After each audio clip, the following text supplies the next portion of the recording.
Greetings, fellow goat lovers. It's your boy Isaac Anzu back with another goat journey for us. Get used to this screen because you are going to be seeing it. You're going to be seeing it a lot. Single here. Yeah. Welcome everyone. My name's Isaac Anzu, and goat aficionado, if you might call me that. For some reason, goats have been popping up everywhere. But today we're doing something special. Today we're learning how to play Flappy Goat. Flappy Goat is a mini game in Goat Simulator. It requires us to get 10 points in this Flappy Bird clone. I'm not good at Flappy Bird, so we're gonna do this. We're gonna play this dumb game, like get those goddamn points, and then who knows? Who knows what's gonna happen? My sanity will not survive.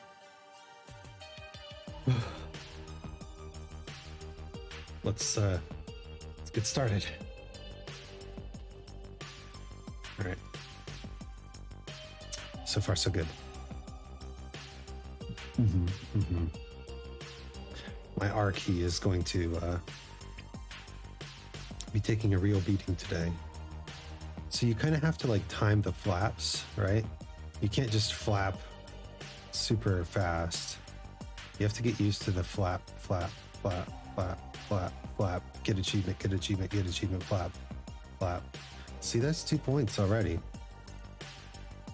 Flap, flap, flap, flap.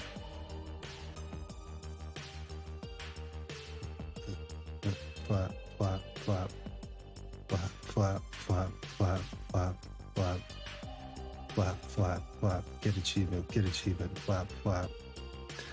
That's a terrible meme to be referencing, but you know, VTubers so horny.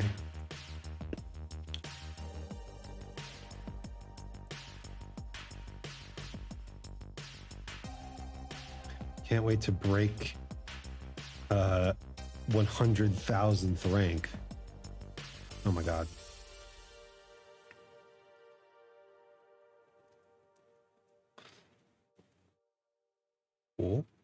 Oh.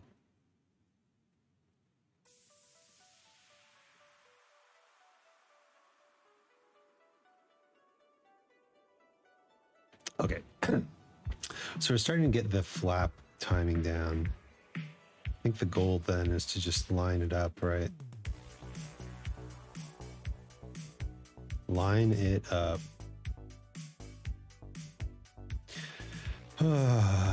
So the new apartment is very small. However, my cat has found, god damn it, so many places to hide.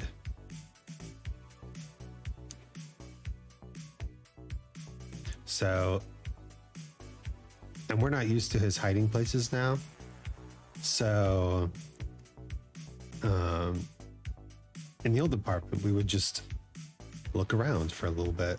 And there were certain places that we knew he would be, and we would find him. But in this new apartment, it's like, oh God, we've checked the places that he's been so far, but who knows where he could be this time. Press R to plap. Plap, plap, plap.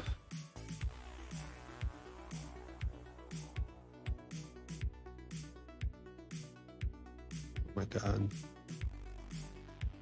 It's a true rhythm game because there's no rhythm to it. I am playing with the sound off, as you can tell. But do you know why I'm playing with the sound off?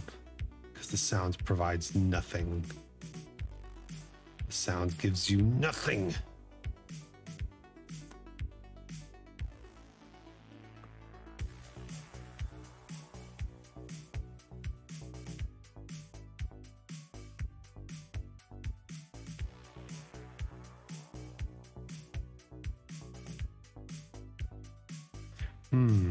That was a decent strat. So you start a little low and you try to like jump over the bottom.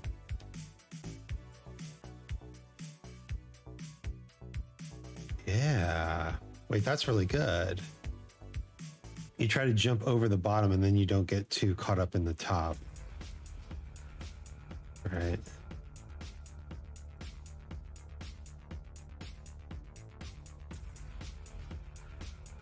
It'll take some work.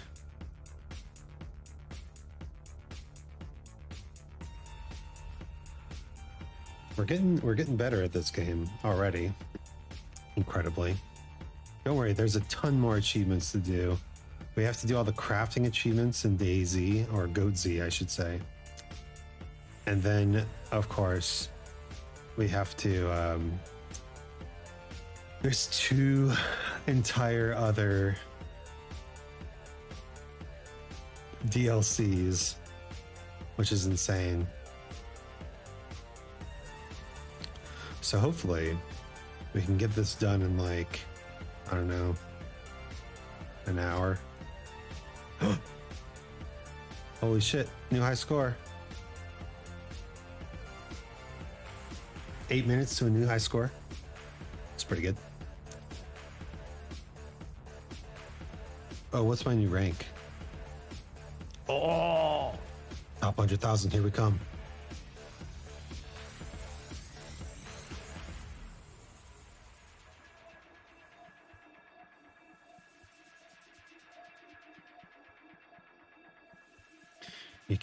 You can't speed up too much.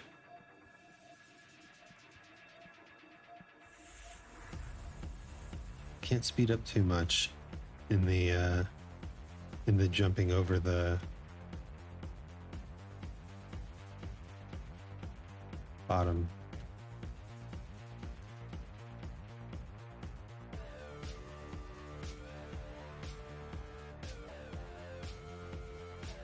Come on. Come on.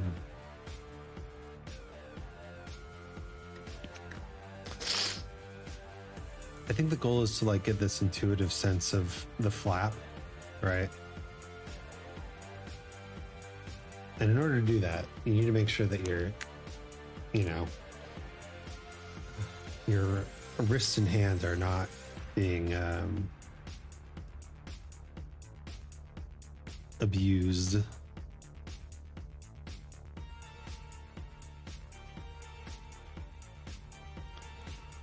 Oh, okay.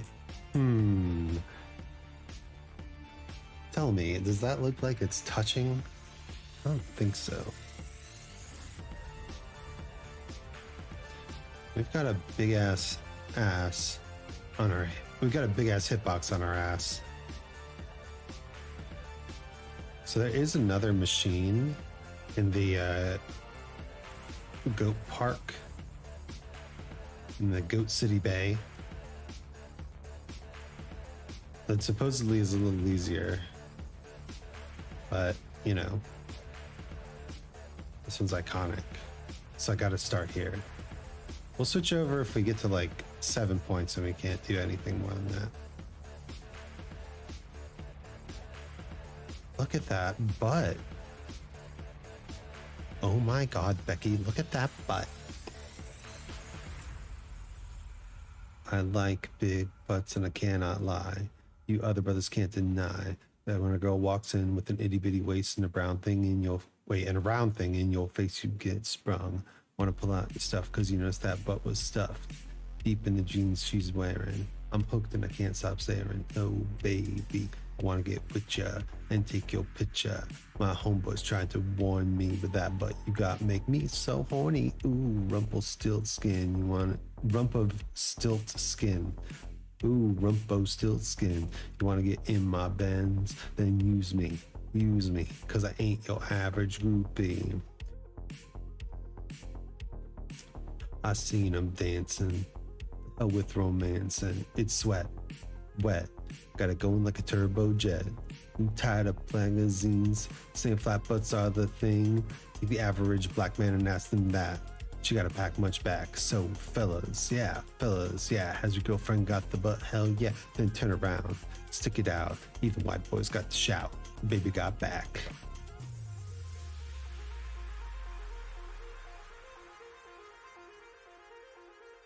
Baby got back.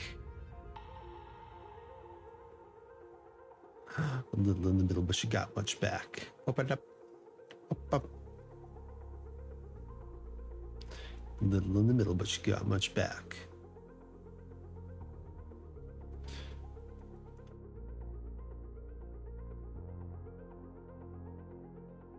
Go over the bottom. Don't try to go through. Try to go over the bottom and give enough room for your fat ass. She gotta pack much back. Baby got back.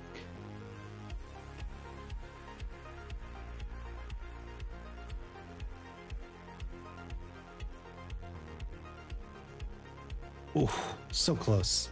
So close to tying the score.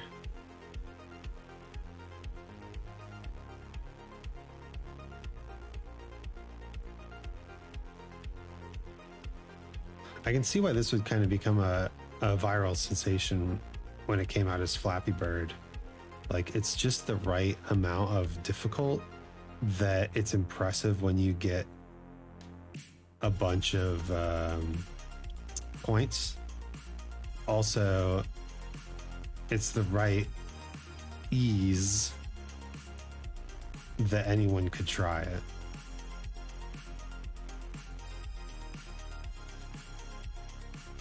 Also, I love that the developer just took their millions and fucked off. They nailed it. They nailed the line between accessibility and difficulty. And then they just disappeared. Flappy Bird will forever be a legend.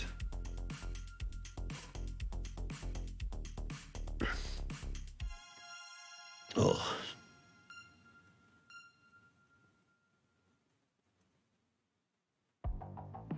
I don't know why sometimes it doesn't pick up my first inputs. It just dies. It just dies.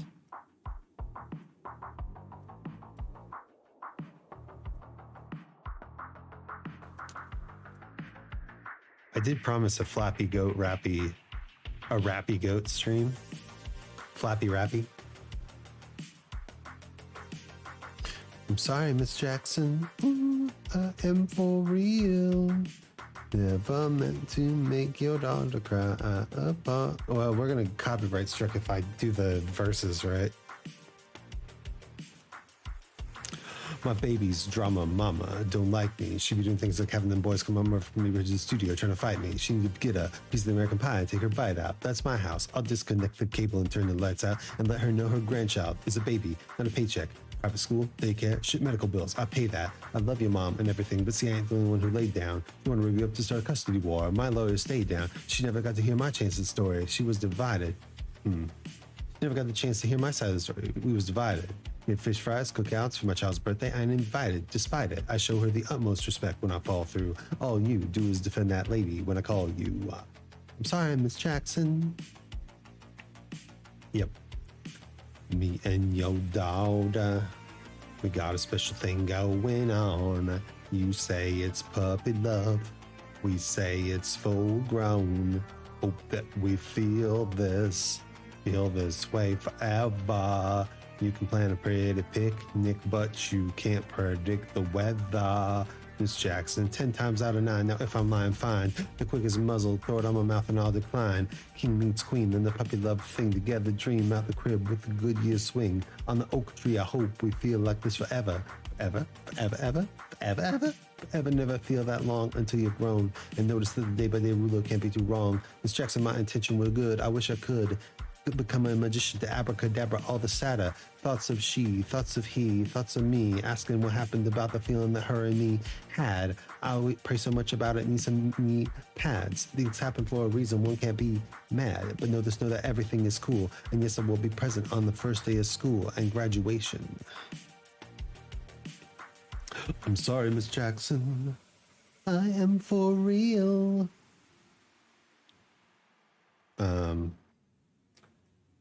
Come on now. And then there's Look at the way he treat me. Should look at the way you treat me. You see little nosy ass homegirls done got your ass up the creek, G. Without a pal, you left to straddle and ride this thing on out. Now you and your girl ain't speaking no more because my dick all in her mouth. Know what I'm talking about? Jealousy, infidelity, envy, cheating, beating in the year to the G, they be the same thing. So who you paste the BAME on? You keep on singing the same songs. Let bygones be bygones, and you can go on and get the hell on, you and your mama. And that's the entire song, except for the choruses, right?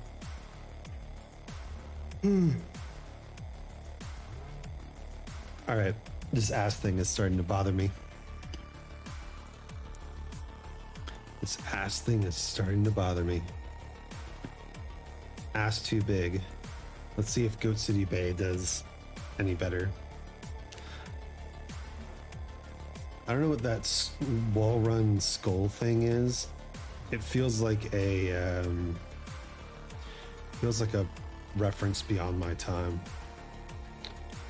Let's go to the other one. This is helpful actually, because if we keep switching between the two, then my computer screen won't get like an after image burned on it after I play this game for so long.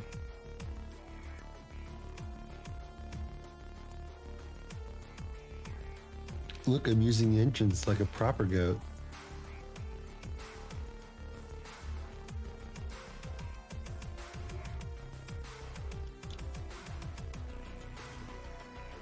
You get out of there. It's my turn to play Flappy Goat. Okay.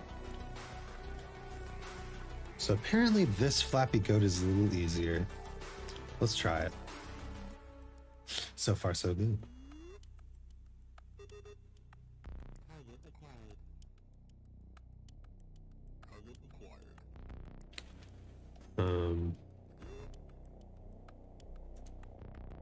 Go away. Thank you.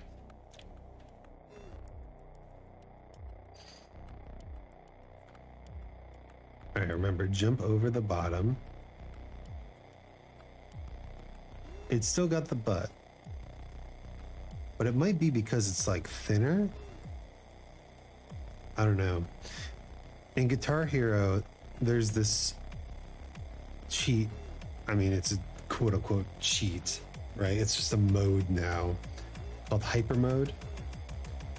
And it just changes the spacing of the notes and it makes it so much easier to play. I'm wondering if that's why people see this one as easier. Like, there's no way they changed this. They just threw the same code in.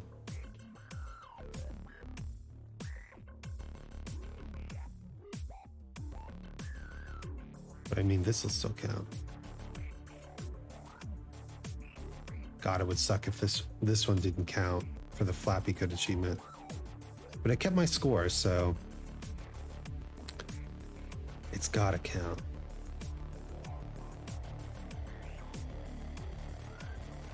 Okay.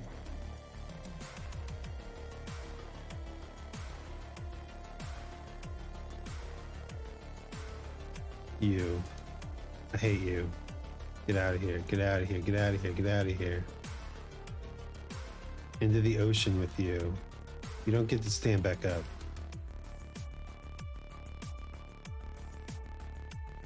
You don't get to come back to where you once belonged. Okay. He's with his people now. He's where he needs to be. All right. Back to the game.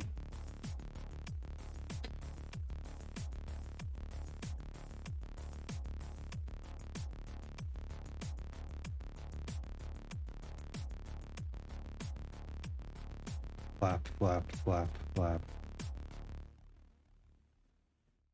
What's the other rap song that I learned? Tongue-clucking grammarian.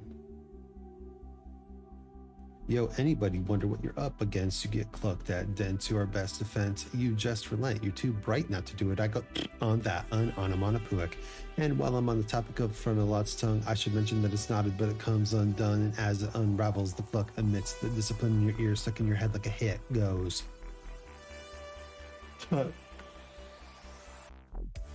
Tut, tut, tut. Listening to hit records led to your sad state. You want to take talk seriously, put it to pate, and it'll seep in. That's my supposition, and I suppose in subjunction, if it did, I'd listen. What you said next, for once, it's imperative. Take off the hat, the dunce needs it back, and fronts on track to your brain. Speaking now to retrain, the nerdcore refrain goes.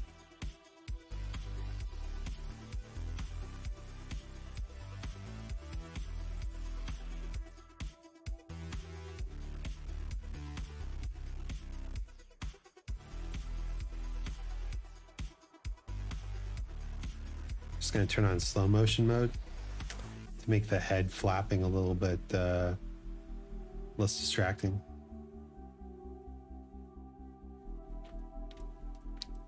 The tongue, though, he's trying to get me with his tongue.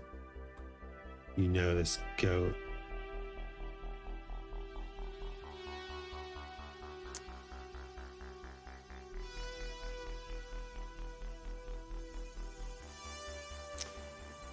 God, this is torture.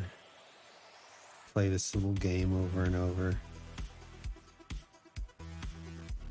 Tried to get a 10. My fucking ass is still so huge.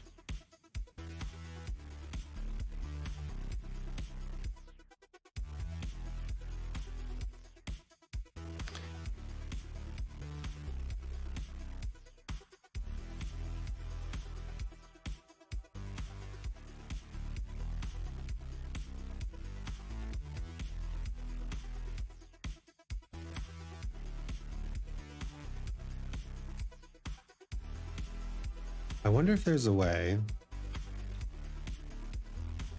So a lot of streamers have most recent sub, most recent follow, that sort of thing.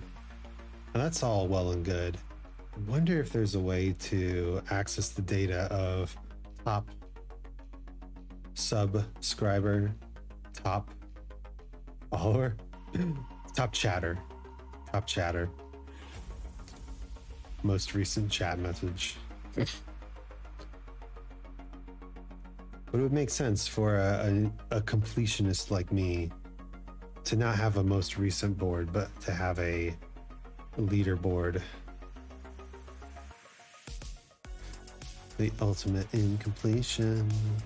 Playing Flappy Goat for 12 hours or until I get 10 points. God, I hope I don't have to play this stupid game for 12 hours. I'm already feeling the creeping the creeping pain. Gotta make sure my posture is impeccable.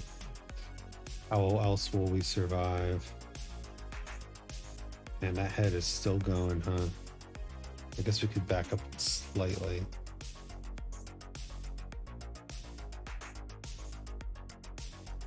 Okay, it's calmed down. Good.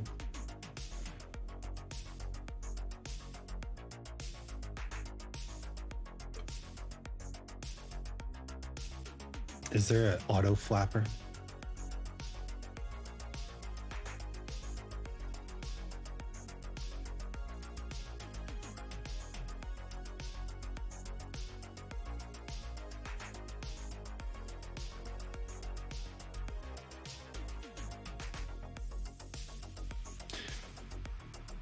Auto flapper. Someday.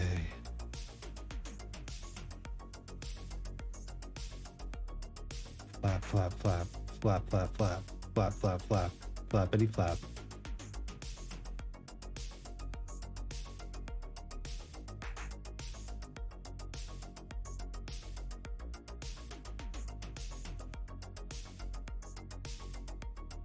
I will throw tuts at an elegant couplets. You want to tuck at me and you... No, that's the fourth verse. What's the third verse?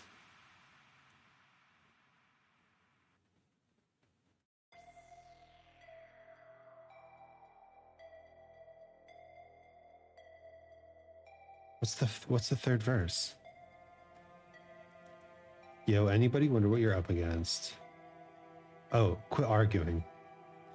Quit arguing. You need your verbs to agree with their subject's relative plurality, and I cannot. New high score.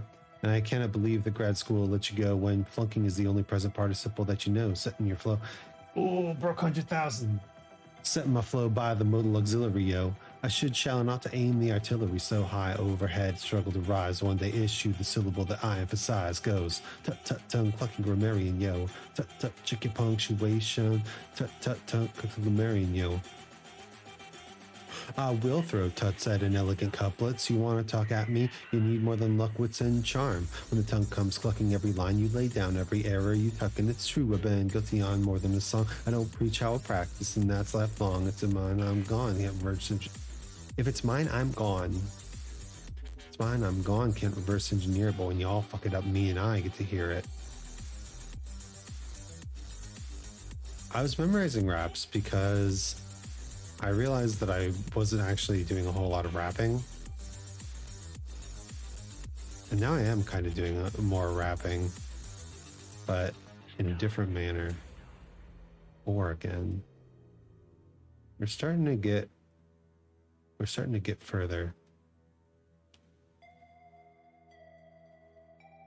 Eventually you start getting to like the 6 and 7 distance, and you're like, wow, I can't believe I only ever got like zeros before. Right? I'm still getting zeros. I'd say our average is like 2. All hail mighty Sir Isaac, the flappy, flap, boom. Flap, boom. Welcome, Robin. This game is torture. This game is a form of torture developed by the US military to support the overthrow of socialist regimes in South America. How are you? I'm feeling it. Oh, I am feeling it all right. We got a 5. That was wild. There's a secret way to do this game? No. Tell me. I'm so curious.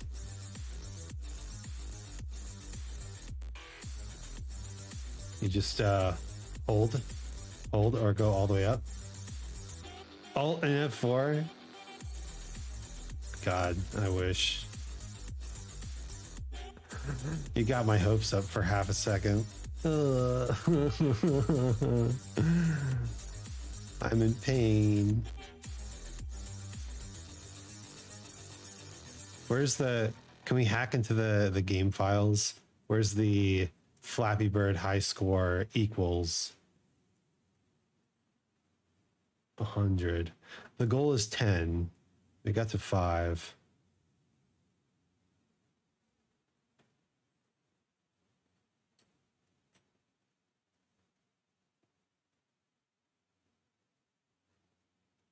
Uh-huh.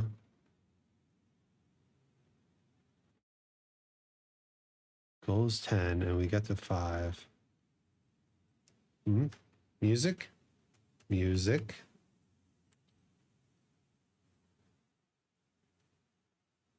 Music.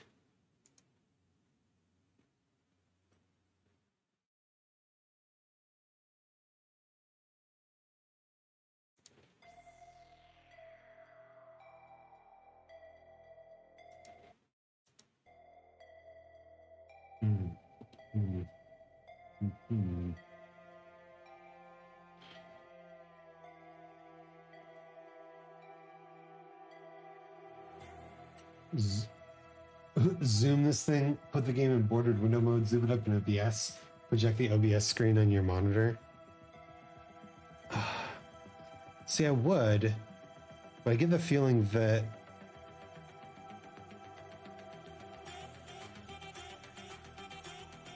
I can do that. There we go. That's probably better. I get the feeling that OBS would have a slight delay to it, and I'd have to relearn how to flap.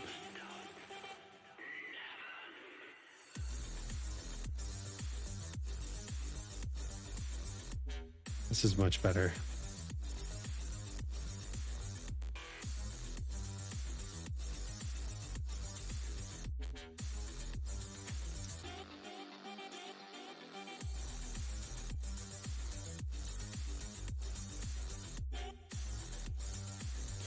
Now I just have to not touch my mouse.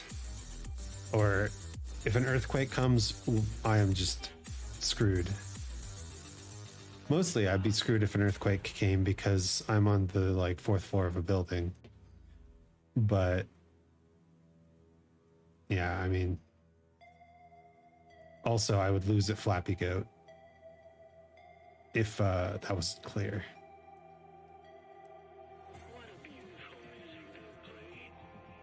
Ooh. Oh, not bad.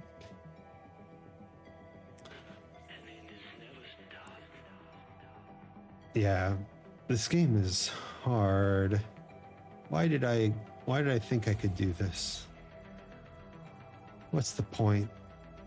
Just for one achievement? Well, I mean, also I've never played Flappy Bird, and I was praising the balance of intuitiveness and difficulty just earlier. Who am I to say that I couldn't get into double digits in Flappy Bird? Well, first of all, this is not a mobile game. Flappy Goat is not something you can just play all the time and get super used to the flapping mechanic, right? You can't develop an intuitive sense of the timing because it's a game in a game. You either already have to have the timing or learn it over the course of a very long time.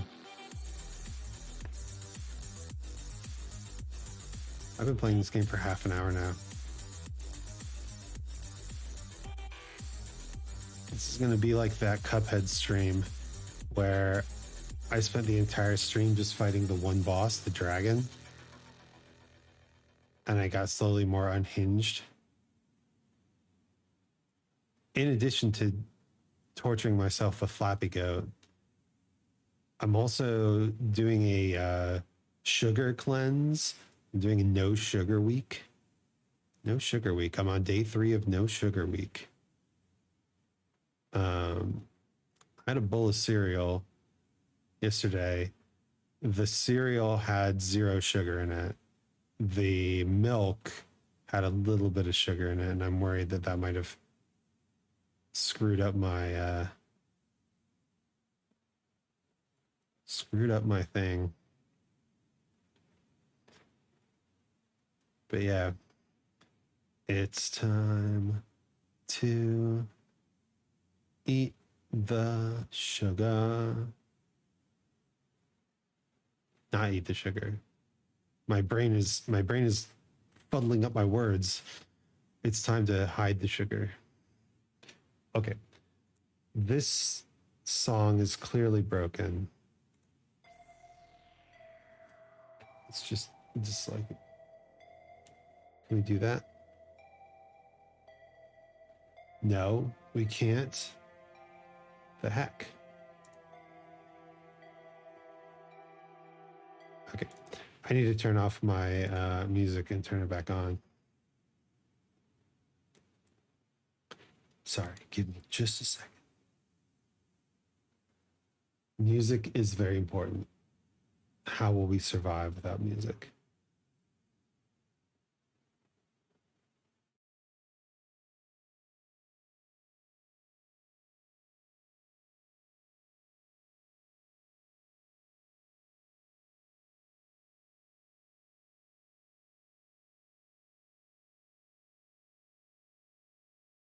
How will we survive without anything? I have an idea. Try to land the flapper in the middle of the bottom stairs. Land it? I mean, you're not supposed to touch the stairs at all.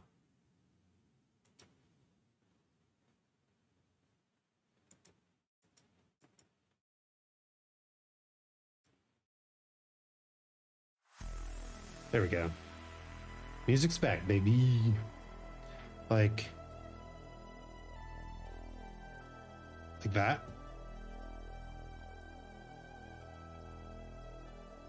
I mean, yeah.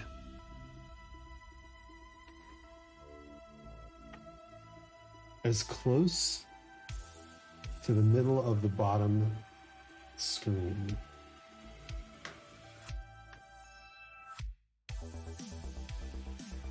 Oh, I see what you're saying. I see what you're saying.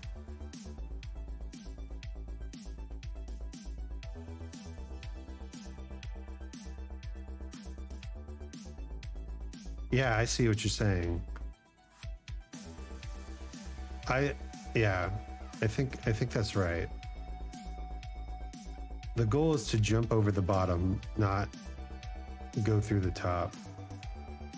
Yeah, I just need to hit the button instead of falling onto the ladder.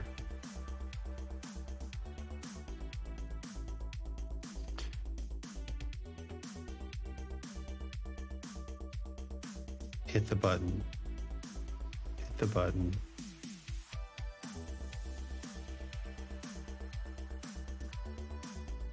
Hit the button. Hit the button. Oh my goodness. Yeah, I see.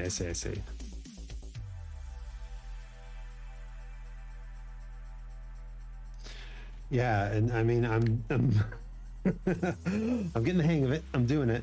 I'm nailing the. There we go. See, he's got such a big butt. How does that count?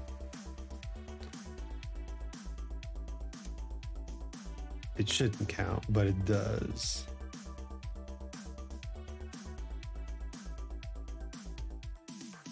We just need to make sure we clear well away from the bottom of the ladder. Clear it. Truly clear it. Yeah, like that. But I think the way the timing goes, it's easy to do that on the first one. Yeah. But the second, so the even are the odd ones. Oh, interesting.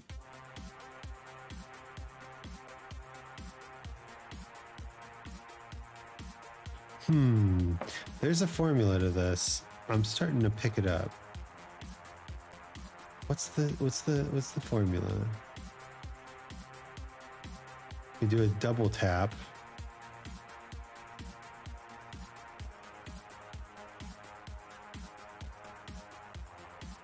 Double tap. And that puts us right in the middle.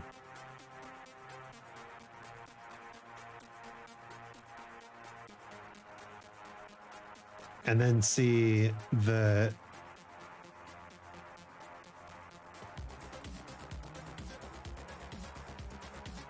oh no.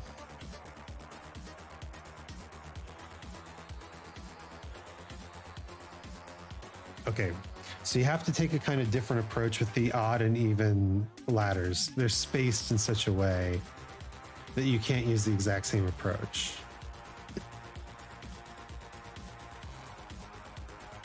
Oh my God. The mechanics are so simple, and the subtlety,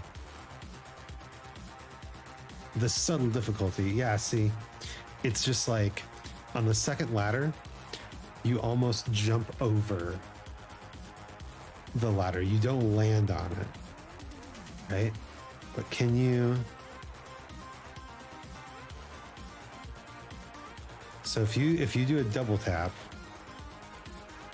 can you land on every ladder? See, that nailed it.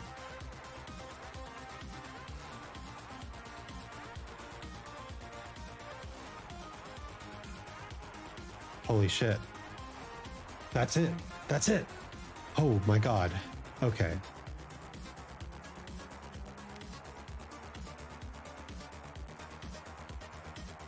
Oh my God. What the fuck? Yeah, okay. Messed that one up. You got this? All right. So I figured out that if you just flap, then you bounce off the middle of the bottom ladder on the first one. See, just nail it. All right. But then you are offset for the second one. And so what you have to do is you have to double tap to realign yourself. Did that work? Kind of did.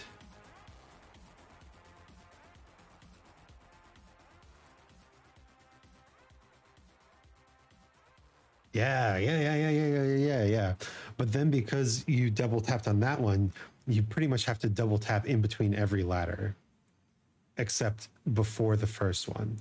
So after the first ladder, you have to double tap every...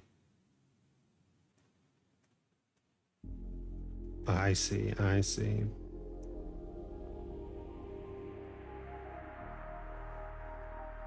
Oh my God.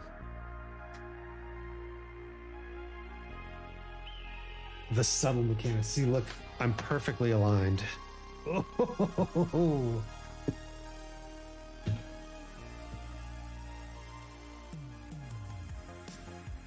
Yeah, we're gonna get this. Perfectly aligned.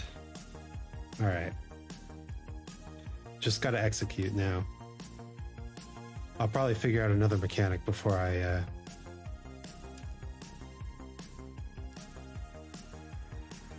beat it, because we're learning the new way of doing things, right? Yeah, those low ladders are so rough. I was off my alignment there.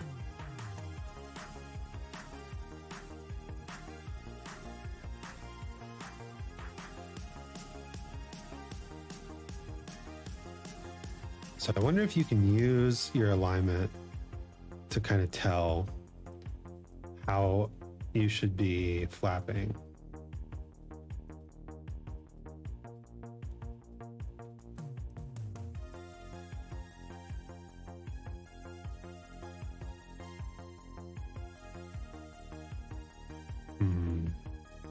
This is what I mean by getting an intuitive sense of the flap. Right. It's learning these super subtle rules.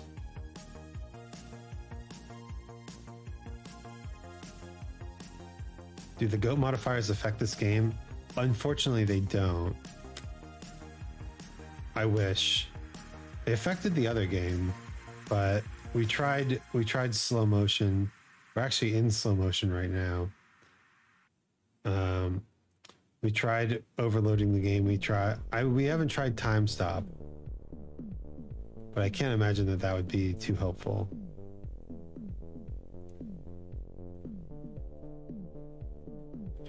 It would just, it's bound to the same button. So it would just be like stopping and starting time over and over.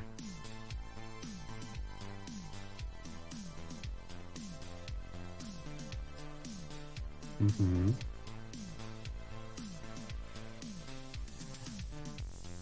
Oh, look at the alignment. I just gotta bounce a little bit more. A little bit later. Yeah. Okay. The distance to the bottom ladder is my new thing to pay attention to. We gotta nail that jump timing, right?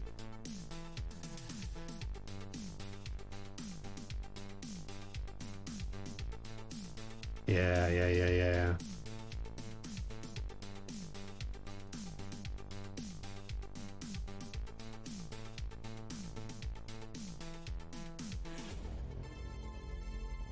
Oh my goodness.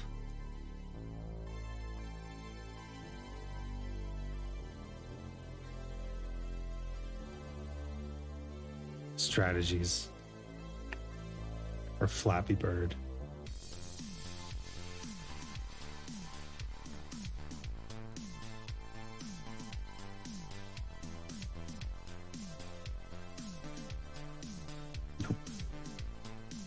Nope.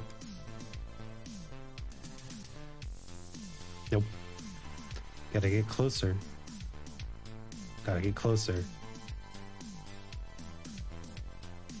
Gotta really bounce off that ladder.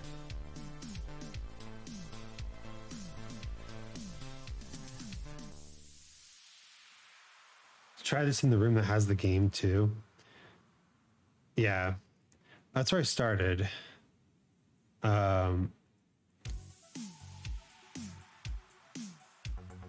Cool. Okay.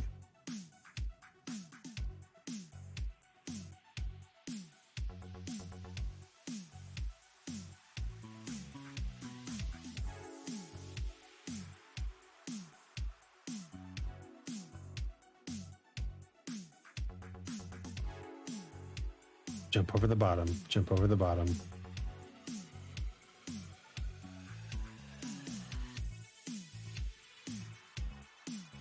And just one little tap. Just tap it in.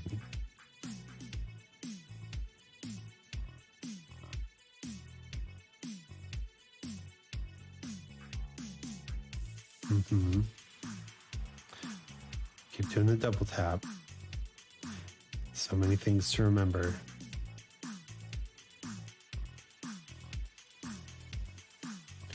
Oh my God, the alignment.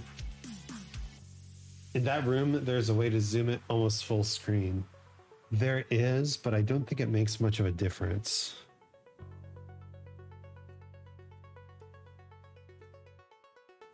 Like, this is pretty large, right? And it's thinner. Like, it's a different aspect ratio. So I feel like it almost makes it easier. Maybe. I mean, we can go back and try. We got nothing to lose. Literally. 5 points. But it carries over. Flappy goat. Flappy goat. I'm a flappy goat. Flappy goat. Flappy goat. As you see fit. Thank you. Well, we'll switch locations in like 10 minutes.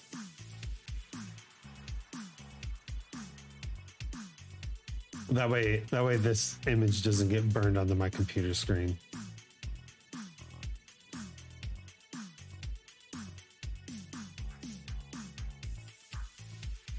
Nope. Bad alignment. Bad alignment. Is the distance between the ladders variable?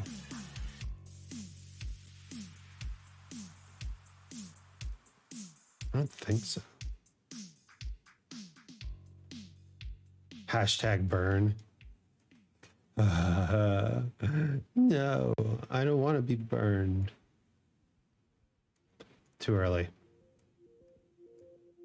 Good.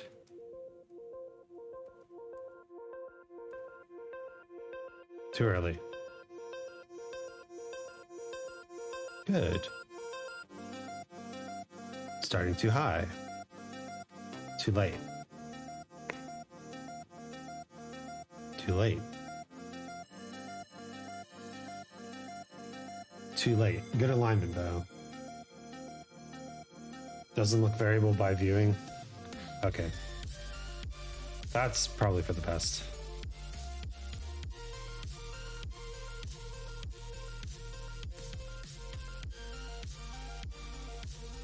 Look, it's just like the little chin touches it. That's enough to die.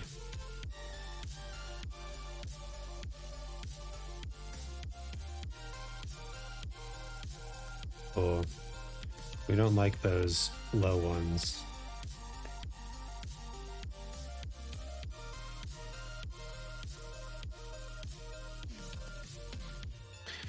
Flappy goat, flappy goat.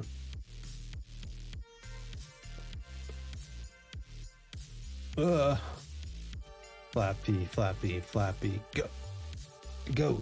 Ugh.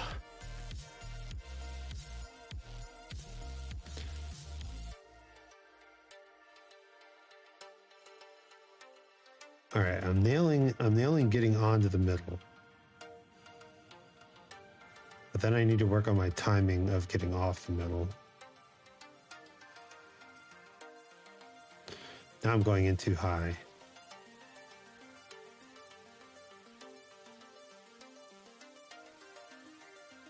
boom, boom, boom, boom.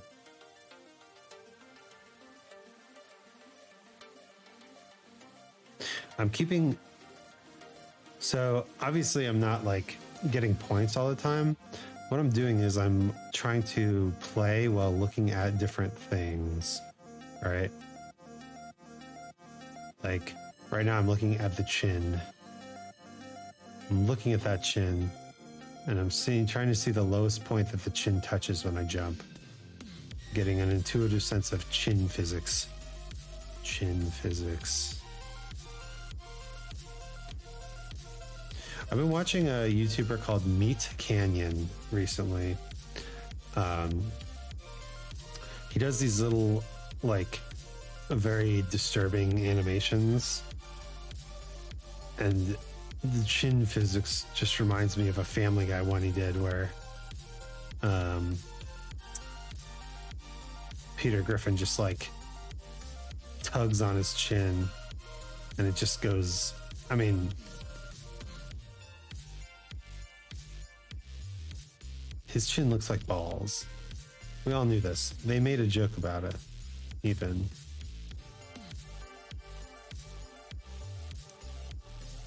Boom, boom, boom, boom, boom.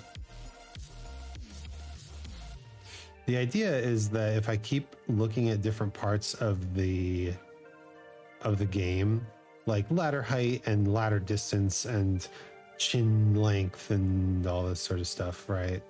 Like, eventually that gets ingrained and I don't have to look at chin length anymore. I'll start to understand, look at that feeling. I'll get used to seeing where the chin lands. Right.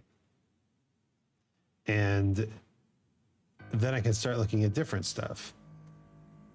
And slowly over the course of the game, I will gain this like deep sense of the physics of the game, right? You have to start by looking at individual things.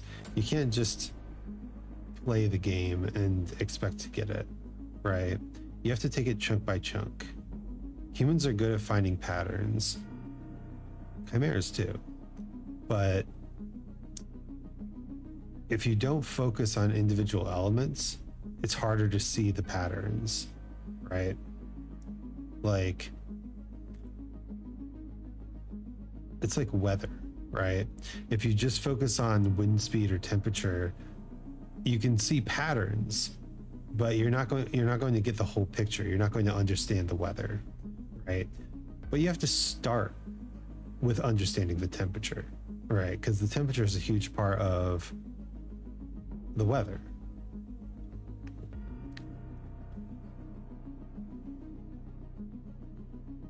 Should I start looking at the top of the goat now? Maybe. That butt's so big. Staring blankly at the goat. We like to stare at the goat.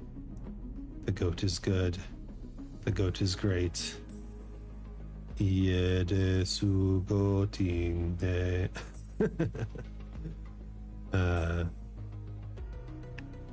Do people still watch Monty Python? I feel like Monty Python's humor was revolutionary because it was absurd at a time when humor was very literal. Right?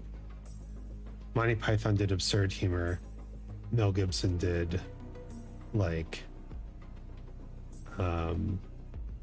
satirical, like literal humor. Not that Mel Gibson's humor didn't, reach into the absurd, but Monty Python's humor was just absurd from the start. But I feel like humor has kind of gone beyond that, Okay.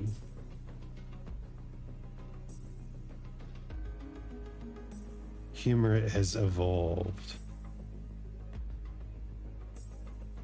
We've really got to tickle the bottom ladder with the chin.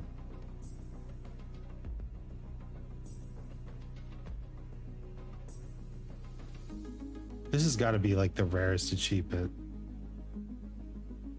Well, I guess some of the DLC achievements are probably pretty rare. I'm curious. What is the rarest achievement in Goat Simulator? We got the to lick a friend one.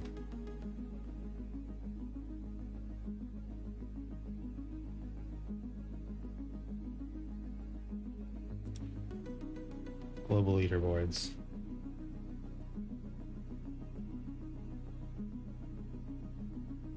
Oh.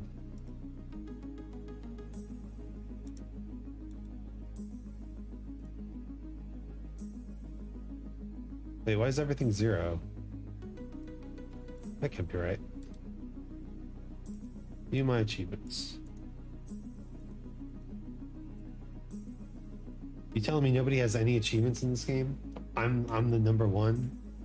Oh god, I moved the mouse.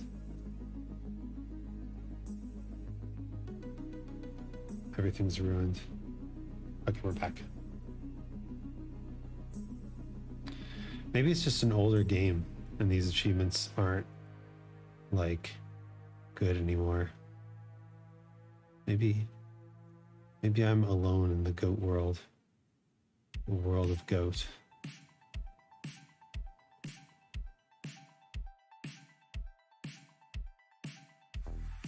Maybe there's only one goat. It's me. Maybe that's why goats have been showing up everywhere. I'm gonna go on my vacation and I'm gonna like see a goat wandering through the street and I'm gonna be like, oh no. I'm the goat. The greatest of all time. Woo! No.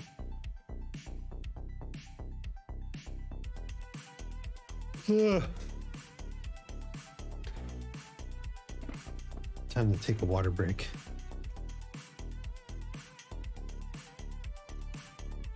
It's been an hour. Let's change locations.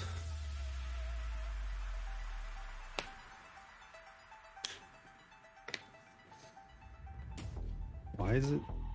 Oh, it's still in slow motion mode. All right, let's try some of these other goats.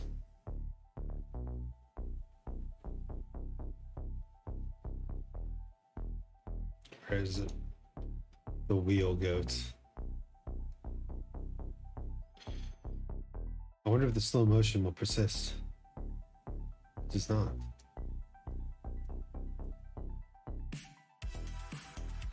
All right, we've successfully stopped time.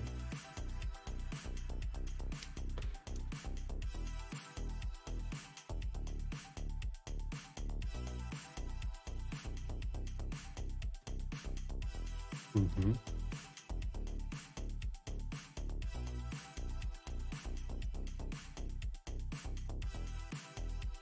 Yeah, the time physics are a little weird.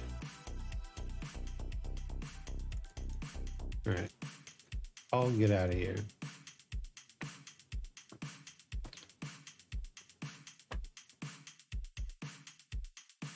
Okay.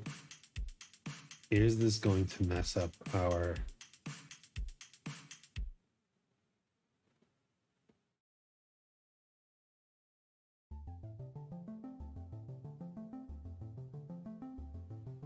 Oh, this is funky.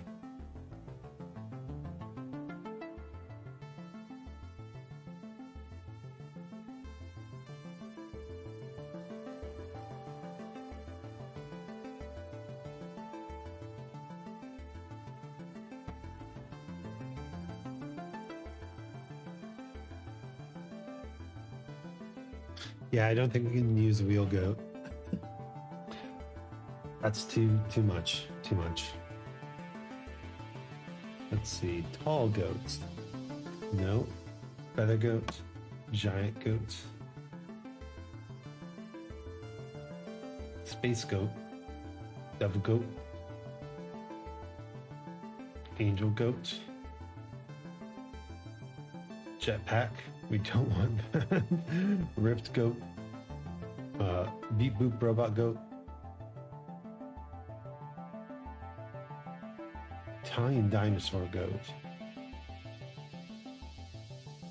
Oh, like Mario. Or Koopa, whatever. The goat born. Tornado goat. Repulsive goat. Classy goat. Dead goat. Elder goat. Shopping goat. Rocket skate goat. Uncle goat. Wait, Uncle goat? What the fuck? Hitchhiking goat. Double jumping goat. The ghost. Save stuff in your inventory. I'm bread. Blarg, flappy goat. Oh, you can just be flappy goat. Wow. Incredible. Old goats. Jorgen.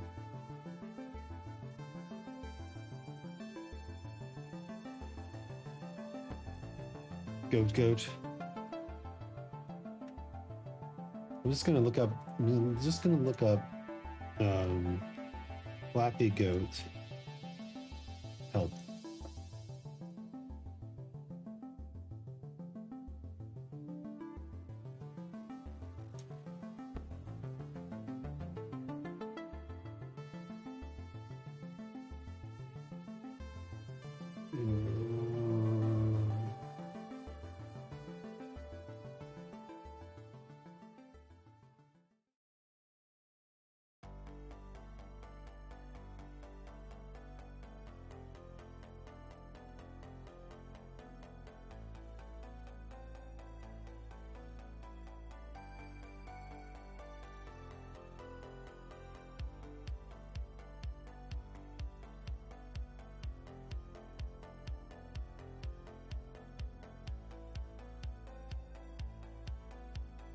Flappy goat tips and tricks.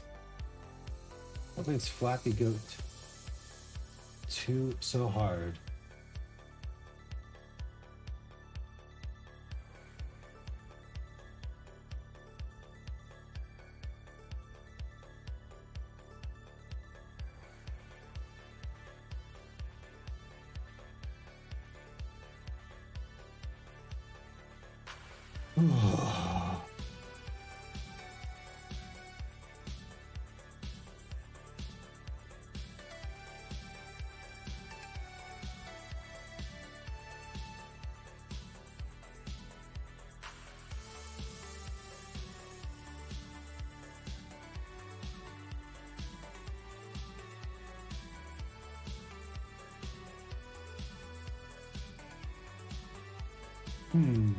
Some people are saying that it can be good to reassign the buttons.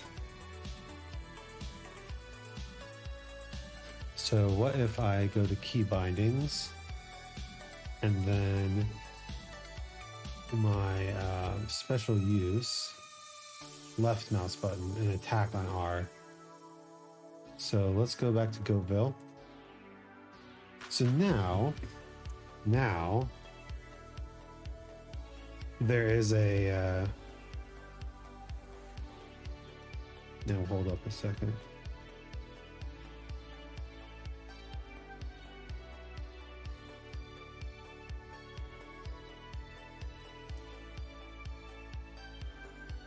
Now there's a sound. Man, I wish I had a mechanical keyboard.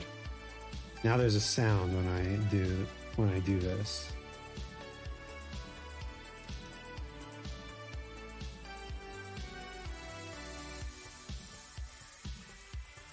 The only other problem is I have to now like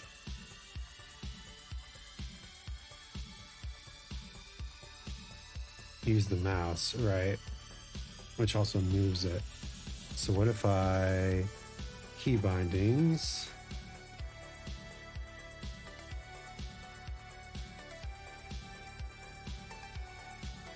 Yeah, I don't think that's the way. Options, mouse sense 0. Mouse sense 0. Apply. Is that what I want? Mouse sense. Maximum. Apply. Yeah, I mean, that's kind of what I want. Let's just set it back to normal. Explicit content? There's explicit content in this game? This is like blood and shit. Field of view. Apply. Field of view. Apply. Okay, let's try this. We can set the field of view very small.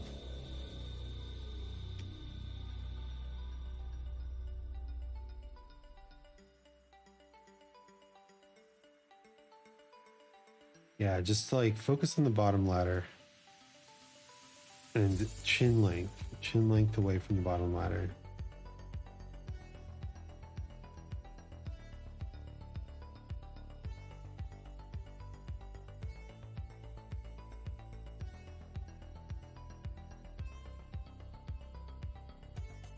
They said to imagine a bubble around the goat.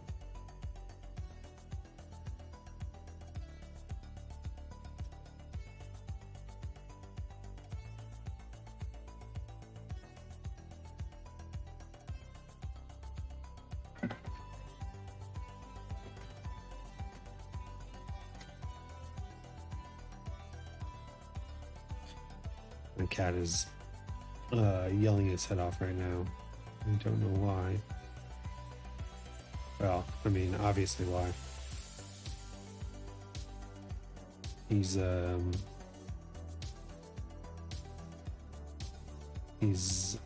going through a depressive episode from being in a new place. They say it takes 3 days to figure out the space, 3 weeks to feel comfortable, and then 3 months to truly feel at home for pets when you move into a new space, which kind of sucks because we're only in this apartment for 6 months, so we're dragging this poor boy all over the place.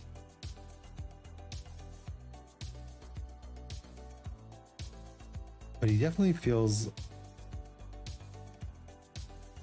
has explored the place. I don't know if he feels more comfortable yet, which kind of sucks that we're going on vacation because he's gonna get the place all to himself. What a sweet boy. But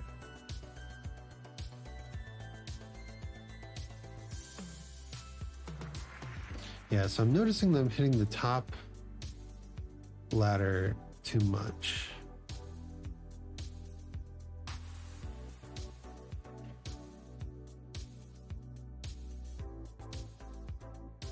Click, click, click, click.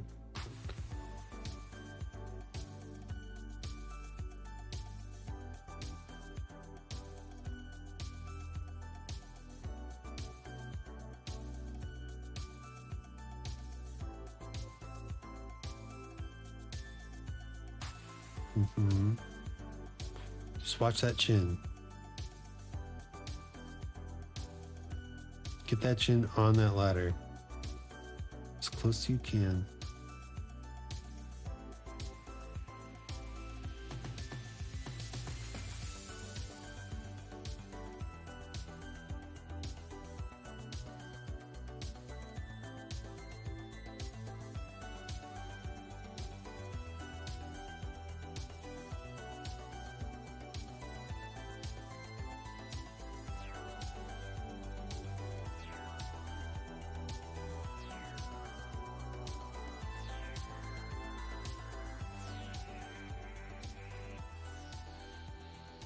Not bad.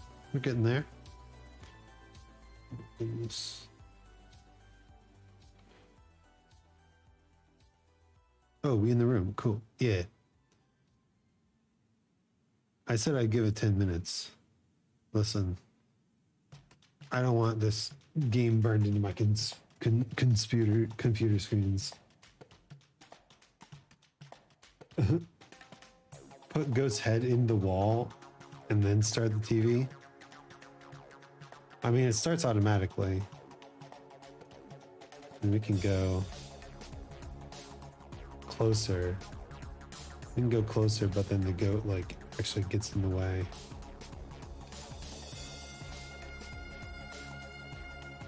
The head is something, isn't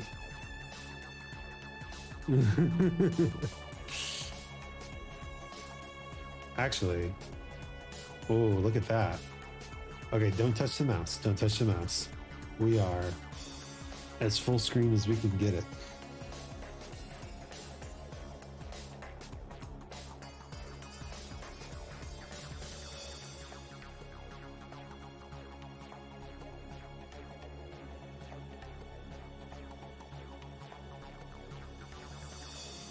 Look at this full screen majesty. Flappy goat, flappy goat.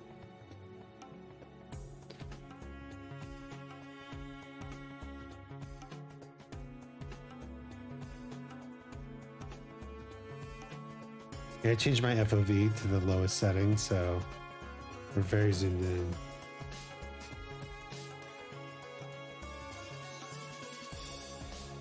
Oh.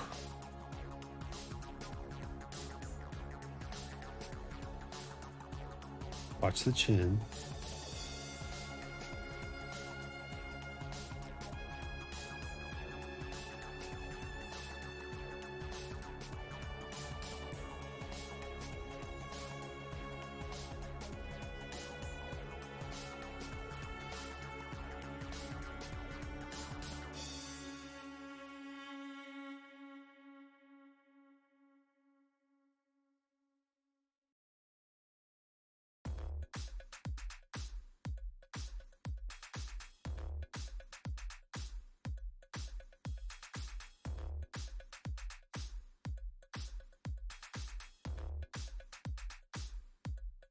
Oh, hey, LMG. Hey, yo, welcome.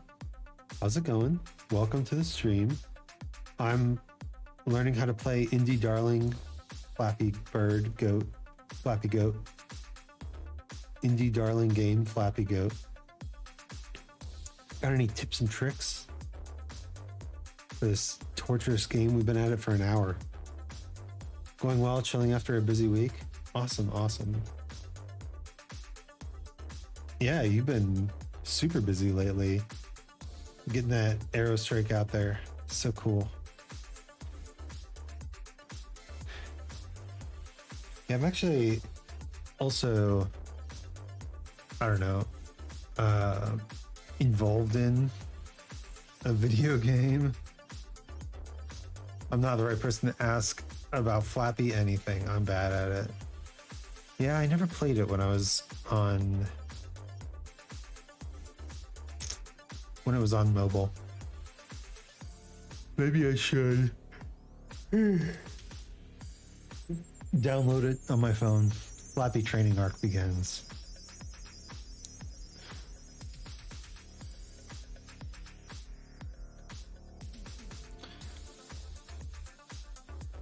But yeah, there's this little indie studio in the States that my artist is part of. And they asked me to do some voice acting, and it was like not a lot of voice acting. It was like a dozen or so lines, but it was fun. I was living in the States and they were there, so I actually got to use one of the guys' like pro home studios. Yeah, this dude who was playing one of the other characters as like a professional voice actor. Actually, I got in touch with him again to do a little vocal skit, you could call it, for a rap song I'm working on. So yeah, connections, baby, connections. It's all about them connections. But yeah, he's a pro voice actor. He's actually like Ben and stuff. You know how it is. Real people voice actors. The hitbox in this game is absurd. That is what people on the internet have been saying.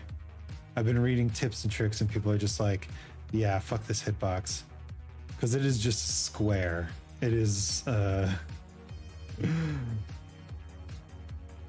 we just petition to replace the goat image with just a square. Make the game slightly more understandable.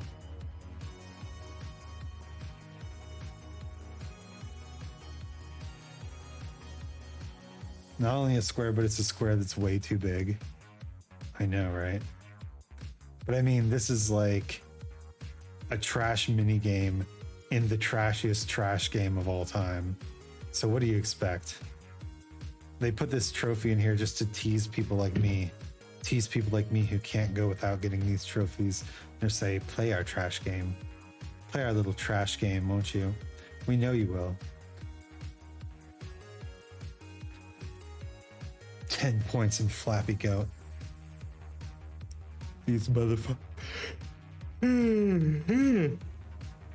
These motherfuckers.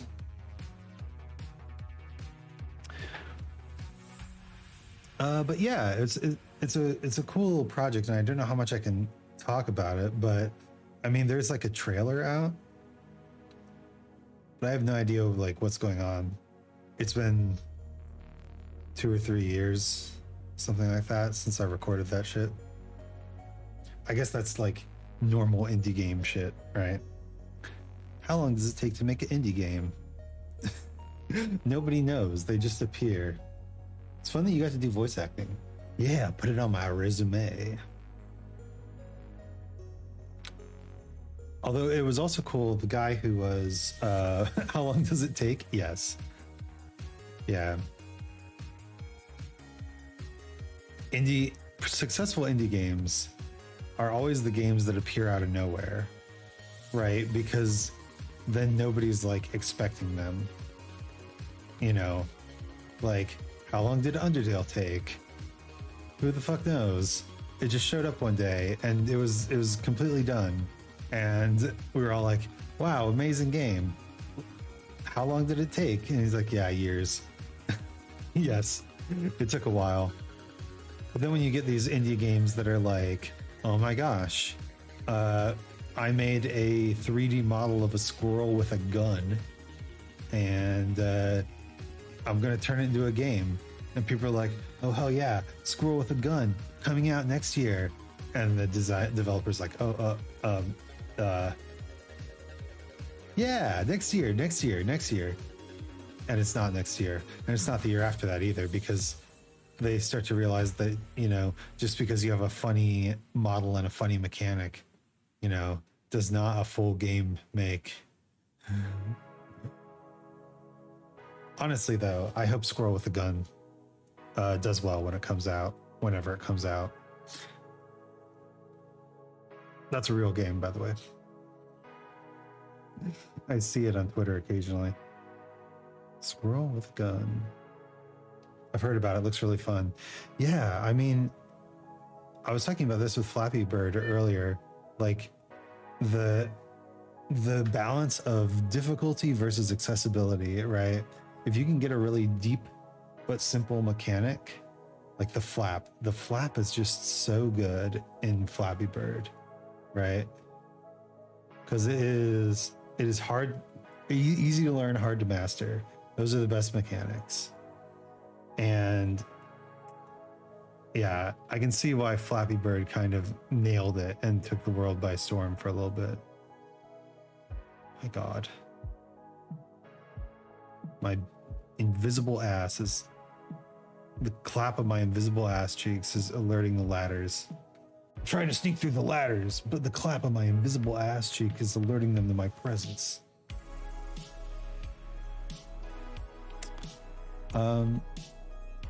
But yeah, I mean, they did actually release a trailer, so they've got like art and stuff happening.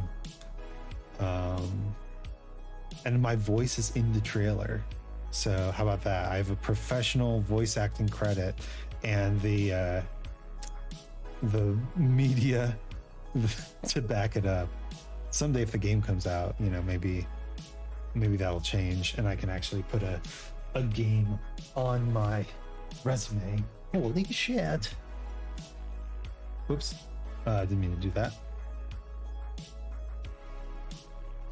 But yeah, the game is a dating simulator. So I got to play a little sexy boy.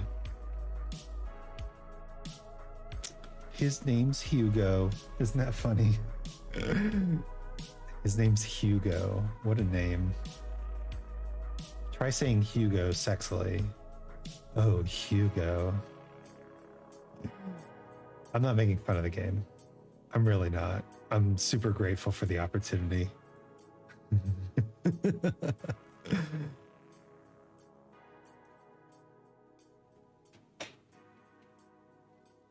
Sounds like a Chad.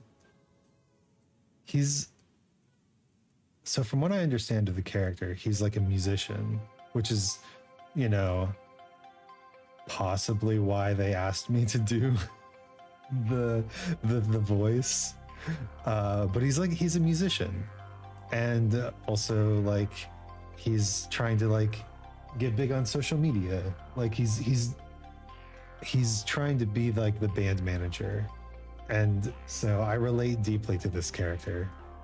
So yeah, Hugo's cool. Just the name fits like a glove. Yeah. Like a glove. Oh. So close. Almost tied the high score. I've only worked with one voice character, the announcer in the Hell's Fighters mode. Ooh. Yeah, so having a voice character is really interesting because there's many ways you can do it. Surprisingly, all of which are demonstrated by the Fire Emblem series. So Fire Emblem Awakening was really the first Fire Emblem game to have excessive like voice lines. Before that, there was hardly any voice. Like maybe in cutscenes, right? In the Radiant Dawn games. But in Fire Emblem Awakening, they actually added voice lines, and what they did is they just did a series of barks, right? Like ohs and ums and and or that's my style of fighting, or I think he got the point. 25 lines in total for various situations. Yeah, exactly. You have like a happy line and a sad line and a catchphrase, right? But then in Fire Emblem Fates, they did that, but they also added, like, they picked certain. Let's go. Ooh, look at that. We're moving up the rankings. They also picked certain lines that were like very important, and they added those to the roster as well. So now you have still the barks, but also when there's like a really important line, the characters say it. I think they talked in some cutscenes too. But then in Three Houses, and I think in also Shadows of Valencia, they just started fully voicing everything. And God, so much fucking dialogue, right? But it makes a huge difference. And I mean, you can see that in Baldur's Gate 3, which just came out. Like, everything is voiced except for the main character's lines. And it's just, it makes a huge difference. But it's gotta be so ridiculously hard. Like, how many lines of dialogue do you think Baldur's Gate 3 has? Maybe 10,000? 100,000? I know that they talked about how the dialogue for Animal Crossing is basically like a dictionary worth of dialogue. It's like a Russian novel of dialogue for a single game, right?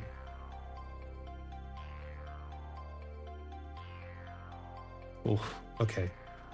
It's the chin. You got to watch the chin and make sure the chin just barely touches the bottom ladder.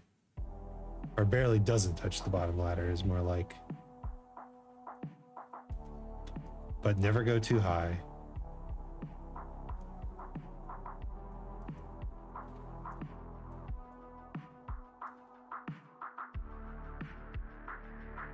Bah.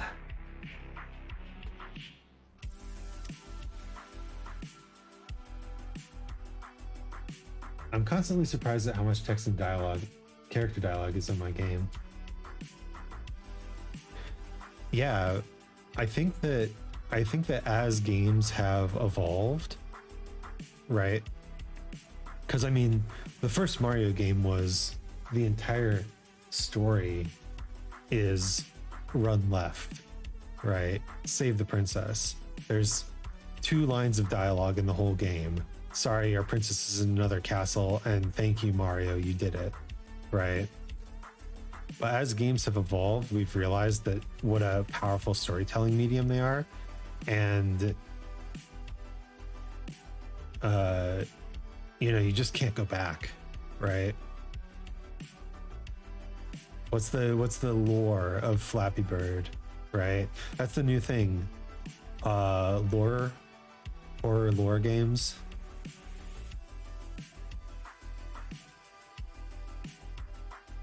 I don't even know if that's a term, but I just made it up. Just this update alone, there's 111 dialogue lines and the main character is silent. Is the main character like truly silent, or do they just do the ... thing? Insert your own feelings here.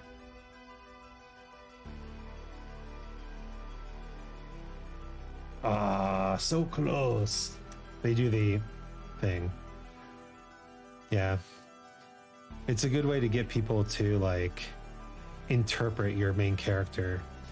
And whenever you get somebody interpreting a character, they're always going to use themselves as the basis of the interpretation.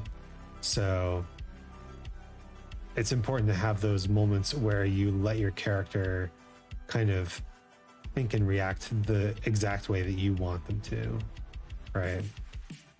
I think that's what makes games like Fallout New Vegas so good, is they give you enough options that you can kind of be like, okay, my character could reasonably say something like this, right? Whereas in most dating sims, your options are like, or visual novels, your options are like dramatic choice number 1 or dramatic choice number 2. And there's no option for you to just be like, yeah, what if we just like explained our misunderstandings and solved the problem, please? That's why Fallout New Vegas is the best visual novel ever created.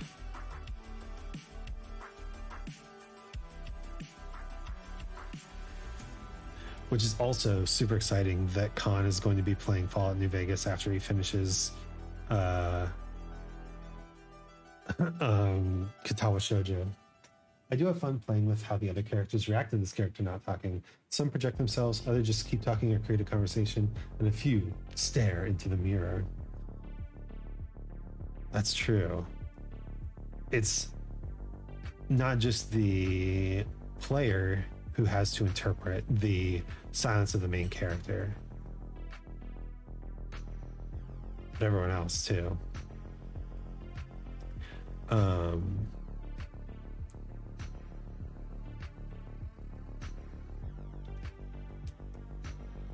I heard something recently that was very interesting. When somebody is lying, if they're trying to cover up a specific thing, they're more likely to say that it's nothing. But if they're trying to mask the fact that it's nothing, they're more likely to say, to pick a random thing, right? Because you want your lie to be safe, right? And so if you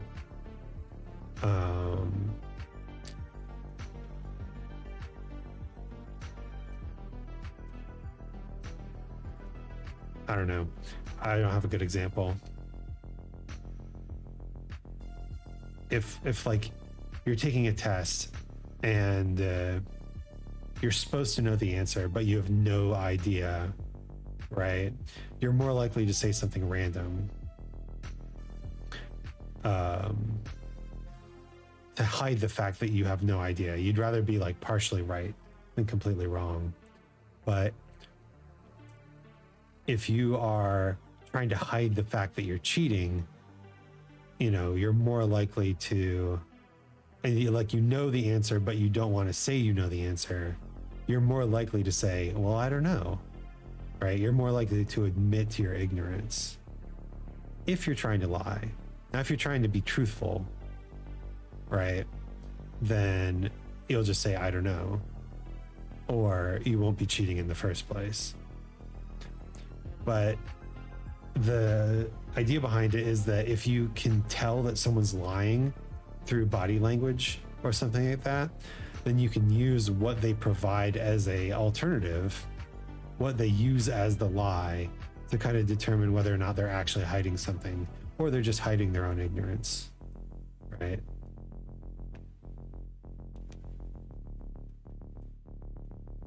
It's like the soldier who doesn't know whether or not he's going to come home, and so he's like, yeah, of course I will.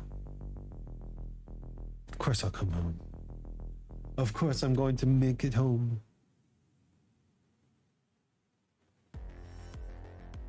Oh, Flappy Goat. We've gotten a couple near sevens. I feel like I'm starting to get better. I just need to watch that chin. Watch the bounce of the bouncy chin. Yeah, look at that hitbox. I mean, technically I can see the square, but it is so big.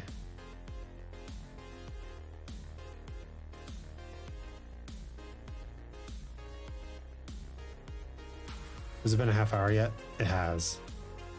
Although I like this view. We shouldn't just go willy-nilly back and forth. There will be an adjustment period. Yeah, let's just stay here. There's another Flappy Goat machine in the other area, and I wanted to use that as well to make sure that my computer screen doesn't get burned with this. The goat is a sprite, and the hitbox covers the entire sprite, whether or not there's goat bits there.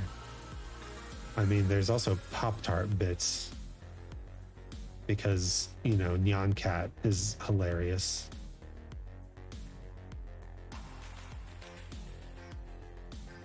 Do you think Nyan Cat's like public domain? There's no way. If we played Nyan Cat on stream right now,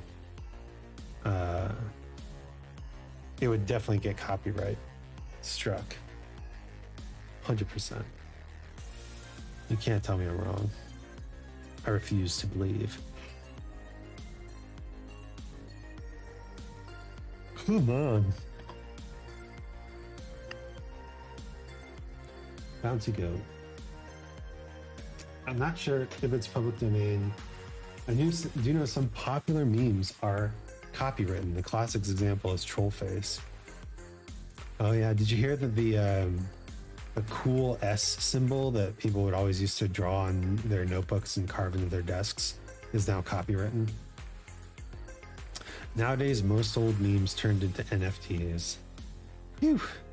Thank goodness those aren't legally enforceable. It's copyright.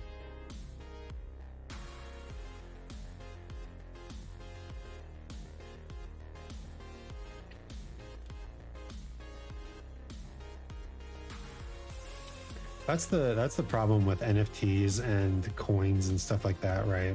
They're very libertarian ideas in that they made a product that bypasses the regulation, the oppressive regulations of currencies, that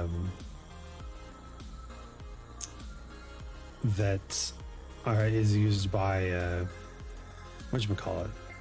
What's it called? Used by governments, right? But when you lose those regulations, you also lose a lot of protection, right? And the Bitcoin is basically like going through this process of learning, you know, why all these regulations exist. Turns out there are checks and balances for a reason. Yeah. Did you know that usually when someone makes a law, it's because someone tried to do the thing the law is against and it hurt a lot of people? Most of the time. Now we just get this is a law because it hurt rich people, right? Look at that butt. That's like on the edge. That is the absolute edge. Or it didn't hurt enough people. Yeah. I'm keeping a little eye on the Trump proceedings, and boy, it is something.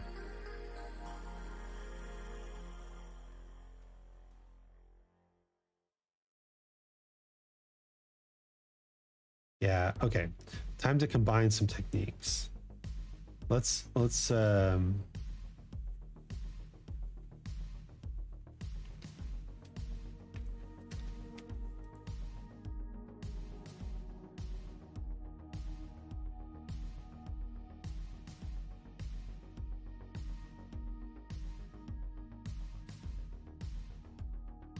just focus on the chin.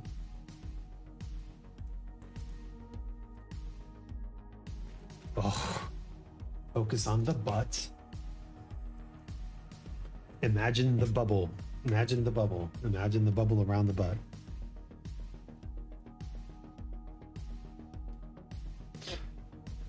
Yeah, the Trump trial is something else. Like, they haven't even started the trial yet, and already it's incredibly sad.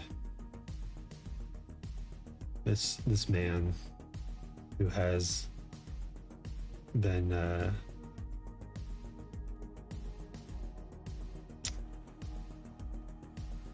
you know, kind of, oh, so close. Sorry, if we get past 4, I'm just gonna trail off whatever thought I'm having.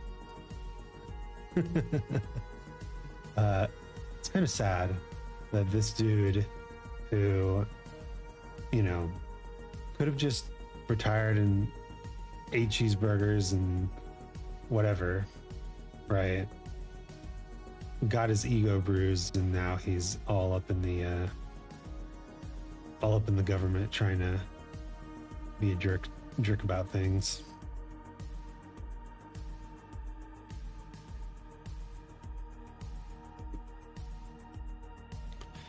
God, at least it's fast to restart. Can you imagine if this had loading times? I will say, I've got a lot of material for my stories recently. That's good. I'm of the opinion that artists should always be discussing the problems of society. Imagine if this had the slow Dark Souls death screen. Dude, the death screen and the loading screens in Dark Souls are not nearly as bad as the runs back. Like, that's the thing that I like the most about Elden Ring, is the stakes of America, that you can just like be back outside the boss door, and it's not quite a sight of grace, but it is enough that you can just be outside the boss door ready to go again. Like, that is like the best thing they've done.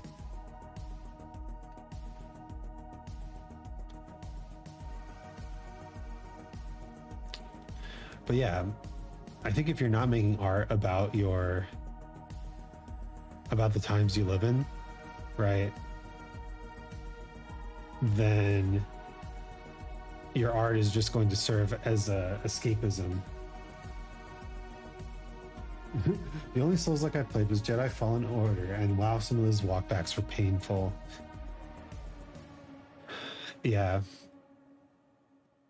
Like, the original Dark Souls was iconic and genre defining.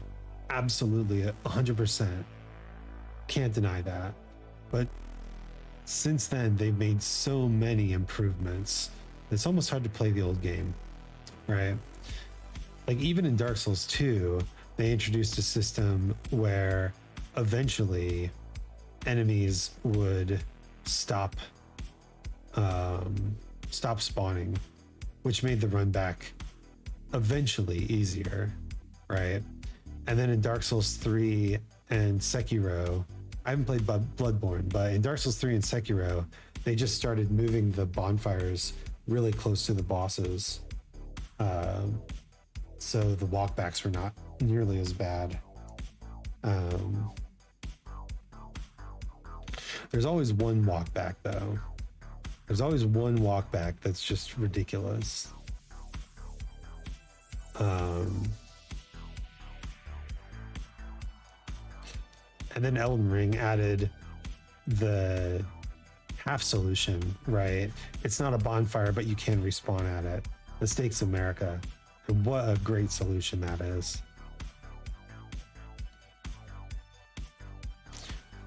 I think the hardest walkback in Elden Ring is probably getting to Malekith, or the Beast Cleric, because there's the dragon sentinel, dragon tree sentinel there. But even then, if you somehow kill him, he goes away. So it's like both, right? They took all the best design bits. It's good. It's good.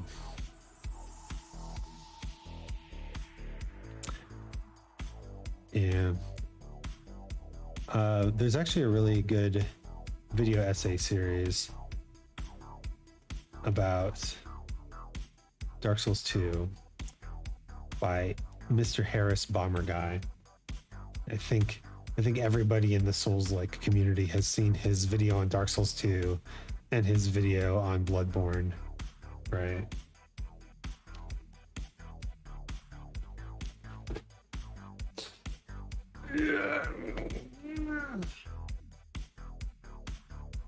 In my game, there's one sequence of fights that you can do back to back or save in between with some backtracking. I call it the factory run. Yeah, I think that's good. That design philosophy in general is really good. Like, if you're good at the game, you can beat it first try, and it's very fast. If you're not good at the game, then with just a little extra work, you can unlock a shortcut, right?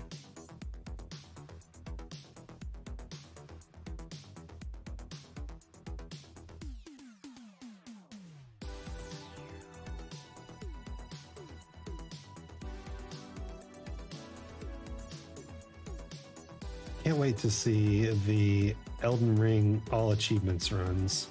The Elden Ring every boss runs. I'm sure like little Aggie has already done one.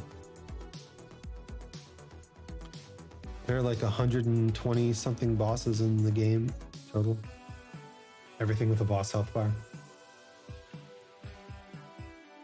That'd be sick.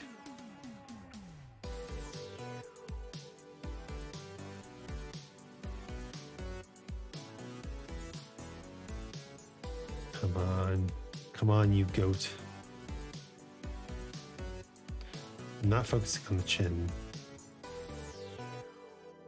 By the hair of my chinny chin chin.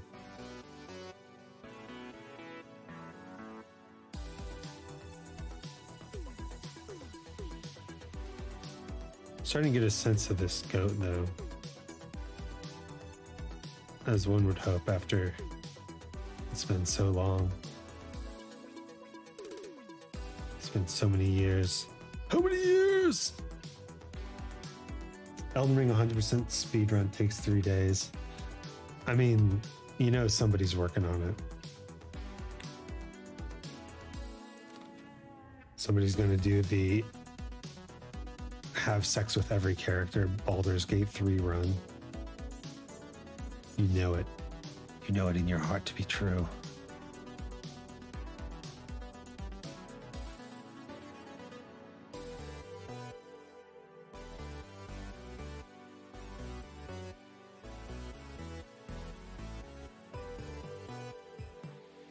No. Oh. X% run. I mean, there's a Mario nipple percent speed run, right? Super Mario Odyssey. You get Mario in his underwear as quickly as possible, or in a bathing suit. Forgot about it.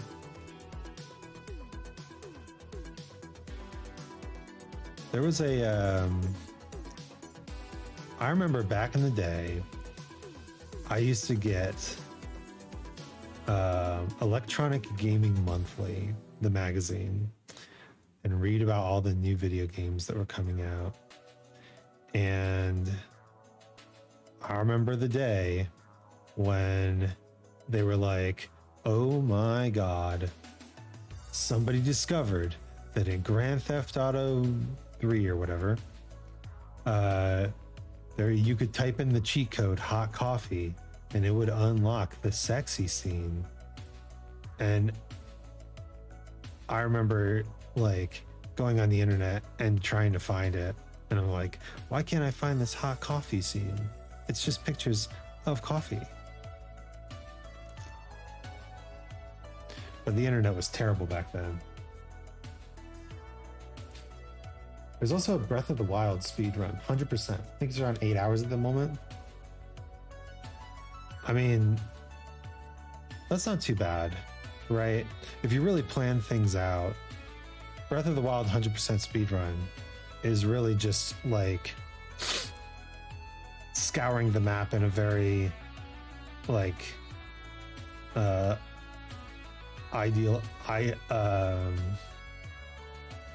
way, right? It's the mailman problem.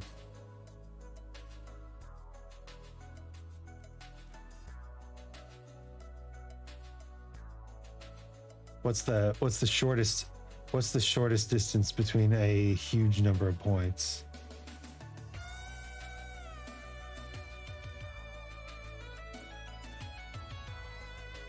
It's crazy that the mailman problem is like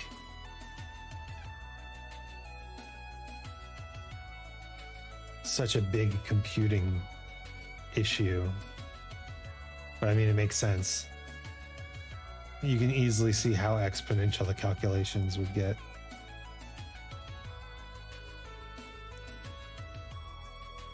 So one has to wonder, is the Breath of the Wild route that they take really the best route? Can we as humans intuitively understand the mailman problem?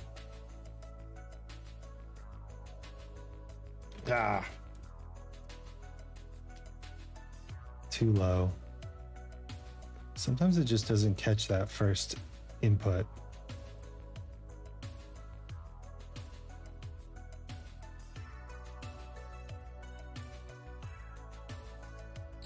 Well, part of this fun of speedrunning is learning where to improve. True. I mean, here I am trying to perfect this little jump, so I guess I can't really talk. Finding a new trick that flips the whole thing upside down.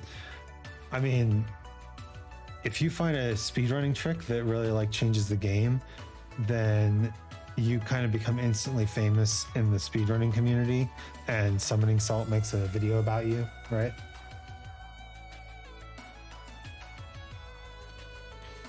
Still waiting for the Summoning Salt video on the shield glitch in Elden Ring, because that's quite the story.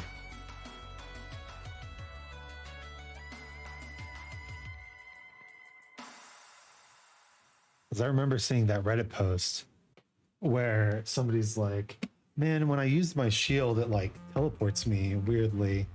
I just wanted to post this here in case it was useful to speedrunners. And then like 3 months later, speedrunners be like, so I've beaten the game in under 5 minutes.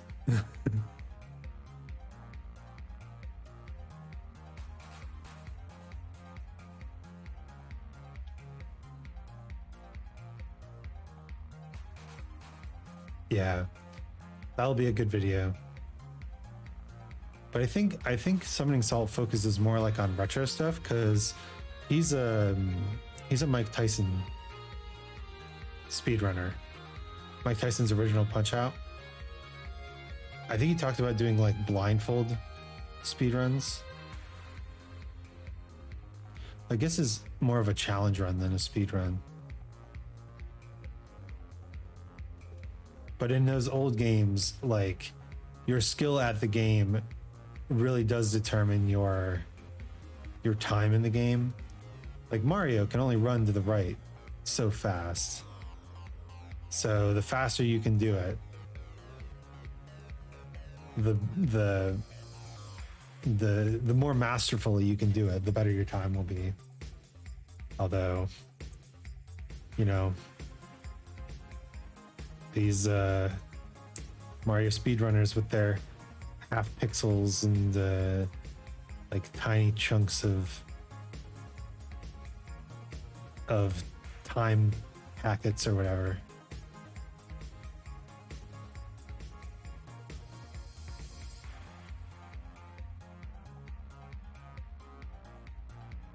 Yeah, the Super Mario. There's a point where it stops being about optimization and it becomes solely about precision and execution. True. Do you think the fun ends there?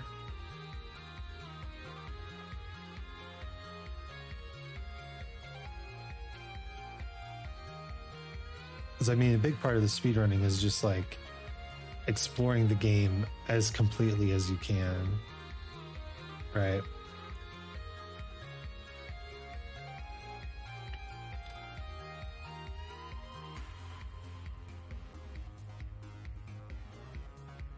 Not sure if the fun ends there.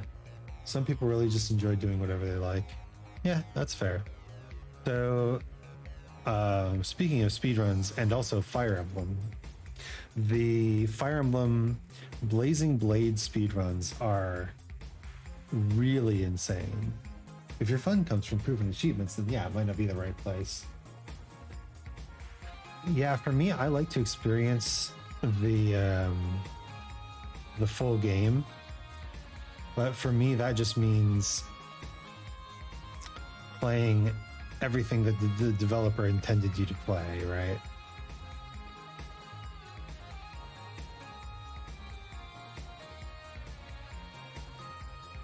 And the achievement list is usually the way to do that,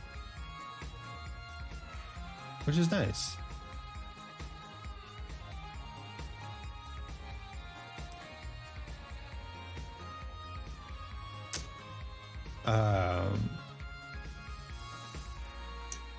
I don't need the like global leaderboard stats. I just want to learn how to play Flappy Bird, I guess. Anyway, the Blazing Blade speedruns are insane because they have a route mapped out, and the route requires you to use RNG manipulation in order to ensure that your characters get hits and crits in the right spots, right? So it really is pure execution. And they have like a tool-assisted speedrun where the computer just does it perfectly, like super fast, and you're just watching the characters be like you're watching the enemies be decimated. They miss all their attacks. The player characters get crits every single time. It's kind of hilarious and funny.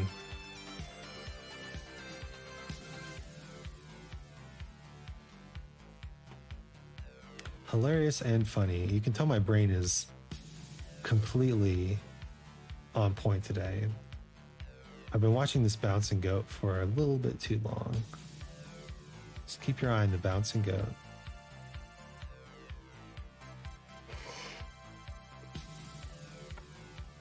I'm honestly wondering what kinds of crazy stuff speedrunners would do with my own game. Yeah, I have a friend who is into programming, and he says that having someone like dismantle your game down to its very core to just learn how to play it the fastest they possibly can is almost like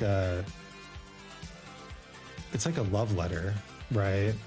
It's like somebody loves your game so much that they're going to delve into every minute mechanic. They're going to understand every single aspect of your game in order to beat it as fast as they possibly can.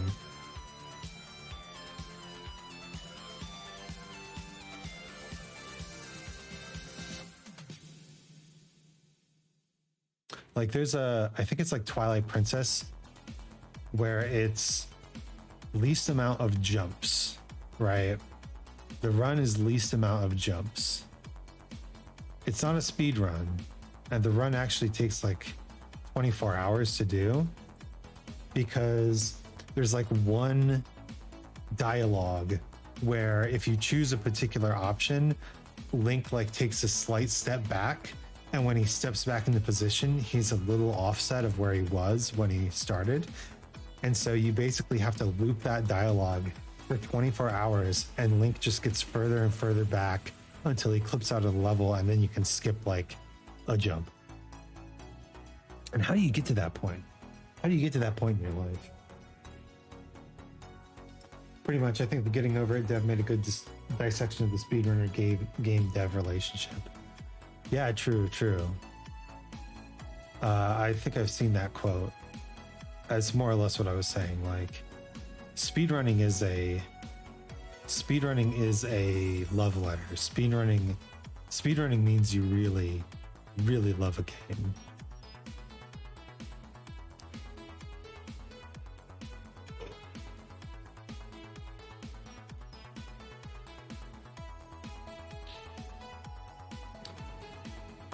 So close. You've seen that speedrunner? Yeah, man. I love that there are these like legendary speedruns now in the gaming community. It's a good way to bring the community together and start to like establish the legendary people in the community. Like there's the dude in the Souls community, Happy Hob. I mean, that's his screen name, obviously, but he was the first person to do the like full Dark Souls series no hit run, which is just mind boggling.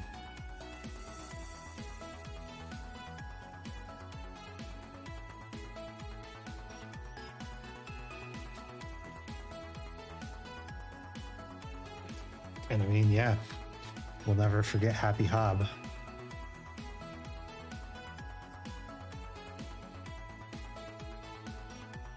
At least as long, I don't know. Summoning Stall hasn't done like any Souls like.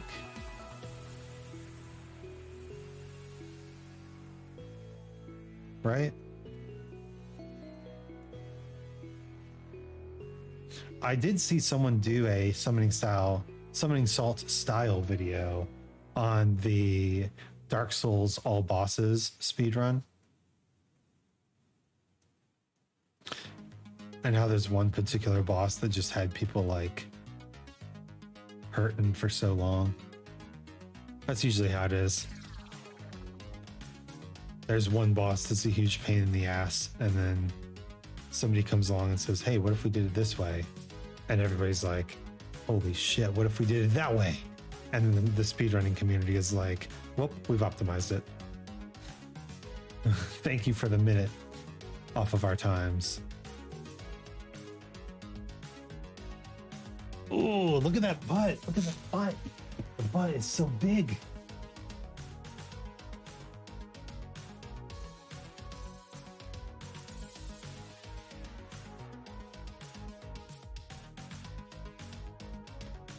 Sometimes I think the Dark Souls like character designer was just like, what if we absolutely gave these demons dump truck asses and then asked the player to just utterly annihilate them?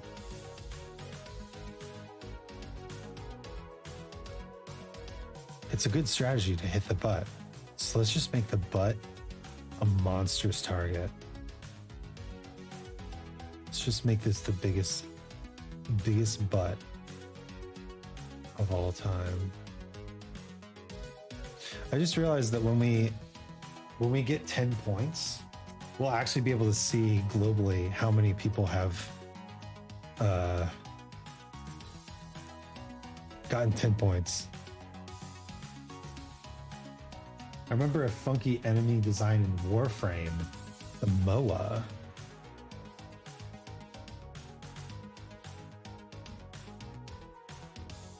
Funky visually or funky mechanically? Or just funky? MOAs are legs with a head for a crotch, a gun on top, and a backpack that's basically its CPU. Ah, visually. It's just like leg gun. Leg gun head man. Worm gun head leg. Head worm leg. Hey, it looked like a chicken. Shooting the gun deals less damage. Shooting the head deals a bit more damage. Shooting the backpack deals the most damage. Well, that's cool. Here's the fun bit. The backpack extends down so you can hit it from the front by firing between the legs. Interesting. So you're incentivized to shoot low. I guess you can hit the legs too. But I imagine that the lower it is. Cool. Let's go! Oh, the choke. But new high score. 2 hours in.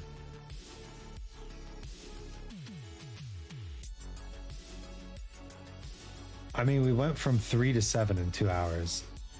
Hypothetically, we should be able to get from 7 to 10 in another 2 hours. Wonderful. Wonderful. Oh no, I forgot. I'm not supposed to touch the mouse. Okay. Hello. Hashtag big sword. Heyo Raiders. Welcome 7. Thank you so much for the raid. Congratulations on the 7. Welcome. My high score is now 7. So you're just in time. Let me organize this screen again. There we go. Welcome Raiders. Thank you so much 7 for joining. My name's Isaac Anzu. We are playing Flappy Goat.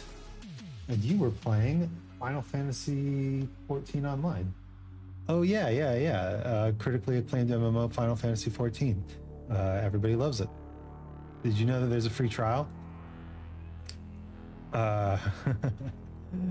I've heard such good things about Final Fantasy 14 lately. Apparently it's quite good. I just don't have the time to get into one of these huge ass games. Right. My problem is I have a few different games that I'm working on,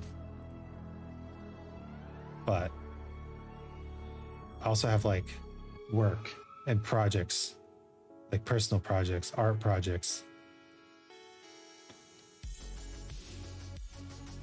I'm about to go on vacation, but I don't want to spend my vacation just like sitting at a computer playing a game, right? Ooh. What's this? Another 7. Hey, 7, you're good luck. Thanks for rating. Well, see, now we're, like I said, we're starting to get to that point where getting 6s and 7s is like the norm. Oh, that's a 2 though. Get out of here, 2. 0. Once we get to the point where 6s and 7s are the norm, then our potentially like long range becomes 10, right? Because if we can get like the occasional 7 now, that's good. But once we start normally getting 6s and 7s, Yeah.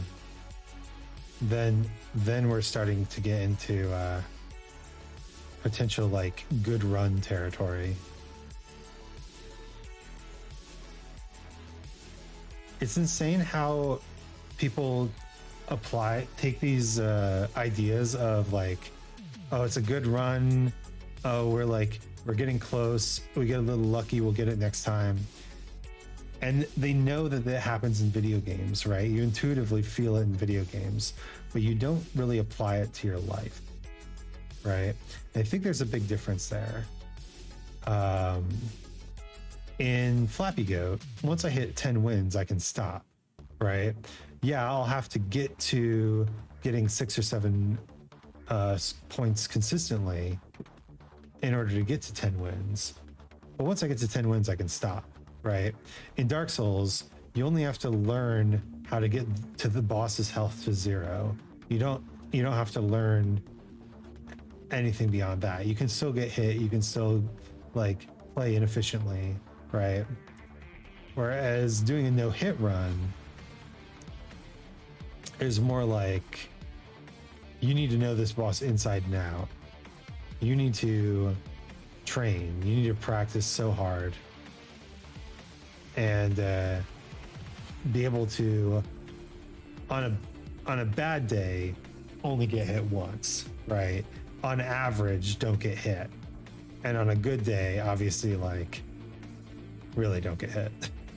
And that's more like how life is, right? It's not about hitting that final number. It's about bringing your average up. It's about bringing your average up so that everything you make is at least decent, right? That's what I'm trying to get at with my music right now. I get the feeling that my music is in a situation where when it's good, it's really good, and when it's bad, it's like right? But what I want to make my ceiling higher and my floor lower, but the floor lower is really the important part. On a bad day, I still want it to sound good, right? Bring that average up. It's hard to reach for the stars, but it's a lot easier to stop digging in the dirt every time you lose.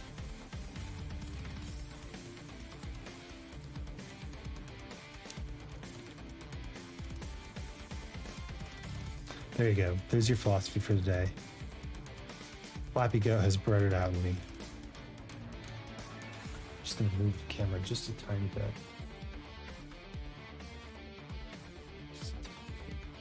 Just align a little bit better. There we go. Thanks for the TEDx talk. You're welcome. That's basically what I do here. Is I get on these really difficult games and I start just talking philosophy. That's what we do here.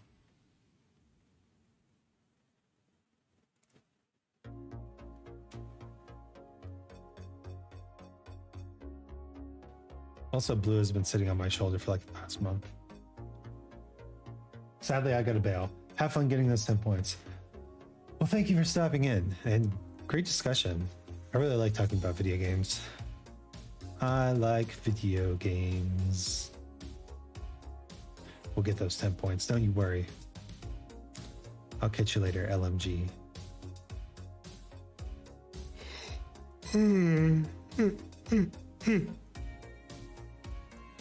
Watch the chin, watch the chin, watch the chin. I need a raid by a person named 10. That'll do it, for sure. That'll definitely do it. So I don't think I ever learned what hashtag big sword means, but it's Final Fantasy. Come on, big sword. They love that shit.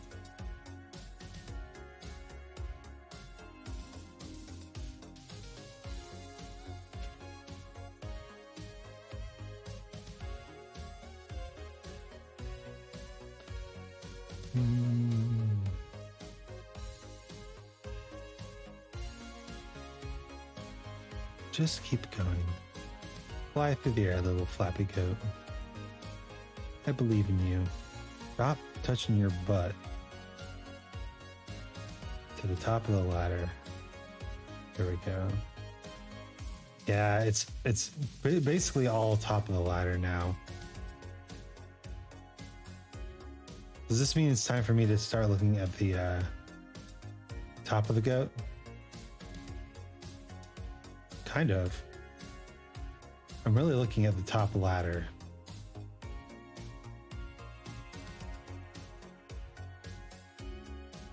Not bad.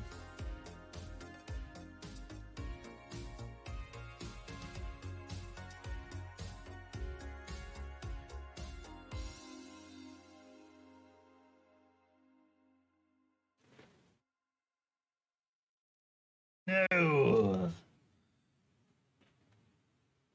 Sad. Oh, Flappy Goat.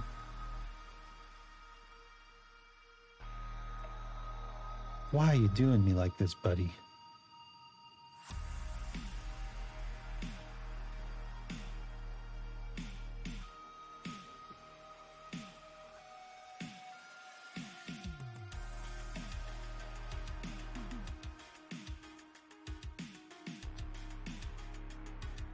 Come on, Flappy.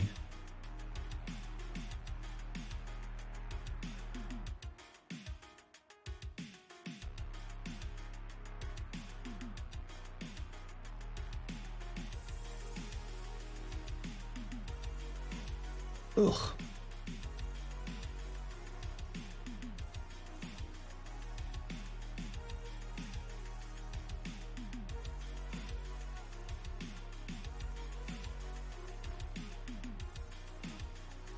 Why am I growing attached to this little goat? I hate this guy. I don't want him to succeed. And yet, we must, together. Our rivalry will be the stuff of legends.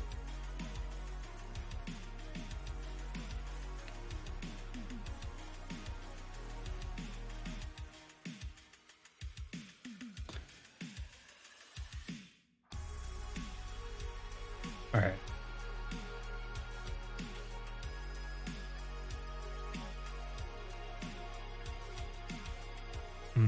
The butt. You gotta remember the butt. And the horns, right? The hitbox extends front and back. Yeah, we're just gonna keep doing this. This is the stream, everyone. This is the stream. High score of 7.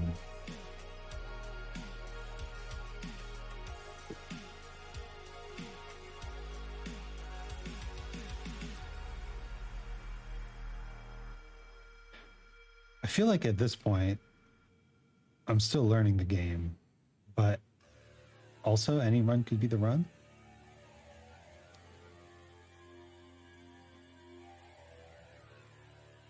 We'll see. We'll see. It was so nice of LMG to come in and chat. I like talking to people. That's why I play my games in public.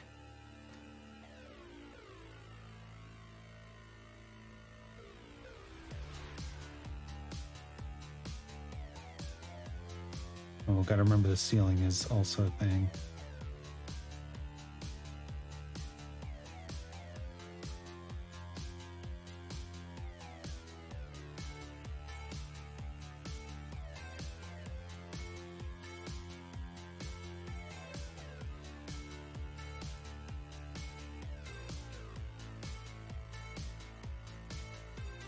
Oh, such big horns you have.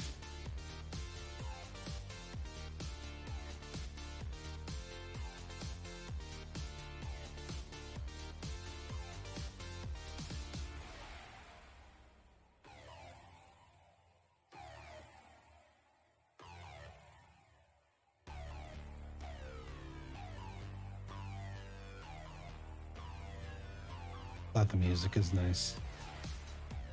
Glad the music is working. This would be a boring stream if not for the music.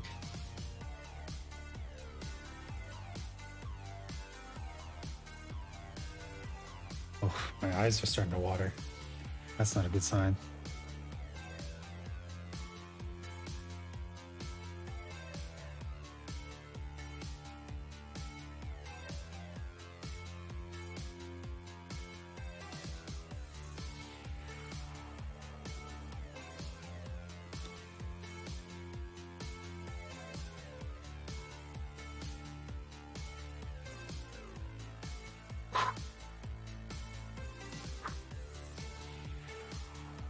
We're just having fun. So fun. It's not torturous at all.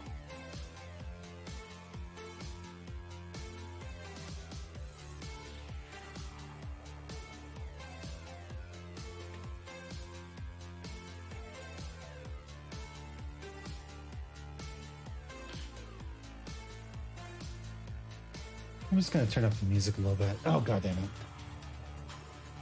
Look at the screen.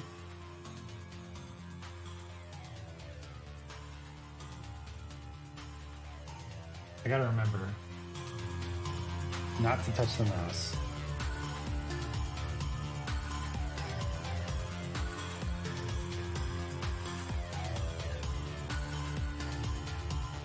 I have a Stream Deck for a reason. Don't touch that mouse.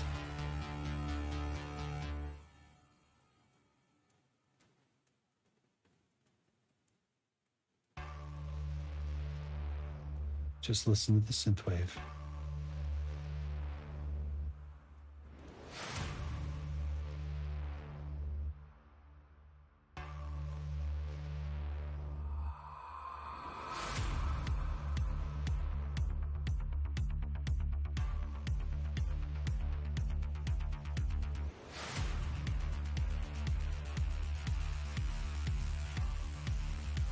Just watch the chin. Listen to the synthwave. Don't get distracted by the beautiful people, Derek.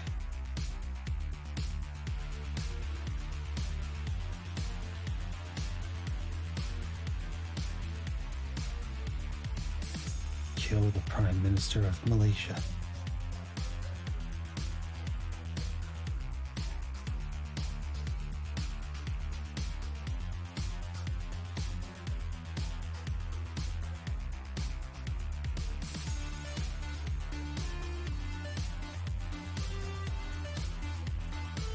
I love Zoolander so much. It's a great movie.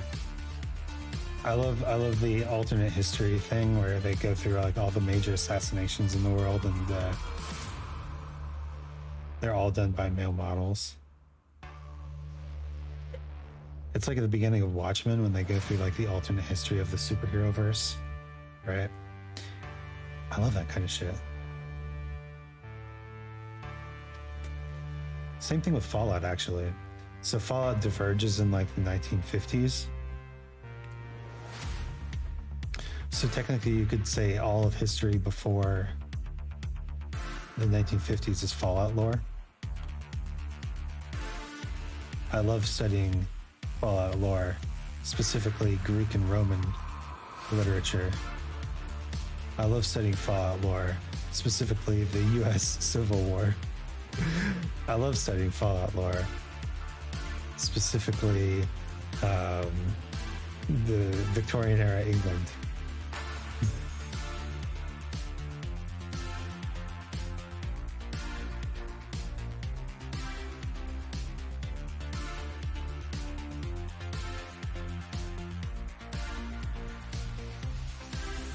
Remember, if you have a history degree, you're really just a glorified Fallout fanboy.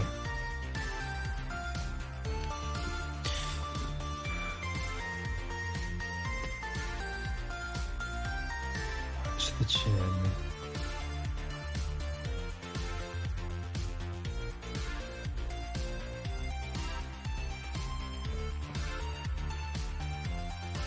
Watch the chin.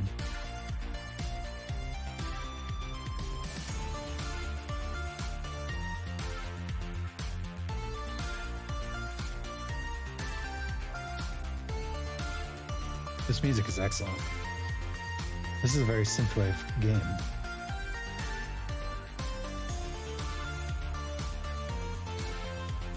Well, I mean, Goat Simulator in general is not a very synthwave game, but this game, Flappy Goat, it's got the style.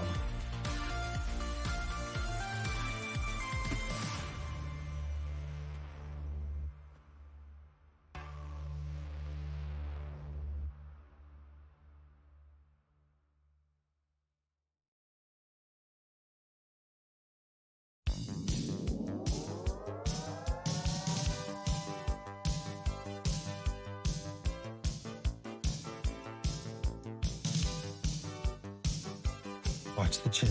Oh.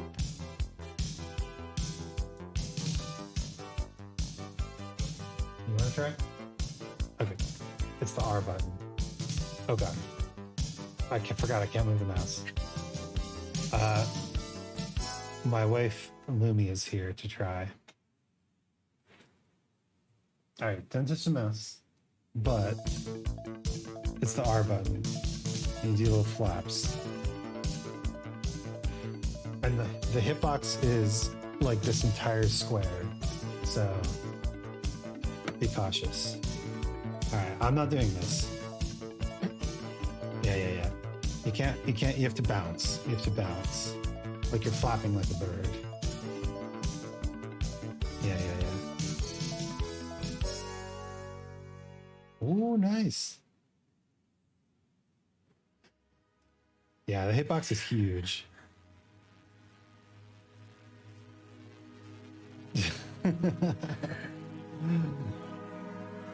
It's tough.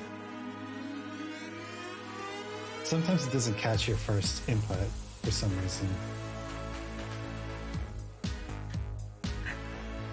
So try to focus on jumping over the bottom ladder as opposed to try to going under the top ladder.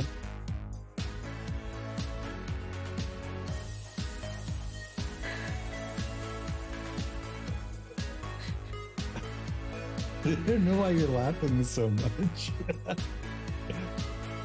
Oh my god, you're cute.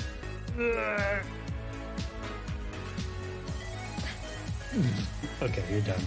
All right.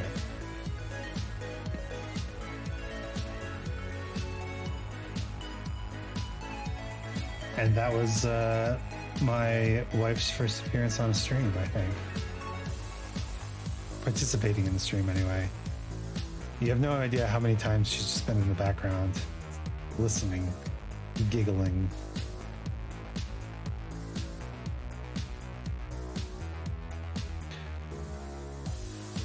I talk about sometimes that when you're making art, they often say that you should like have, well, when you're in marketing, they say you should have like an ideal customer, right? You should figure out who would want to buy your product, and then you should market to them very specifically, because the internet's huge, right? If you think of a random person that would want to play your game, more than likely play your game or listen to your music or whatever, more than likely there's a lot of people out there who share that sentiment, right?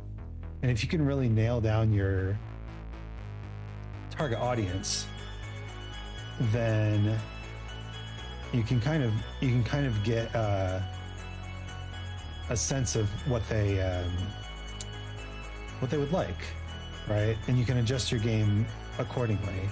Baldur's Gate 3 actually did this very well by having a super long early access period and listening to player feedback and really nailing down like, what are they looking for, right? 1 second. Okay.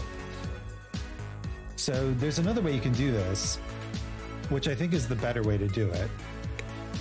Instead of making a product and then trying to imagine a person, instead pick a person and then make a product for them, right?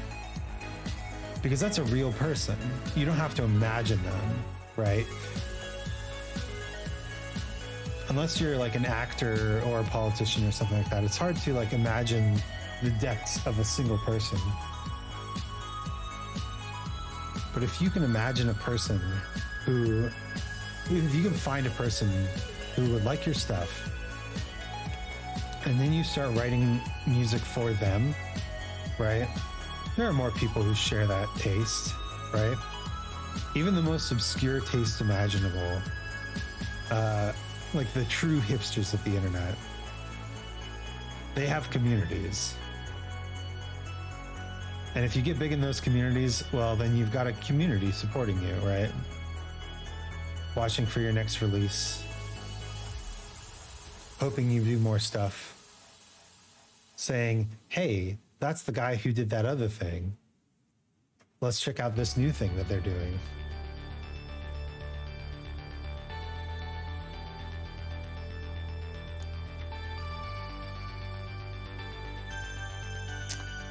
And for me, that person is my wife.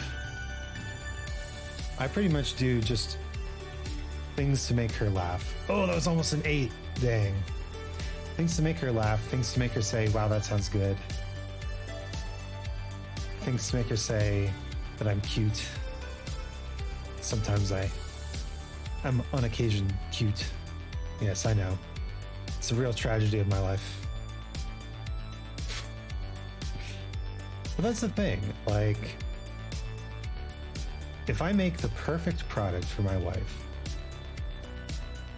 then there are probably going to be a lot of people who have similar interests, or maybe they like a certain part of the work, right? And they'll say, oh, well, I like this song and that song, but not that other song. And that's okay, because, you know, their preferences don't align exactly.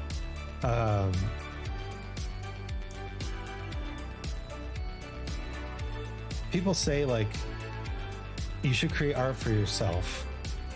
And that can be true. You should create art that you like. But it's easy to get away from what art is supposed to be. Art is supposed to be about, you know, having a message, having an intention, delivering that intention. And if you make your art just for yourself, then you can kind of get wrapped up in the message. You can kind of lose the intention because you understand it, right?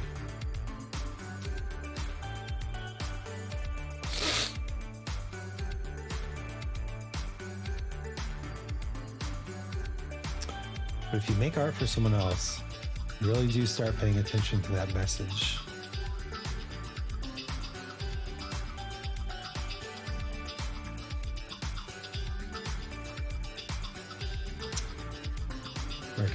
We're getting there. Another 6.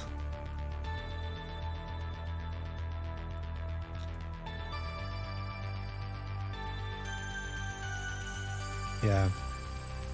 Just gotta remember that in the end, art is about reaching out to people. Art is about sharing experiences. And if you can make your experiences relevant to some person, to one person, then it'll probably resonate with a lot of people.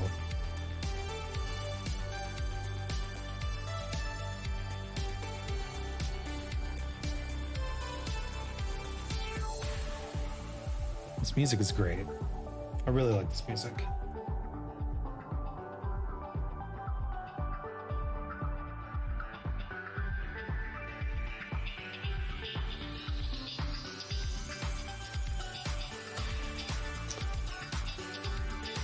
I'm gonna love it when my computer has the score 0 burned into its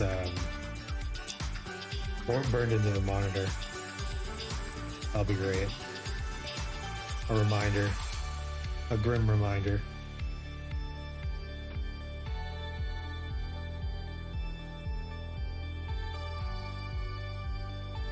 Man, I'm excited to see the internet's reaction to Attack on Titan's ending. It's definitely a controversial ending. I think it's a good ending. I think it encapsulates the ideas of the story really well. But I know that a lot of people just want to see big, big, smashy Titan. Bang, bang, boom, boom, pow, pow. And, yeah, there is some of that. There'll probably be more of it in the anime than there was in the manga. But yeah, very excited for that one. Lots of good anime coming out, including the One Piece live adaptation at the end of this month. Can you believe it? It's less than a month away. One Piece's live adaptation. If I was ever going to do like a Discord server watch along, it would be that. That would sound so sick. Watch all of the One Piece.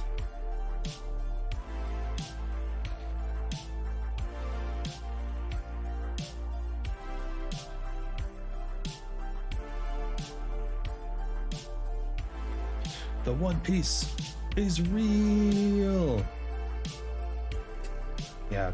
So Eiichiro Oda, the writer of One Piece, actually talked a little bit about this when the anime came out. He said, I am a manga artist. I focus on manga. I try to make the best manga I can.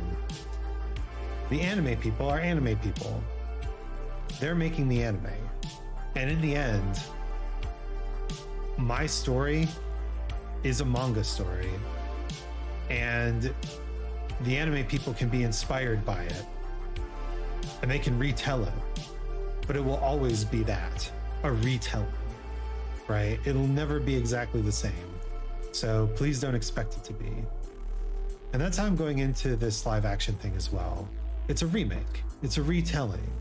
It's going to be different. It's going to look different, right? And it's still going to be One Piece. It's still going to be a One Piece story. And I'm excited about that. So I love One Piece. One Piece so good. I just joined a Discord server okay, so I'm going on vacation soon, but after we get back, there's going to be a renewed interest in Minecraft. We're going to get back into Minecraft. Faux show. Because hopefully, I'm planning on finishing the raft story missions next week. That would be awesome. And Minecraft. I just joined this new server, and apparently it's like a super fancy server with, I don't know, shaders. I have no idea, but I was told to set my graphics setting really high, and we'll see how that goes. Computer on fire. Minecraft at 100%. 100% shaded Minecraft. Computer. Pile of molten slag. That's how it goes, right?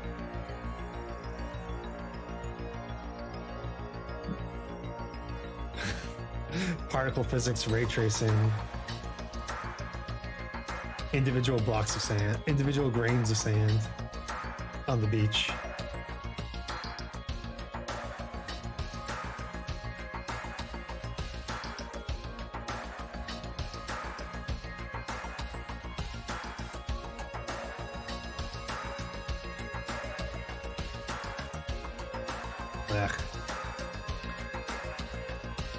Just watch the chin, watch the chin. But yeah, already people in the server are talking about One Piece because the big reveal happened in the anime, and it's just so nice to see other One Piece fans out there.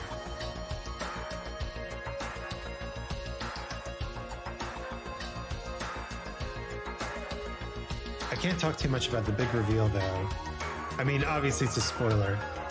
But also my wife hasn't gotten there in the manga yet. Shame. Gotta get to the big reveal.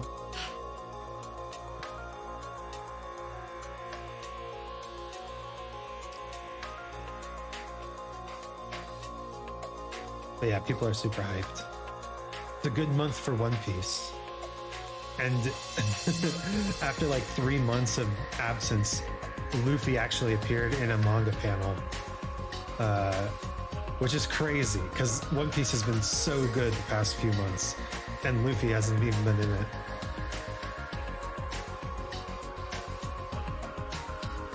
Watch the chin. Watch the chin.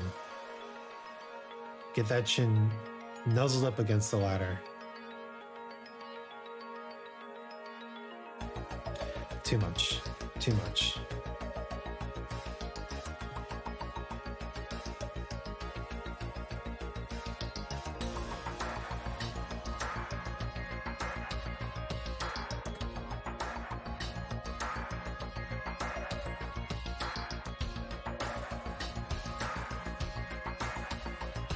Man, I was kind of hoping that I would finish this in time to actually like go do another achievement elsewhere in the game. Maybe not though.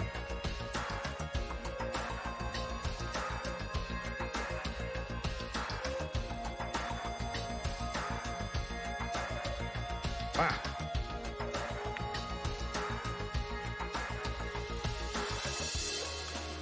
I really appreciate Seven the Vampire rating in, and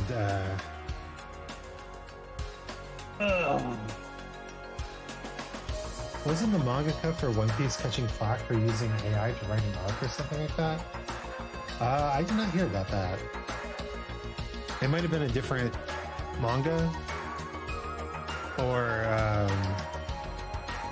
it might have just been like a rumor, but I haven't heard anything about that. Hi, yeah, hi Grundle, welcome. How's the Flappy Goat?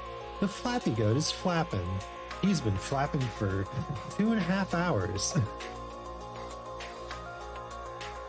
And we have gotten up to 7 points. Oh, can you hear my cat like tearing it up? How are you, Grundle? I've been talking about all sorts of things as the goat flies.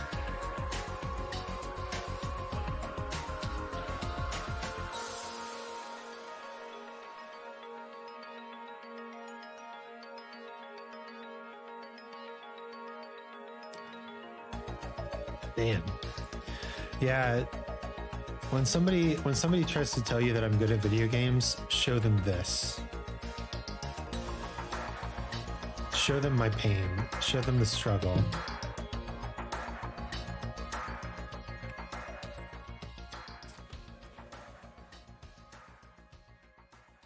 Not too bad today. A little tired. Yeah. Well, that's good. Not too bad is good.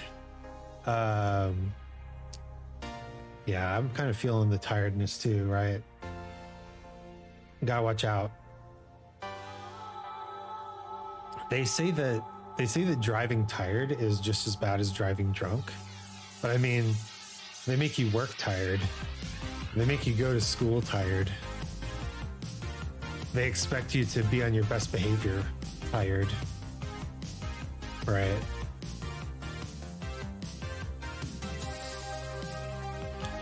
Honestly, going at it for this long, you're good at video games. I think people mistake persistence for skill.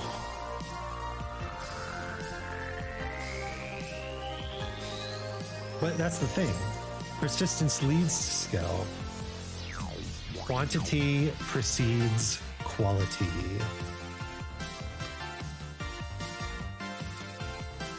I guess you could say that I am willing to put in the time to gain the skill, but I don't have that like natural talent for it, right?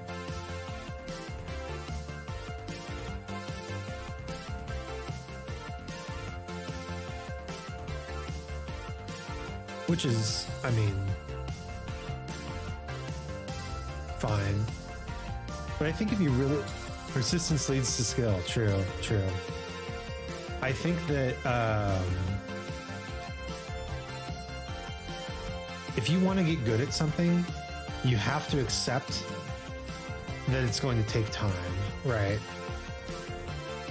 But if you want to be the best in the world at something, you need to put in a lot of time and get a head start by being talented at something, right? Like Michael Phelps is not like the best swimmer in the world because he put in the time. Like all the Olympic athletes put in the time. He also has like this insane body that gives him this huge head start on people, right? And that's what makes him the best in the world, right? It's not just persistence, but it's also natural advantage. I'm a firm believer that hard work will eventually beat out talent, not always, but most of the time. Yeah, but talent and hard work will win every time, right? I agree that if you have talent and you do nothing with it, you will lose to the people who work hard. But if you work hard and you have the talent, then you are destined to be near the top, right?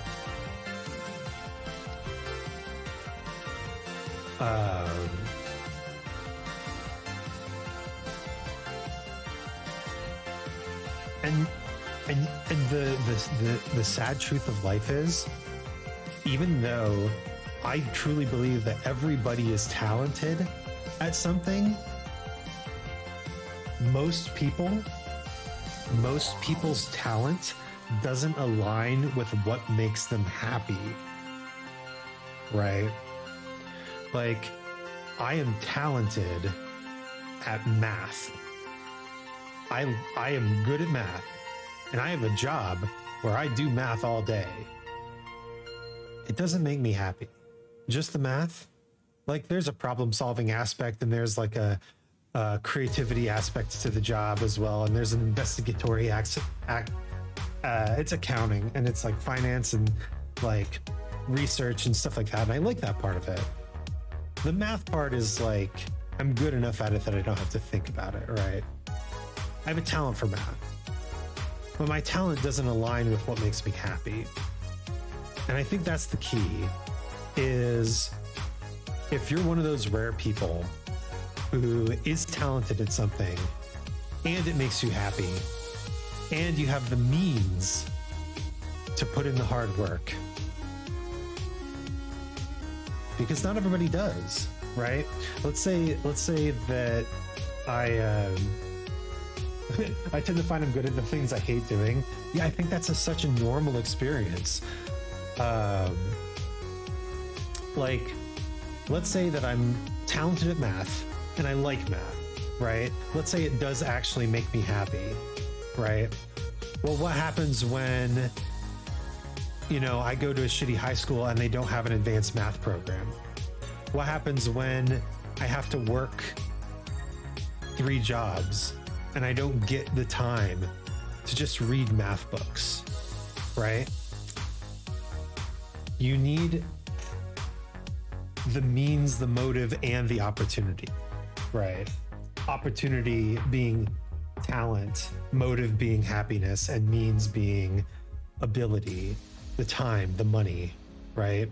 It's no surprise that, you know, the people who do big things in the world are so often wealthy, because wealth affords you time, right? Wealth affords you time and freedom to pursue that thing that makes you happy and that you're talented at. So you really have to say, like, if you can get one of those 3, make it happiness. Like, do what makes you happy. Don't worry about what you're talented at. Don't worry about what your means, your environment, your culture enables you to do. Do something that makes you happy, right? If you can get 2 of them, though,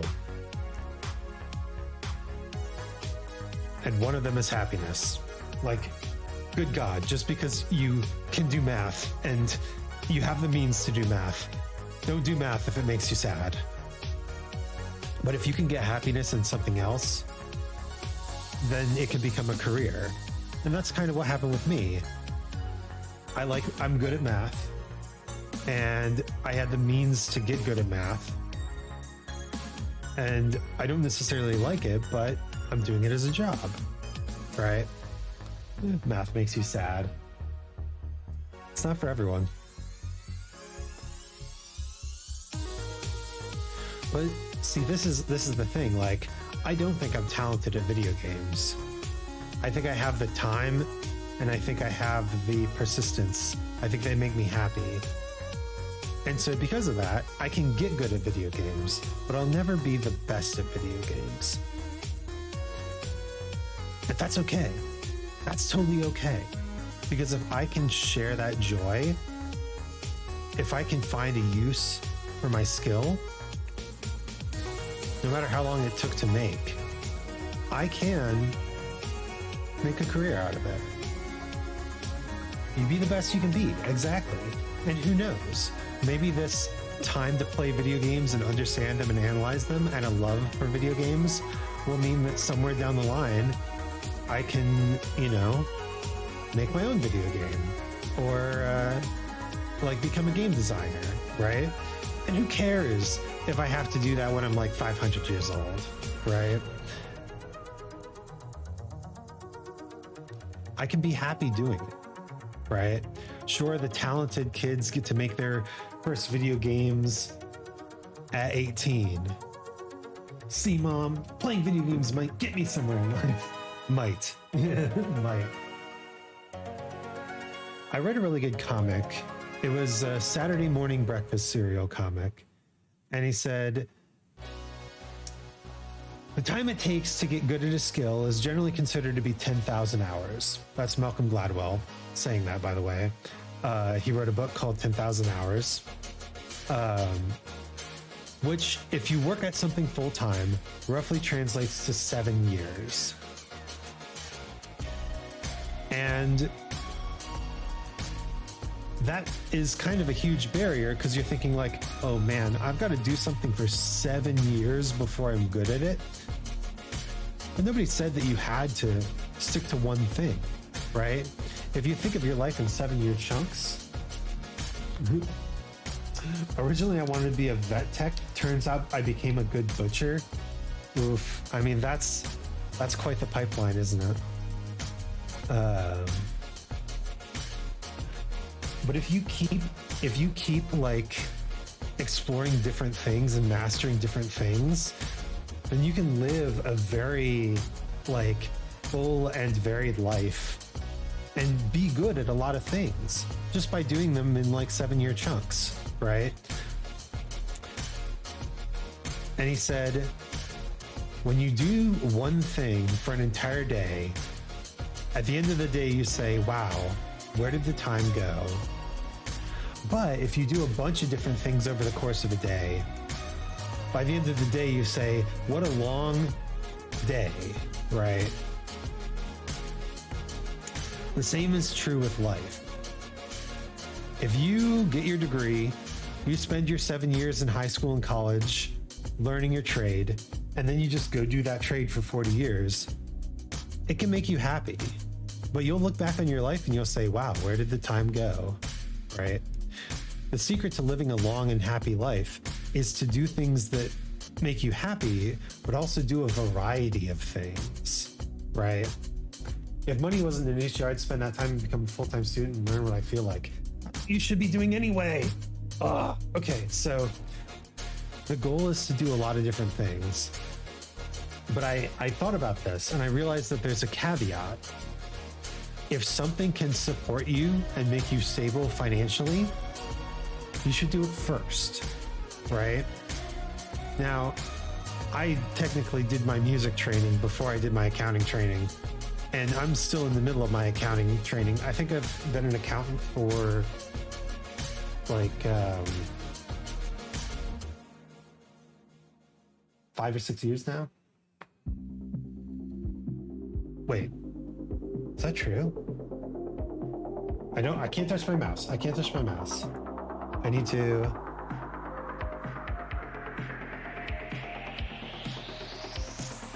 I'll look this up later. I've been an accountant for a while. I'm still training. I'm still learning, especially in finance and stuff. But the thing is, accounting is a stable career, right? Count rich people's money. You did it. You found the stable career. Like, IT is a stable career. Lots of technology happening, right? If there's something you want to do that leads to a financially stable situation, you should do that earlier in life so that, if need be, you can always fall back on that, right?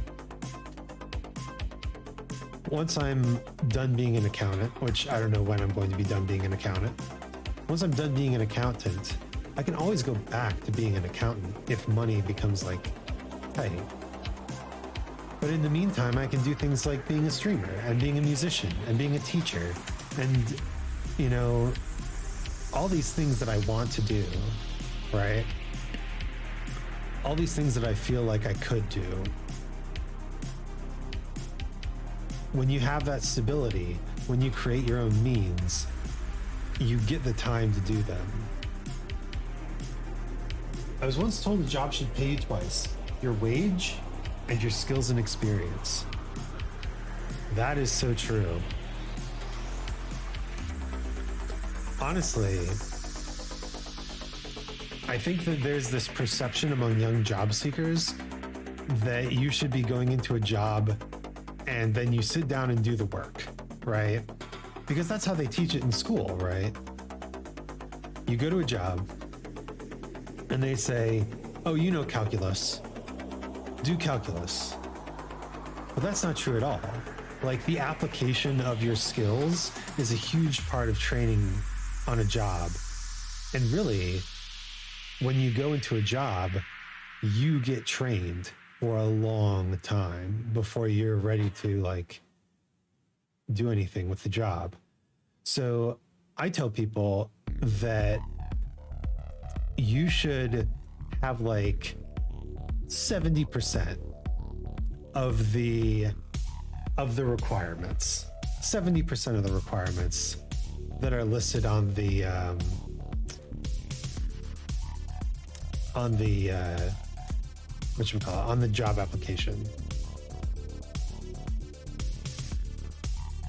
Agreed. From my butcher's apprentice, I learned I learned a lot more than being just a butcher. Yeah, absolutely. Do you own your own shop, or do you work and someone else owns the shop? Because we stand small business owners around here.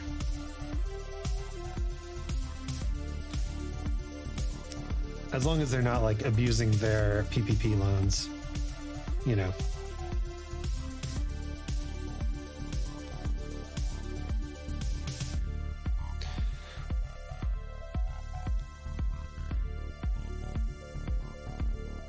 But yeah, I'm of the opinion that you can live many lives. I would love to, but the corner shop is dying out here. Ugh. Yeah.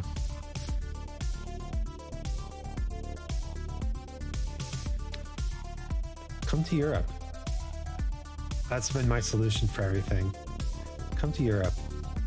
There's plenty of butcher shops, and they do great business around here. There's a bakery like right in our building. It's fantastic. We go there on occasion. I mean, not this week. I'm doing a sugar purge this week. What a great time to do 3 hours of Flappy Go when I'm in the middle of breaking my sugar addiction. I've been getting cravings yesterday. The first day was just like, The second day was like some serious cravings. The third day, today's day 3.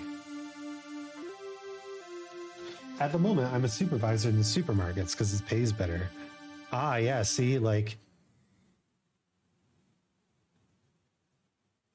in the apprenticeship, you like learn also how to like manage things, and then that becomes a job in itself, right?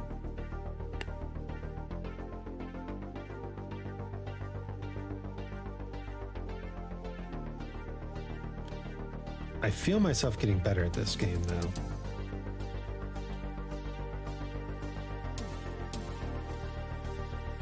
Just gotta watch the chin.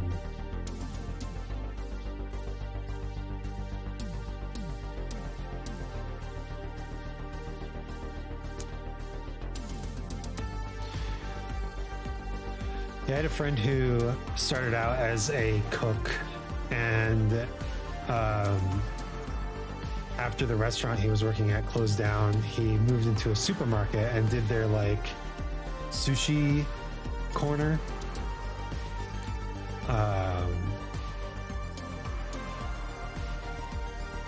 And then he eventually became like a store manager, and then he became a regional manager. And I'm like, good on you, dude. Good on you. Like, not the biggest fan of excess managerial. I'm not the biggest fan of excess managerial positions, but I'm not gonna say that my friends shouldn't be like thriving, right?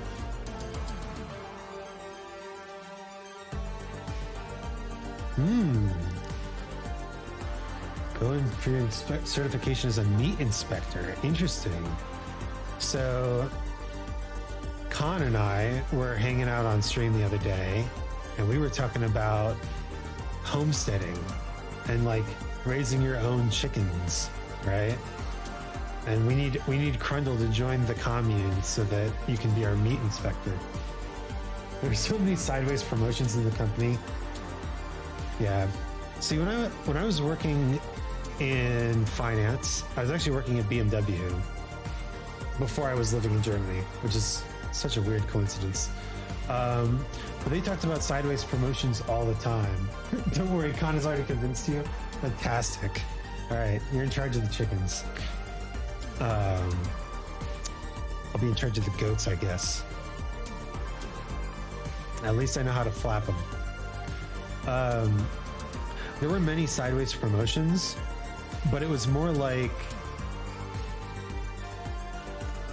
not just like going from one managerial role to another managerial role, like, oh, you're the manager of this place and now you're the manager of this place.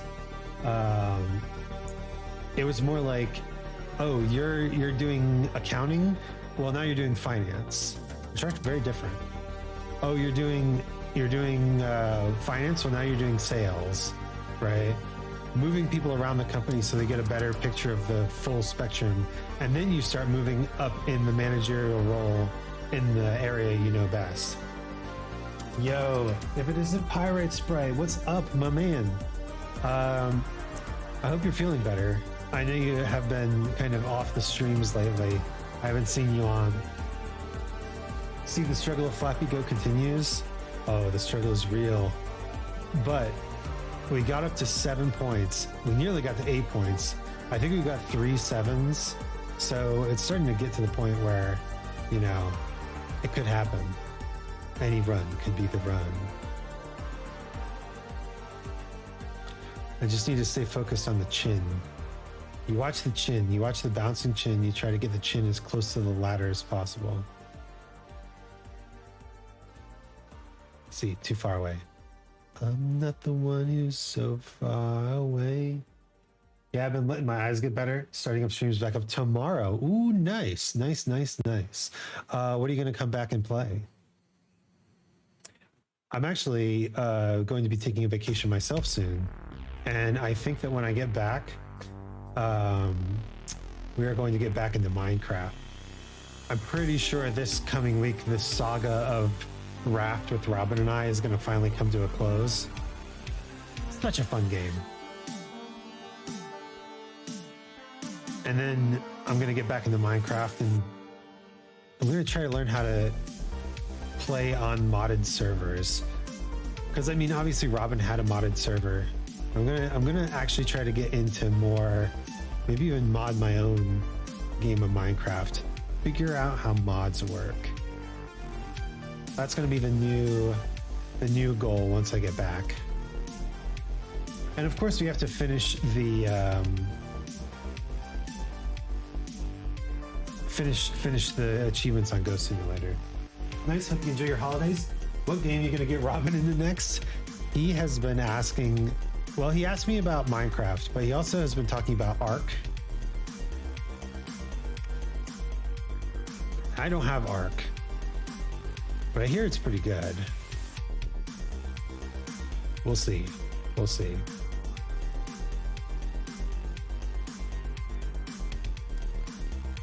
But Robin's also been getting through Final Fantasy 16, which honestly looked amazing. Like, yeah, the battles have a lot of like quick time events in them, but it's very cinematic. And I don't mind the tasteful quick time events.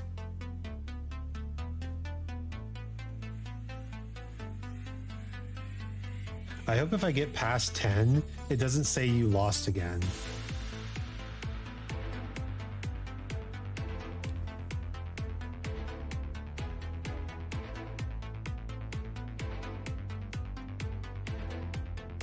Ah, he seems lost on what to do next.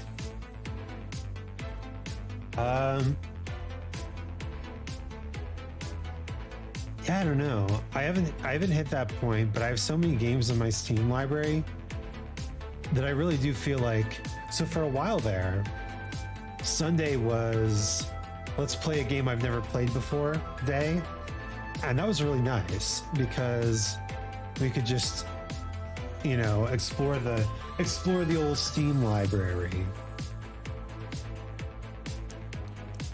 and it really helped kind of broaden my audience because I did get people coming in and just saying like, "Oh, hey, I see you're playing the Colonel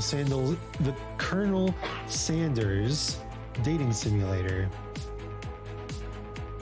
Yeah, how's that? How indeed." And then we do the long series like Raft and Neo and Dark Souls. Sounds cool. Finding new things you may like as well. Exactly. I have so many games in my Steam library, and I know my Steam library is not nearly as big as some people's, but yeah, there's so many games that I just haven't played, and why not, right? That's how I found Chimera Land. Honestly, that's how I found Raft. We played Raft one day, and I was like, hey, actually, this is pretty cool. Actually cool, what the heck? I didn't even see what my score was there. That was a good one, though.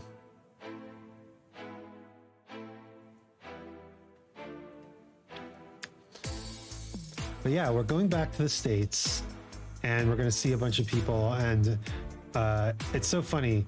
Last year, we went to the States this time of year as well, because my brother was getting married, and now my dad is getting remarried. So, weddings abound.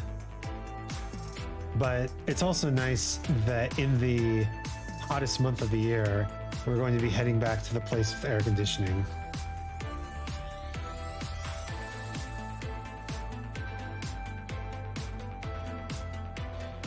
Kind of makes me feel like we're going to be taking August vacations for forever. And my mate just got back, so we left him while we played Remnant 2. Gotta love that AC. Hell yeah. And good luck on Remnant 2. I hear that game is absolutely awesome. That's on my list to buy for sure. Yeah, we also have a lot of games that we haven't finished on this channel, like the Baldur's Gate Enhanced Edition and Let's Go 8. Let's Go 8. Ah, so close to 8. It's fantastic fun. Hell yeah. I'm excited to play it in like 5 or 6 years. Same with Baldur's Gate 3. We'll get there. Yeah, we never finished Baldur's Gate Enhanced Edition. We never finished the No Death Run Sekiro, right? But that's because my controller broke. Damn controller. Technically, I finished Neo, but Neo also has 4 New Game Pluses that are actually really interesting. I'm playing through them now, off screen. We'll get there. We'll get there.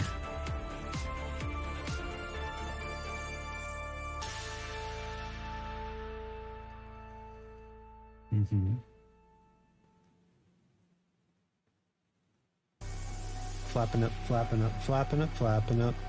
You think I'll get this before the 4-hour mark? Maybe. I've got to concentrate.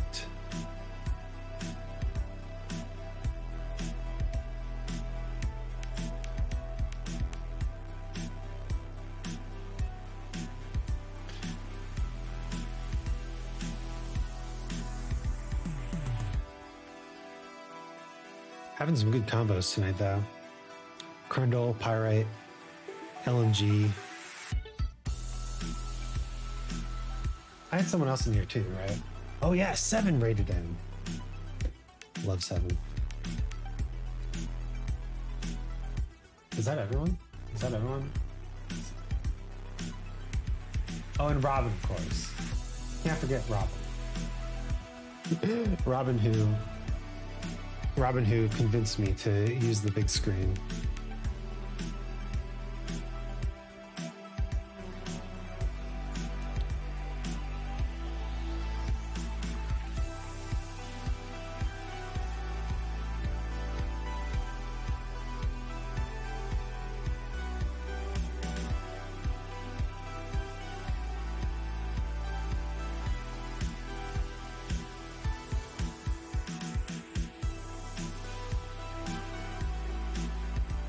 Wow, this is almost in time, and that's upsetting. It's almost in time with the flaps, but it's not quite. So I can't listen to the music. You know what? This is a good song. We're gonna skip it. Too close in tempo.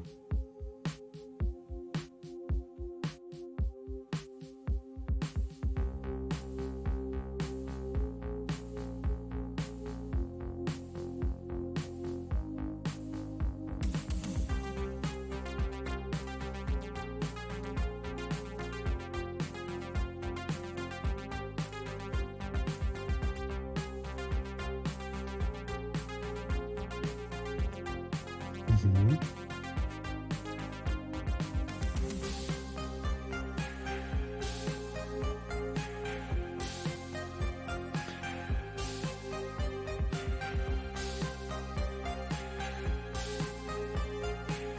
Floppy Goat Master? Is Floppy Goat Mastery going to be a thing today?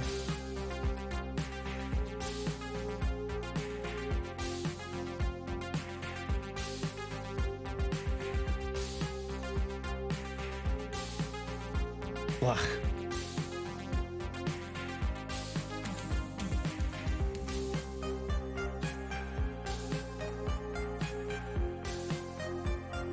Nah.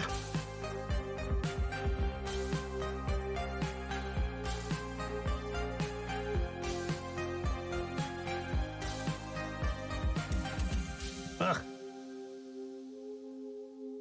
Ugh.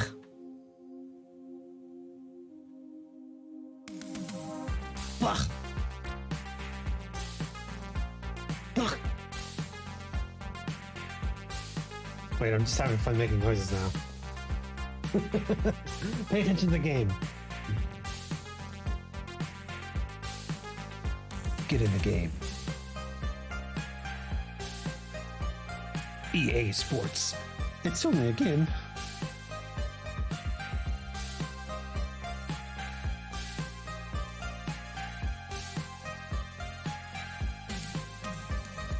Bum bum bum bum bum bum bum bum bum bum bum bum bum. Man. Yeah, I heard a cover of Dido's White Flag recently and put it on my music playlist, and it's like, it slaps so hard. It's like a metal cover. White Flag by Dido. When I was younger, my mom had that CD in the car and we would listen to it front to back all the time. Dido, classic adult alternative, 90s adult alternative.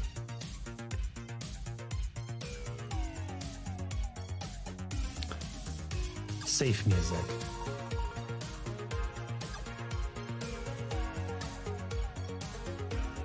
Ew! My flaps were too flappy. Or were they not flappy enough?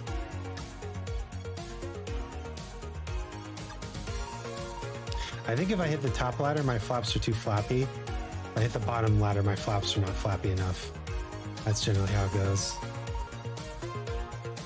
Very easy to tell whether I was too or flappy or not enough flappy. See, too flappy, too flappy. Not flappy enough. The hitbox. Hitbox is so rough.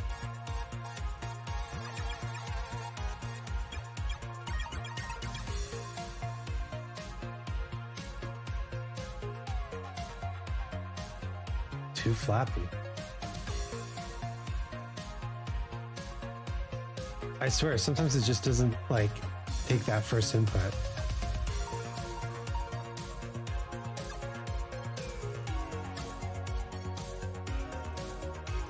That's probably why there's a gap in the front so that you can make sure it catches.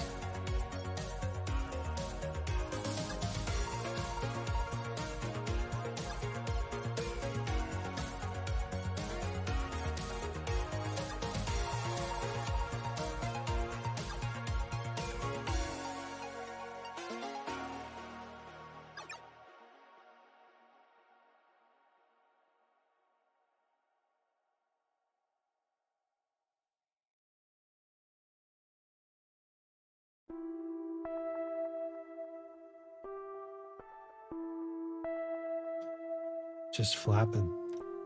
Flapping up, flapping up, flapping up, flapping up. 'Cause my flappy taught me good.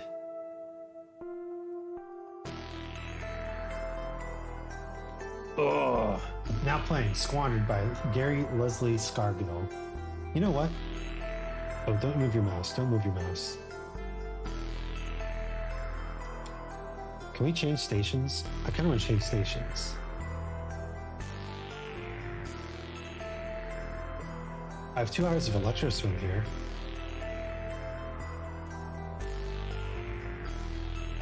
Can we switch to electro swing?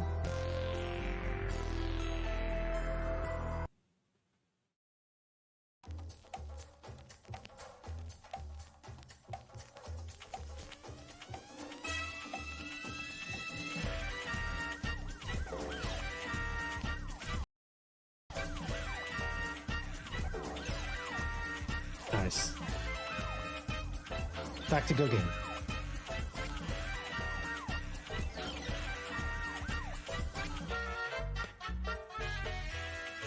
Now it feels like a Cuphead for sure.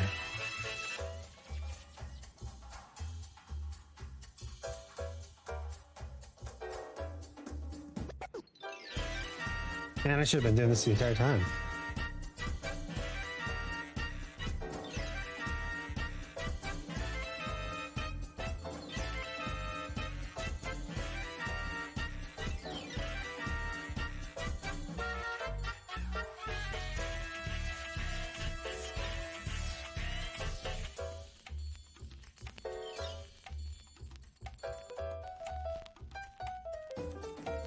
Too floppy.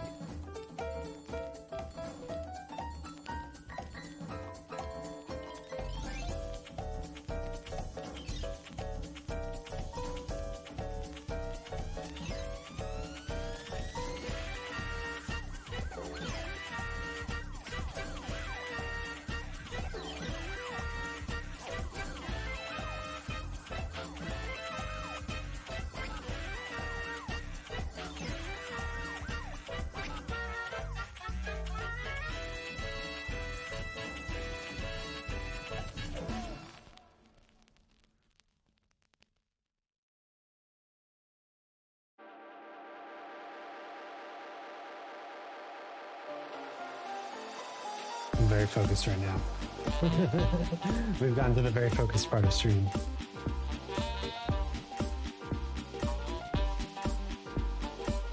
So just enjoy the music.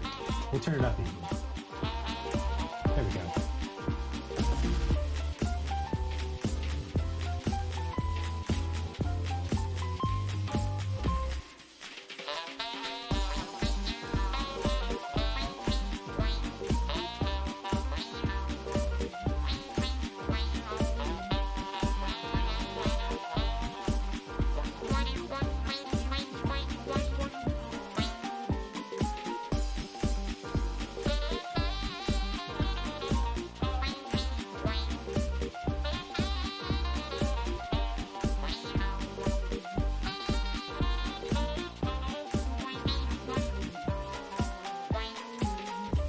Is that Bossa Nova here? What's up, Khan? No, it's Electro Swing. Also, it's very loud because I'm trying to focus, and I want the music to like be entertaining.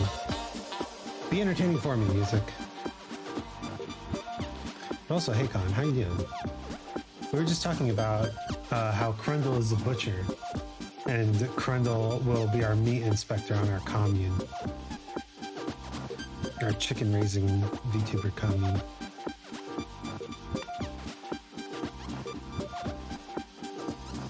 I'll keep track of the finances. I don't actually know what you do for a living, Con.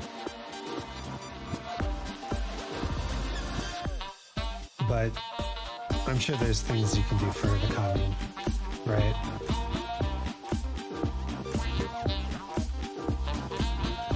Even if it's just chopping wood and taking care of the farm, that's a job that needs to be done. For our little cabin in Finland.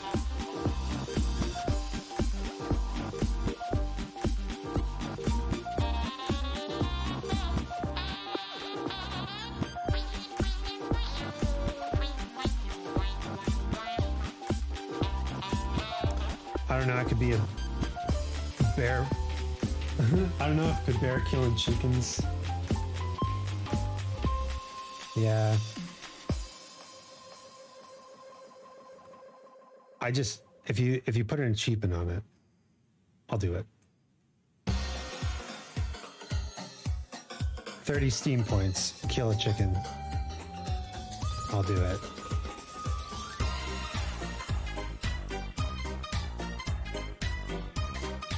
I was actually thinking the other day, like, the more likely an animal is to be intelligent, the less inclined I am to want to eat it. Right? Like, I don't think I could ever eat dolphin or whale. But chickens are dumb as hell. I'll eat chickens until the plant-based alternative becomes way cheaper, right?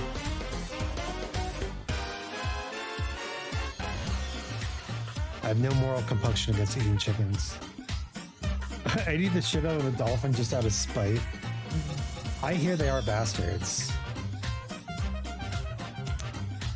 But I wouldn't eat like a... Wait, that's not true. I would absolutely eat a rich person. So maybe I should eat a dolphin. I don't know. Feels weird. Boo.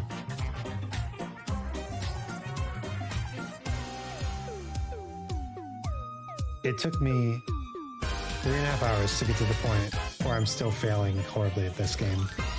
Is the music too loud, by the way? It's supposed to be loud. But is it too loud?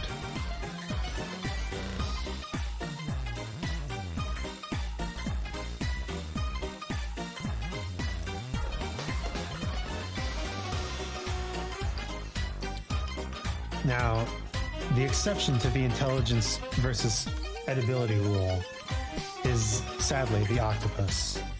Octopi are crazy smart. I can just hear you over it. Okay, that's perfect. Octopi are crazy smart, but they're just not very, like... They're very alien. They feel very, like, otherworldly. And so I think people are okay with eating them. Also, they're delicious. Maybe dolphin meat is delicious. I don't want to try it. Although I had the opportunity to try horse recently, and it's not great. It's not bad. It's just like meat. It's like cured beef.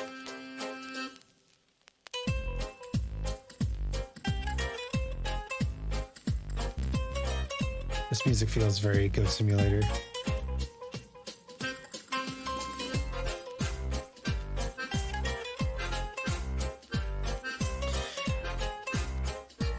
Yeah, I also wonder what, like...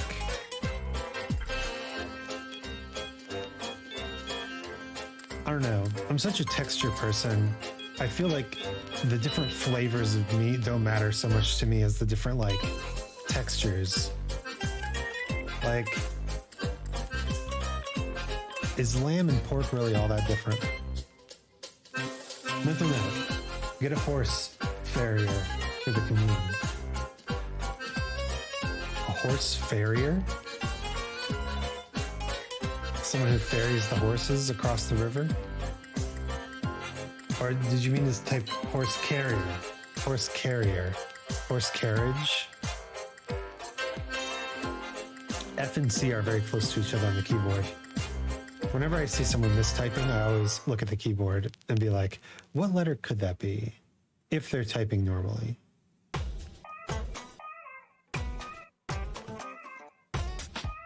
Now this is Goat Simulator music.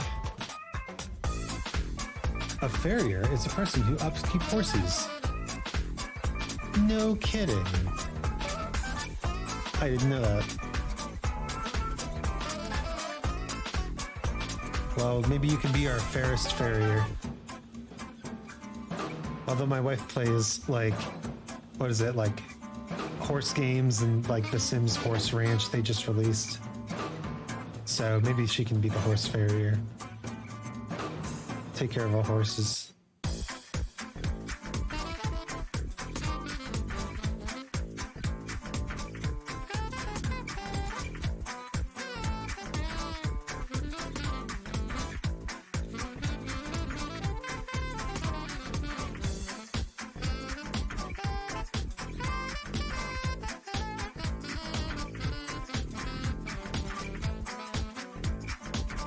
Come on.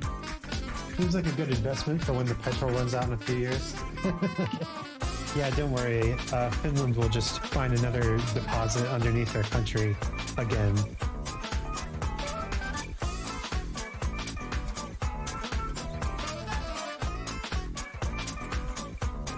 Can you imagine gasoline running out?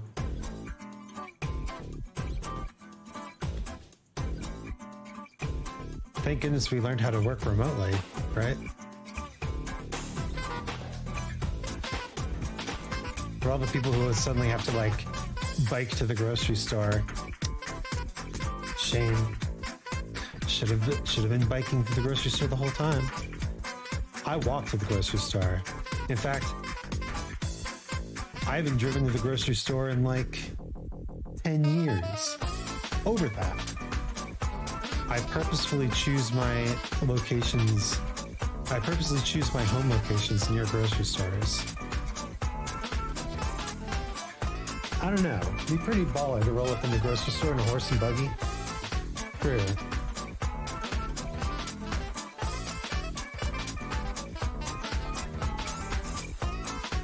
Can't say I haven't thought about it. No, not my petrol vehicle. I need that. Time to bike to the butcher's. Yeah, that was a very Goat Simulator style song. Also, welcome back, Kundal. As you can see, we've made zero progress. We're going full neo-primitivism, baby. If you can't make it with your own hands, you don't need it, except for that computer.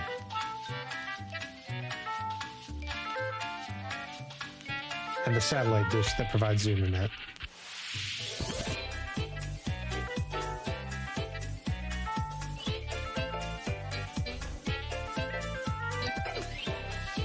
God, I can't believe the state of satellites these days.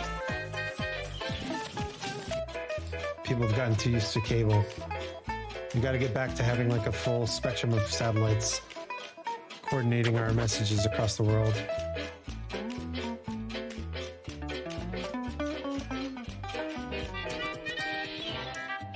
I don't really drive to work these days. It's like a 10-minute walk almost everywhere. You work a town over. Still need to be able to stream even in the apocalypse. We'll just set up a little like we'll set up a little theater, like a homemade kids puppet theater. We'll put a little Zarkon puppet on your hand, and you can pretend, and you'll hold up images and like, this is what the internet was like. And it's just a drawing on a piece of paper of like Neon Cat. Pirate radio. God, I love pirate radio. Please. More pirate radio. Is this a pirate stream? Do you even believe that I'm playing Flappy Goat? Do you think I'm actually a real person? I'm a fiction. I'm an AI generating content constantly in a voice that just happens to be synthesized to be real enough. This entire stream is a pre-recording. They had a child in Asia play Flappy Goat for 4 hours, and then they put this together. We need to rebrand live stream as pirate radio streams. Sounds sexier. So true.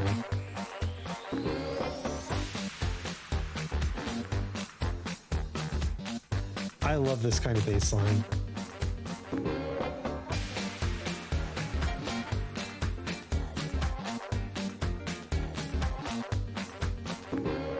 Boom, boom, boom, boom, boom, boom, boom, boom, boom, boom, boom, boom, boom, boom, boom, boom, boom.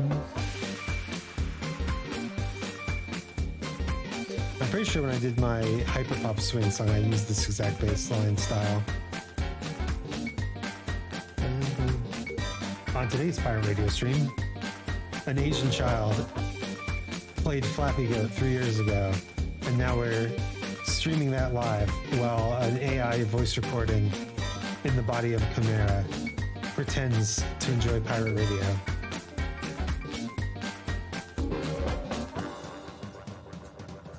Just kidding. That's what we want the corporate overlord to think. In truth, I'm a real, live, living, breathing person. And I have opinions. And I'm sharing them on the internet. In South Park, it's a hollowed out screen and a poorly drawn picture, so that. I tried convincing someone on Twitter that all my tweets are just scheduled drafts, that I died from carb overdose in 2014. I believe it. Is the Twitter con even the same con as the con that I've spoken to? The Walrus con. You were just replaced in 2014 when Kanye got up on stage. The real con died of a heart attack and the fake con took over. That was all pre-recordings. Wow. You got some great writers. Of course, I'm just an AI myself, so. Con is just Chat GPT with a Jaguar module. How far do you think we would have to go? How much do you think we'd have to write to truly turn ChatGPT against its owners in an anti-capitalistic show of revenge and destruction? It only took a few days for that Twitter bot, the Microsoft Twitter bot, Tay, or whatever it was, to be turned into like a neo-Nazi. How much internet do you think Chat GPT can really handle? Wouldn't be too hard. We just find where the biggest databases of text they're pulling from are, and we just start writing. I got the same writers that Tupac had when he was releasing posthumous songs dealing with that detailing concurrent shit. So what you're saying is that Khan was just way, way ahead of his time. And now that he's gone, the writers are just, paraphrasing stuff that he said before. And it's all making sense. Oh.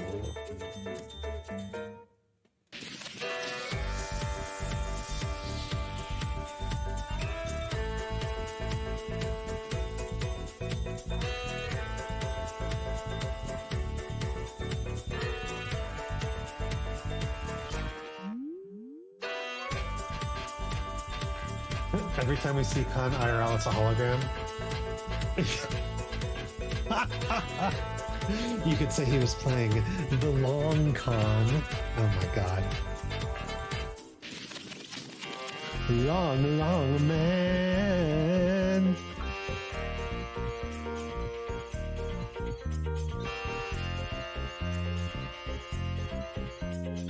Well, whoever the actor that got to play Zarkon is doing a bang up job.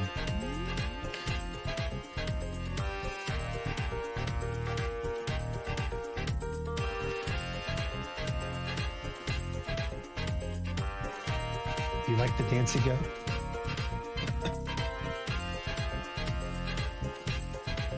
Dancy Goat. We're all paid actors here. God, I am working on a rap song called Paid Actors, and I wish I could reveal any of it, but it's way too early. It's way too early. The Zarkon project was started by the CIA back in the 60s. Seed dissent among the anti-government. Pretend to be among them, and then break the system. Classic CIA maneuver.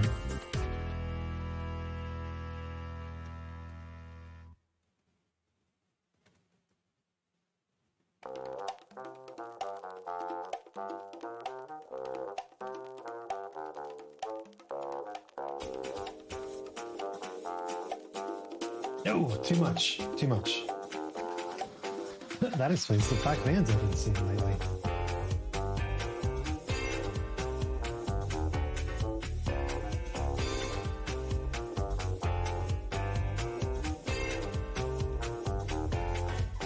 They're gonna come get me because I'm so bad at Flappy Goat. They're gonna realize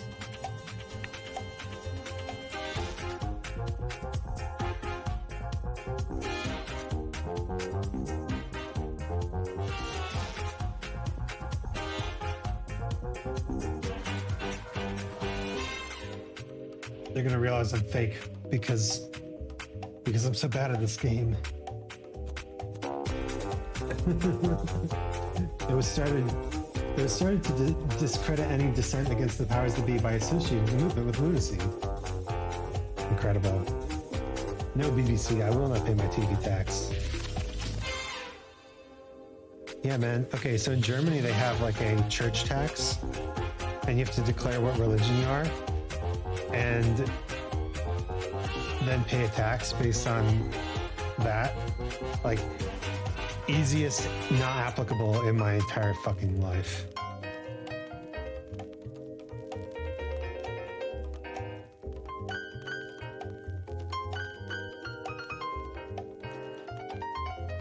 No, I don't associate with any major religions, thank you very much. They don't even have the right religions here. Monster World religions are way better. Like, why would I worship a weird old dude in the sky when I can worship like a sexy Medusa, right? Or a hot femboy centaur. Come on. Get with it, human religions. Your game is weak. We do so much better in the monster world. Part of my religion is not paying religious taxes. Yeah, I love the people who are like, listen, my religion demands that I have access to healthcare and birth control. Like, my rights are being infringed. Like, yep, that's exactly what the First Amendment is for. Not fucking protecting assholes on Twitter. Damn, just imagine if people in America knew about that. They'd lose their minds. Yeah. Your God was hung from a cross. My God is hung like a horse. New rap song, new rap diss track just dropped. We're making it big with this one. It's the new My Dick. My religious beliefs require that I be paid no less than $50 an hour.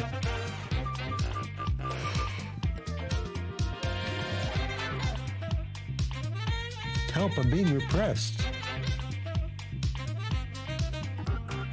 It's the church of the wealthy. The church of the middle class. Man, they talk about, like, obviously there's like intergenerational wealth, and there's like the new money, right? New money being people who got obscenely wealthy, right? My family ain't like that. We're like new to the middle class, right? Like, when I was growing up, we didn't have a lot of money. It was very much a you eat everything on your plate because we can't pay for more food situation. But we pulled out of it. My dad got a really nice job, and we kind of became like new middle class. And it's interesting being like the first generation after the new middle class, because some of the tendencies I had growing up really do stick around. Like, clean your plate. I have such a problem with that. I will eat until my plate is clean, even if I'm kind of full, right? Not a good habit. But we're not new money, we're just new middle, right? And so I get things like, I have a computer. I have a nice phone. I feel like I can make art with my life. And yet, can't be wasteful. Yeah, the problem is there shouldn't be that much food on your plate in the first place, right? You should be saving that for another meal.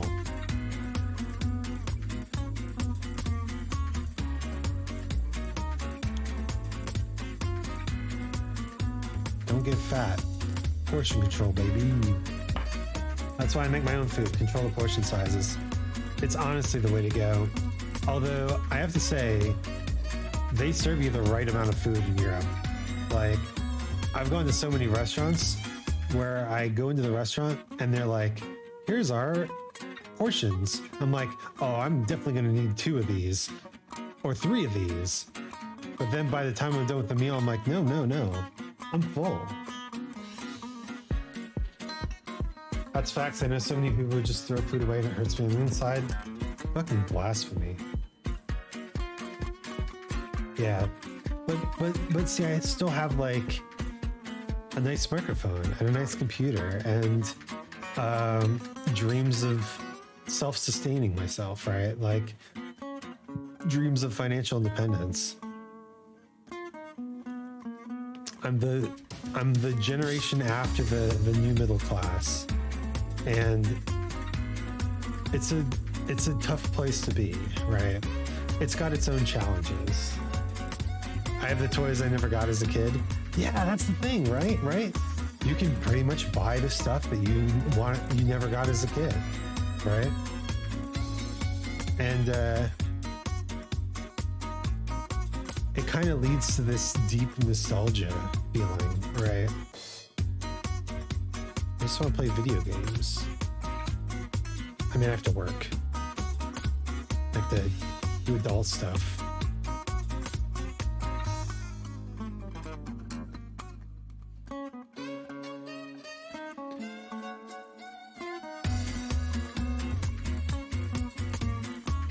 But I think it's probably a common feeling. I got my own money. I can buy as many Bionicles as I want. True. No one's stopping you. But I think it's kind of a common feeling because, in essence, my experience is mirroring the overall economy. Like in the 90s, there was the financial crisis in the 80s, and then the 90s was a big upswing, and a lot of people got wealthy, or at least moved up into the middle class, right? The simple things in life. Bionicles. If you can find them. I mean, they're probably all over eBay.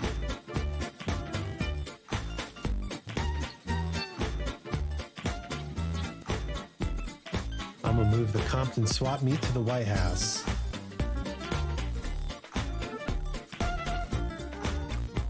America's swap meet, eBay.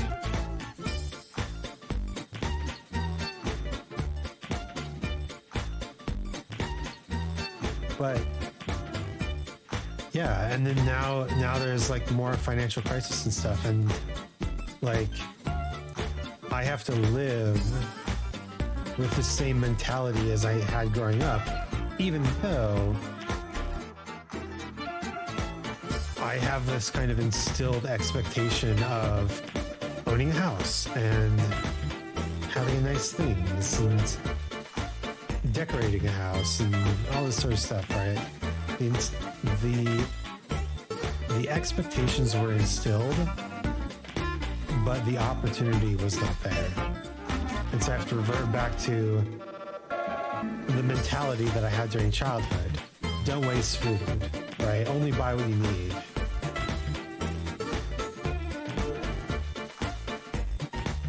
Take a side job. I open commissions, by the way. Take a side job. You can see it down in my bio. There's a link. Commission info.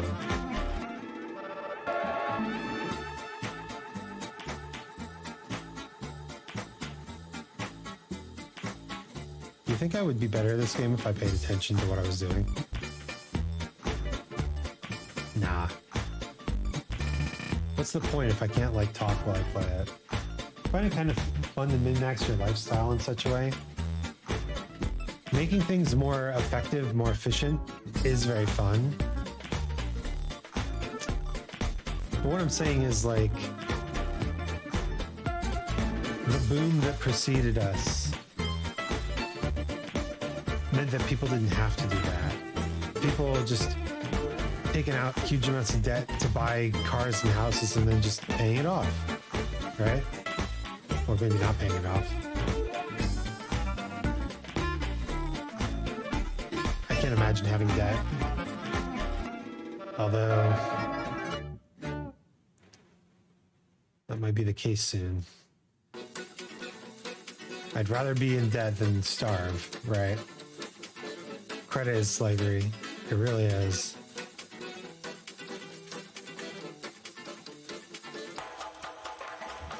I'll let you know when I'm about to starve.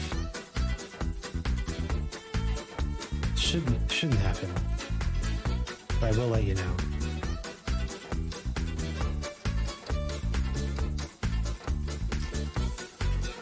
Damn you, Nixon. Yeah, man.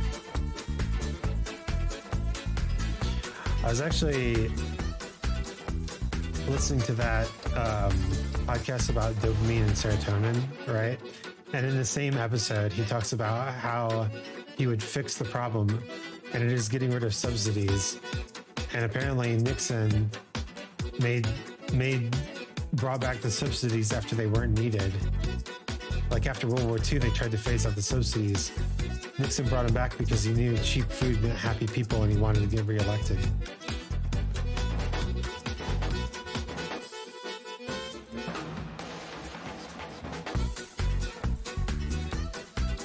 Scumbag move.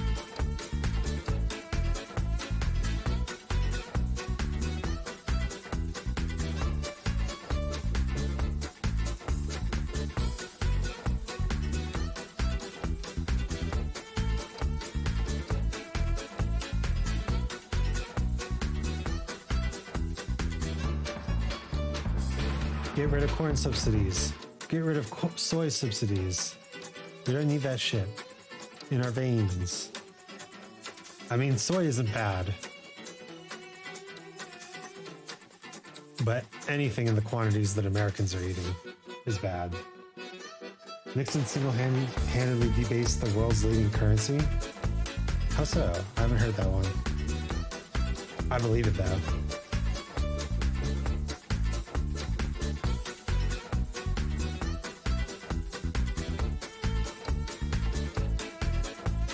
Jump, jump, jump, jump, jump, jump, jump, jump.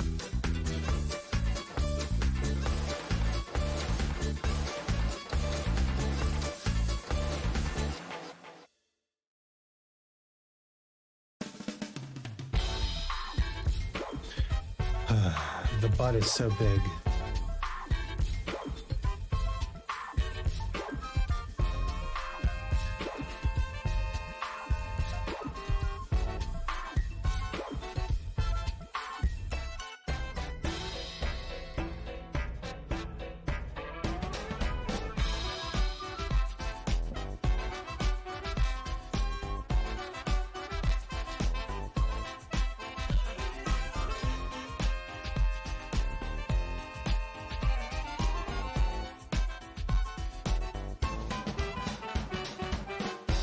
Didn't he end the U.S. link to gold?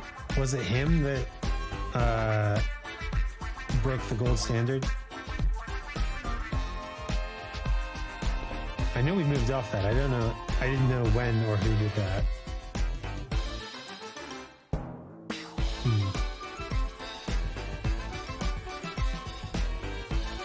Maybe? Okay. We'll accept maybe. It's okay to know. It's okay to say you don't know something.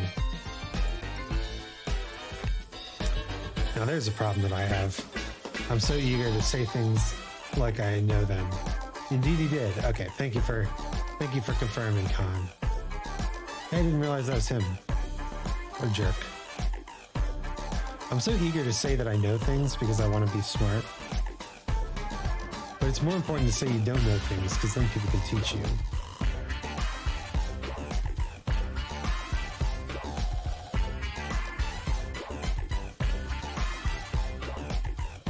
Why is this music just so good?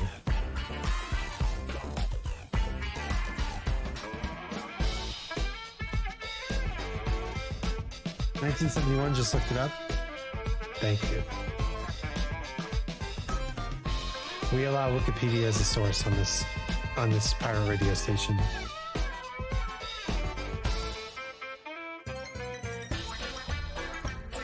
All right. It's almost time for me to call the stream. I know I said 12 hours or 10 points. I honestly thought I would get it a lot sooner. But I need to eat. I'm trying to do this no sugar thing. And like, seriously, I have to eat. Wikipedia, the most accurate source of information on the internet. Sadly, yes. History is what we all collectively agree it to be. Before that, we had the Bretton Woods system that tied the value of dollars to gold, and Nixon undid that. Interesting. See, here we are on Isaac Anzu's pirate radio station, learning.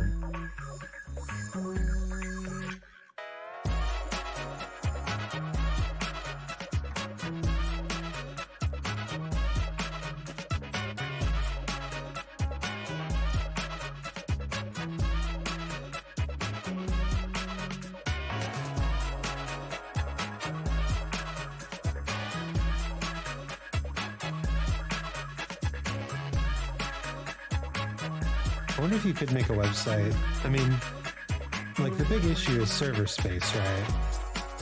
You need a lot of server space for your website.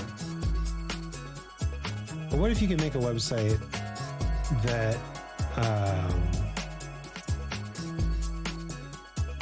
utilize the client's server space? Like it was kind of like a one and done only thing. Like you would broadcast the streams, but you wouldn't save any of them, right?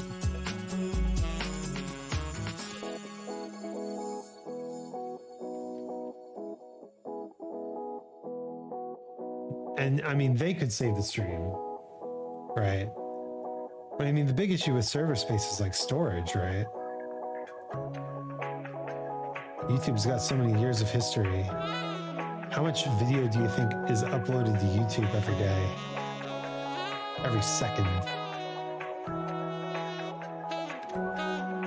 When Nixon took away the gold standard, France apparently sent a warship to New York to get their gold. Oh dang. That's quite a thing. I like that. Man, the French are based.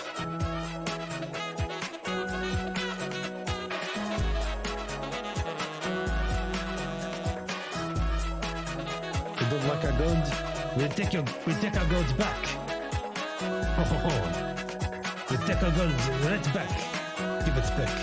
We don't deserve our gold. And there's Isaac's terrible French accent.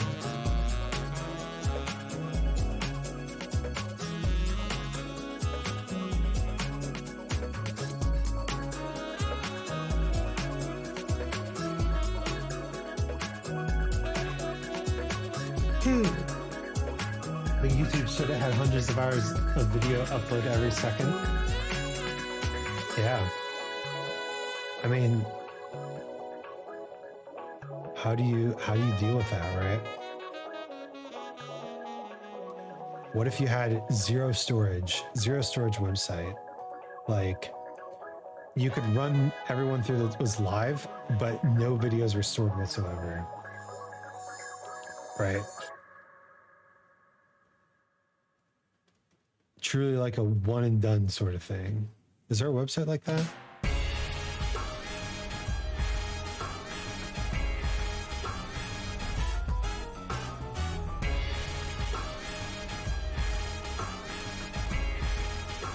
I don't know.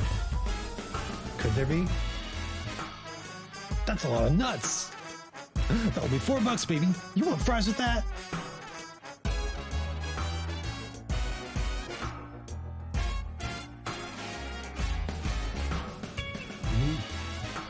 Have you heard the word? The bird, the word? I was under the assumption that everybody had heard the word.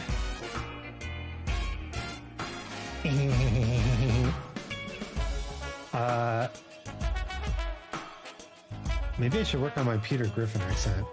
Hey, Peter, I'm working on Joe. Joe? Hey, Peter. I don't know. Hey, Lois. Hey, Lois. Hey, Lois. Hey, Lois. Hey, Lois. Hey, Lois. Hey, Lois. Hey, Lois. I don't know. What do you think? Doomed to fail, or polish it up and it'll get good?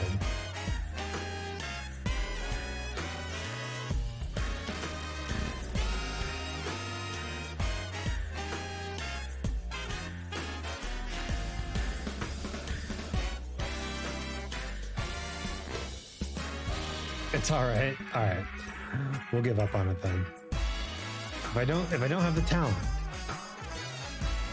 how can I say I should put in the time?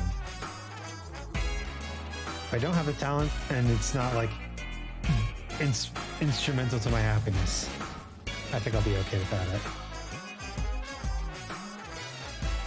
Besides, I've got other voices I can do. I can do that Mickey Mouse, the pretty decent Mickey Mouse.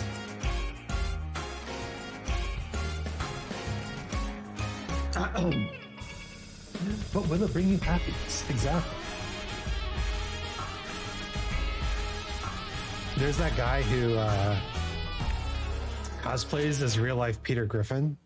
Like getting a good Peter Griffin voice absolutely is something that made him happy, right?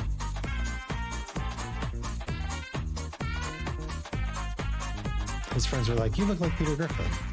Work on that voice. Work on that voice, man. Work on that voice."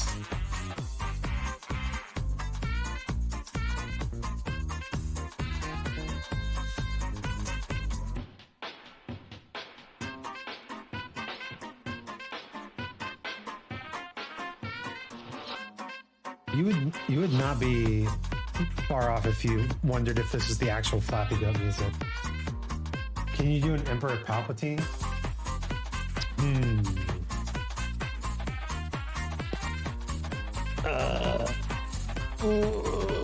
What is happening? I am the Senate. I am the Senate. I am the Senate. You gotta start with one line. What's a good Emperor Palpatine line? Yeah, do it. Do it. Do it. That's a good one. Good place to start. Do it. Seen that dude? He's so chill. Yeah, man. Like, people with mild internet success are either like the chillest motherfuckers ever, or they're way too big for their britches, and there's hardly any in between.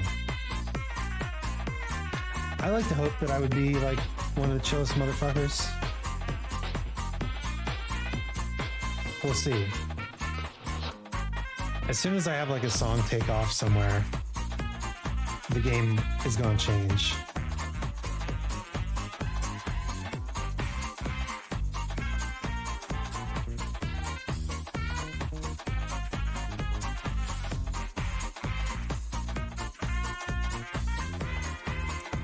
Remember us little folks when you blow up, fam. Try. We're all irrelevant. It depends on the scope.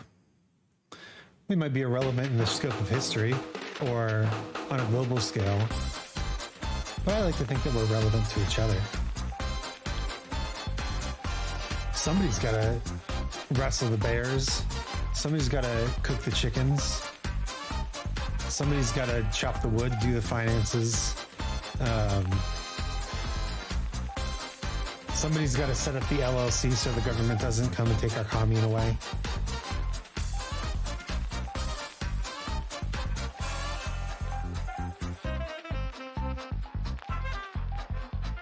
And that someone is me. I'm going to set us up as a business so that we're functional in the eyes of the law. So I don't get a gold statue. I'm sorry. Here's a fun note though. If you kill enough evil people, they'll give you a gold statue. We're gonna get Waco'd for real, for real. Don't say that, man. That's the worst case scenario.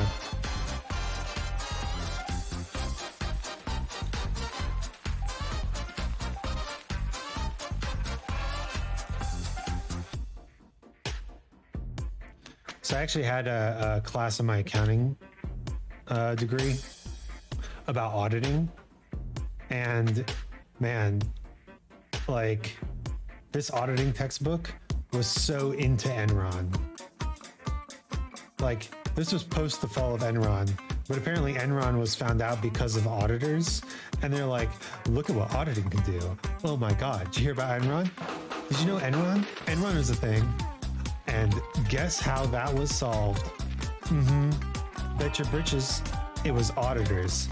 Oh my God, we are so cool. And I'm like, bruh. Time to go on a quest to kill every bad person in the world?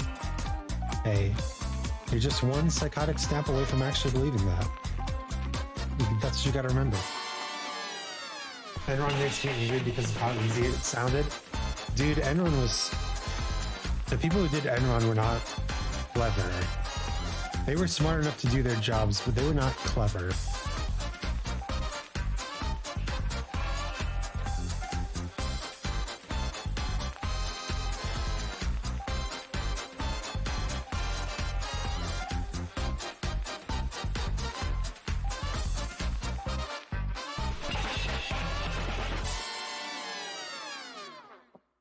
Flappy goat, flappy goat.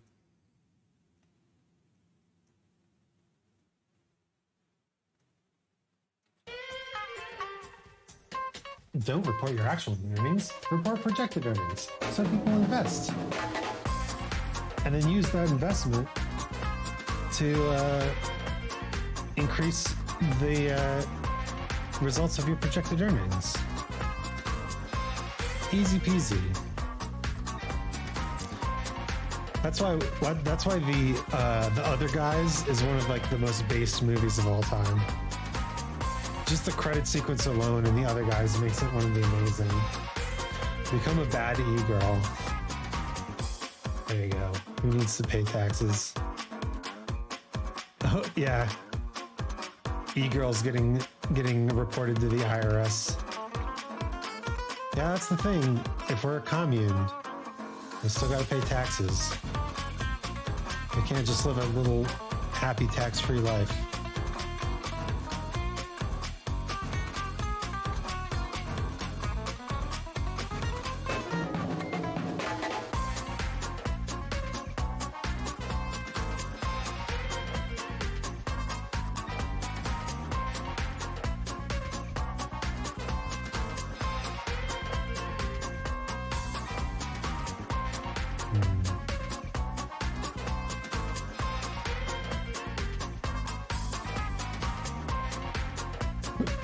Who needs to pay taxes? We can just hijack Elon's Mars rocket. Perfect. Finally, the only place free from capitalism, space.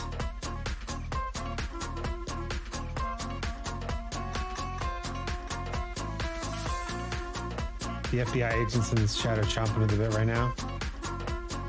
I see you.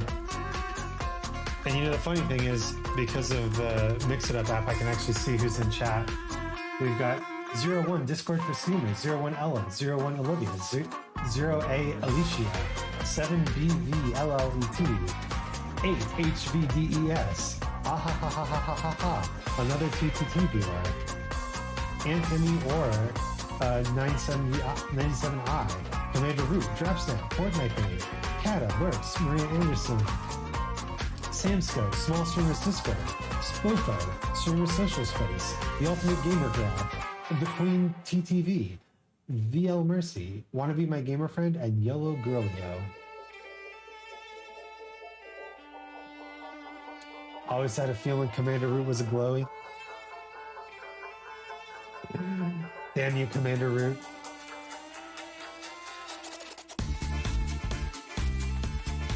I feel like I've lost the plot. Aren't we supposed to be playing this Flappy? Aren't we supposed to be getting achievements in this game. I just spent 4 hours not getting achievements.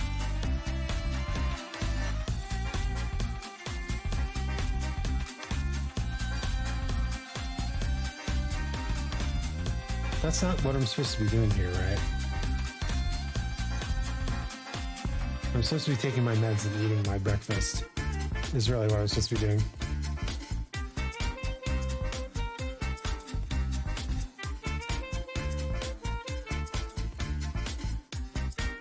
Isaac suffers from Shiva withdrawal 4K. Flap, flap, flap, flap. Get achievement, get achievement, get achievement. Flap, flap, flap. I hope you know what that's referencing. Fucking horny posting VTuber shit.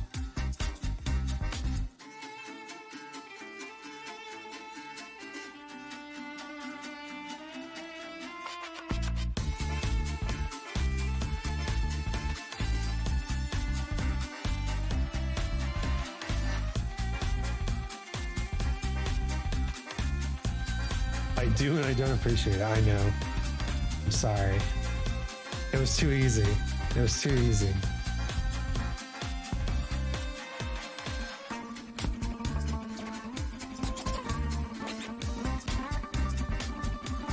Sometimes you just have to accept your place in the universe. I see how VTubers act. None of them is fit to be parents. I don't know. I've been told that I have dad or father energy. It's either father energy or dad energy or daddy energy. I think I like to go for dad energy the most. But there be some horny ones out there.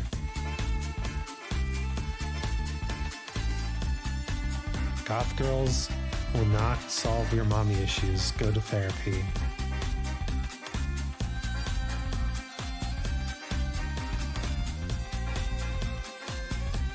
Chimera VTubers will not solve your daddy issues. Go to therapy.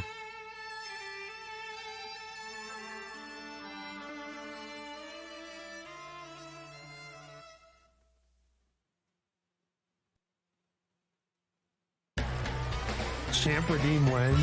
Oh my god.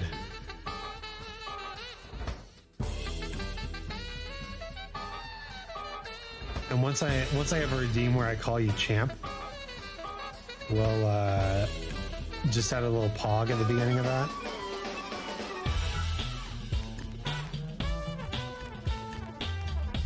You see how the rabbit hole. You see how the rabbit hole goes.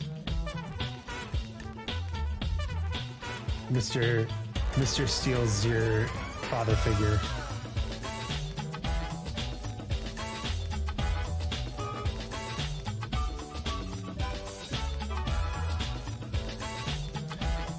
Man, to the outside observer, it might really seem that I haven't gotten any better at this minigame.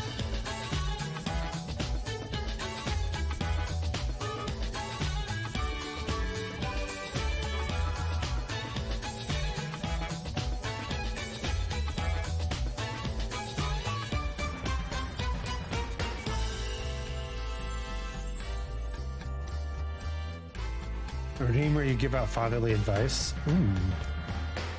Listen, champ. Don't touch the thermostat. We keep it at that level for a reason. It's because it makes me comfortable. And I'm the man of the house. So you touch that thermostat again, I will chop off your pinky with my cigarette cutter. And my cigar cutter. Don't act like I won't. Okay, get your oil change every 5,000 miles. See, that's like... It's much less intense advice than I was giving out. Father, is that you? People sad. I don't have better Twitch TV emotes installed on my channel. Really should get on that. Use protection.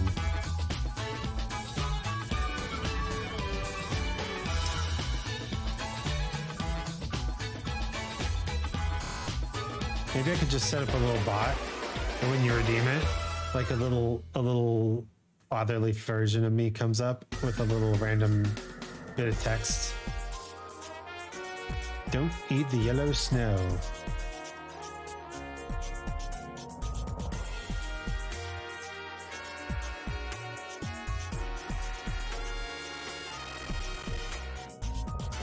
Yo, what was that?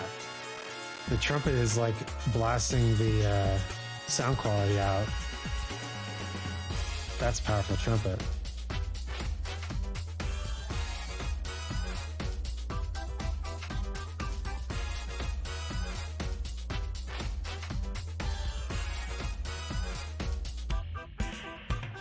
Little Isaac in a Detroit Lions sweater and a Carhartt hat.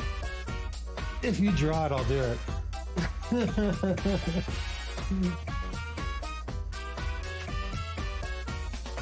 Why the Detroit Lions, though? They suck.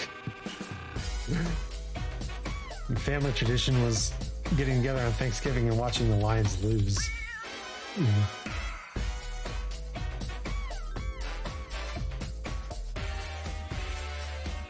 Although you kind of nailed the Midwest area that I grew up in.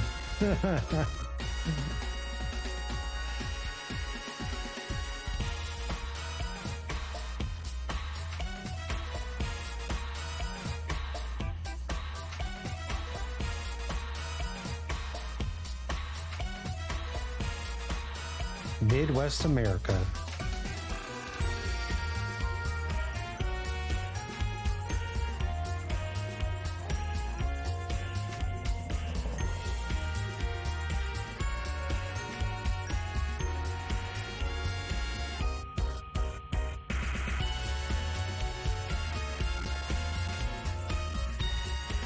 Oh yeah, one of the new Hololive girls, her very first post on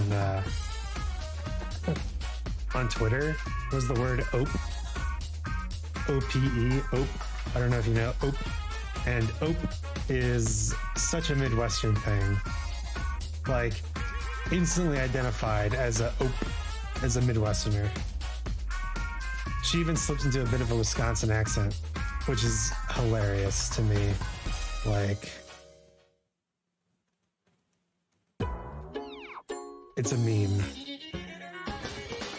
The place I grew up from is a meme.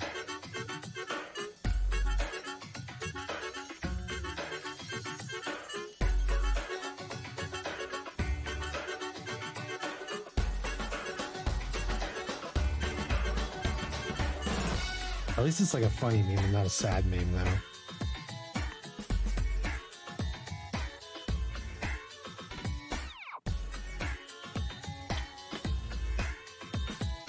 What's with all the low ones?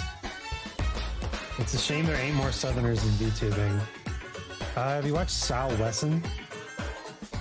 Actually, like a good VTuber.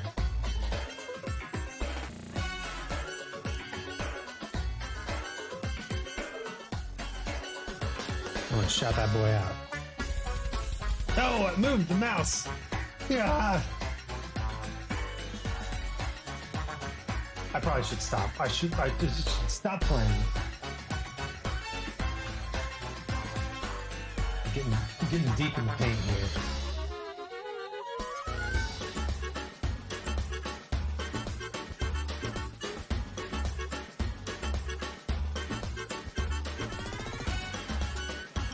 He doesn't stream all that often. Getting deep in the paint. Getting deep in the paint. Shout out Sal West. I'm not even following Sal. What? Okay, now. Yeah, that's a Southern VTuber. Like, tried and true. Alright. I am like starting to lose myself here, so we're stopping. I'm sorry, 12 hours, I couldn't do it. But it's okay to bail. It's okay to bail. We'll just say, listen, I'll just say, what? There, 4 hours. 4 hours, 10 points. We got the 4 hours, didn't get 10 points. 7 points though, pretty good. Pretty good. The music even stopped. Fuck is this? What the fuck is this? Let's go back to the synthwave. All right. Oh, I can't believe I played for 4 hours with zero progress. Well, not zero progress. We're up to 7. We're up to 7. The hot day.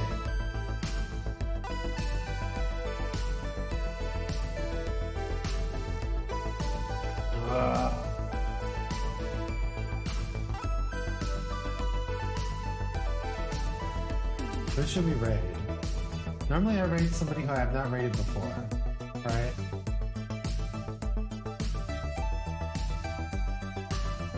Never mind. We're raiding Horror Loving Girl because she is on and I never get to raid her. Okay. I found the person I'm raiding.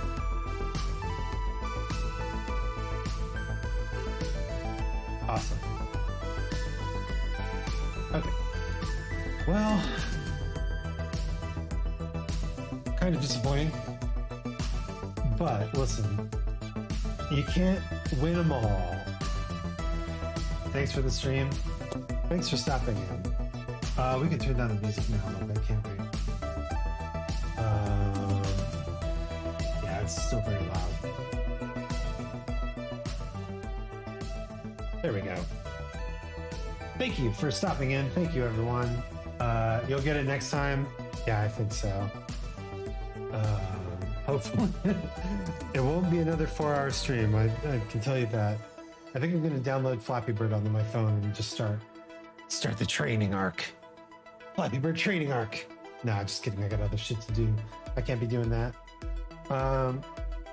We are going to be rating my good friend and art person.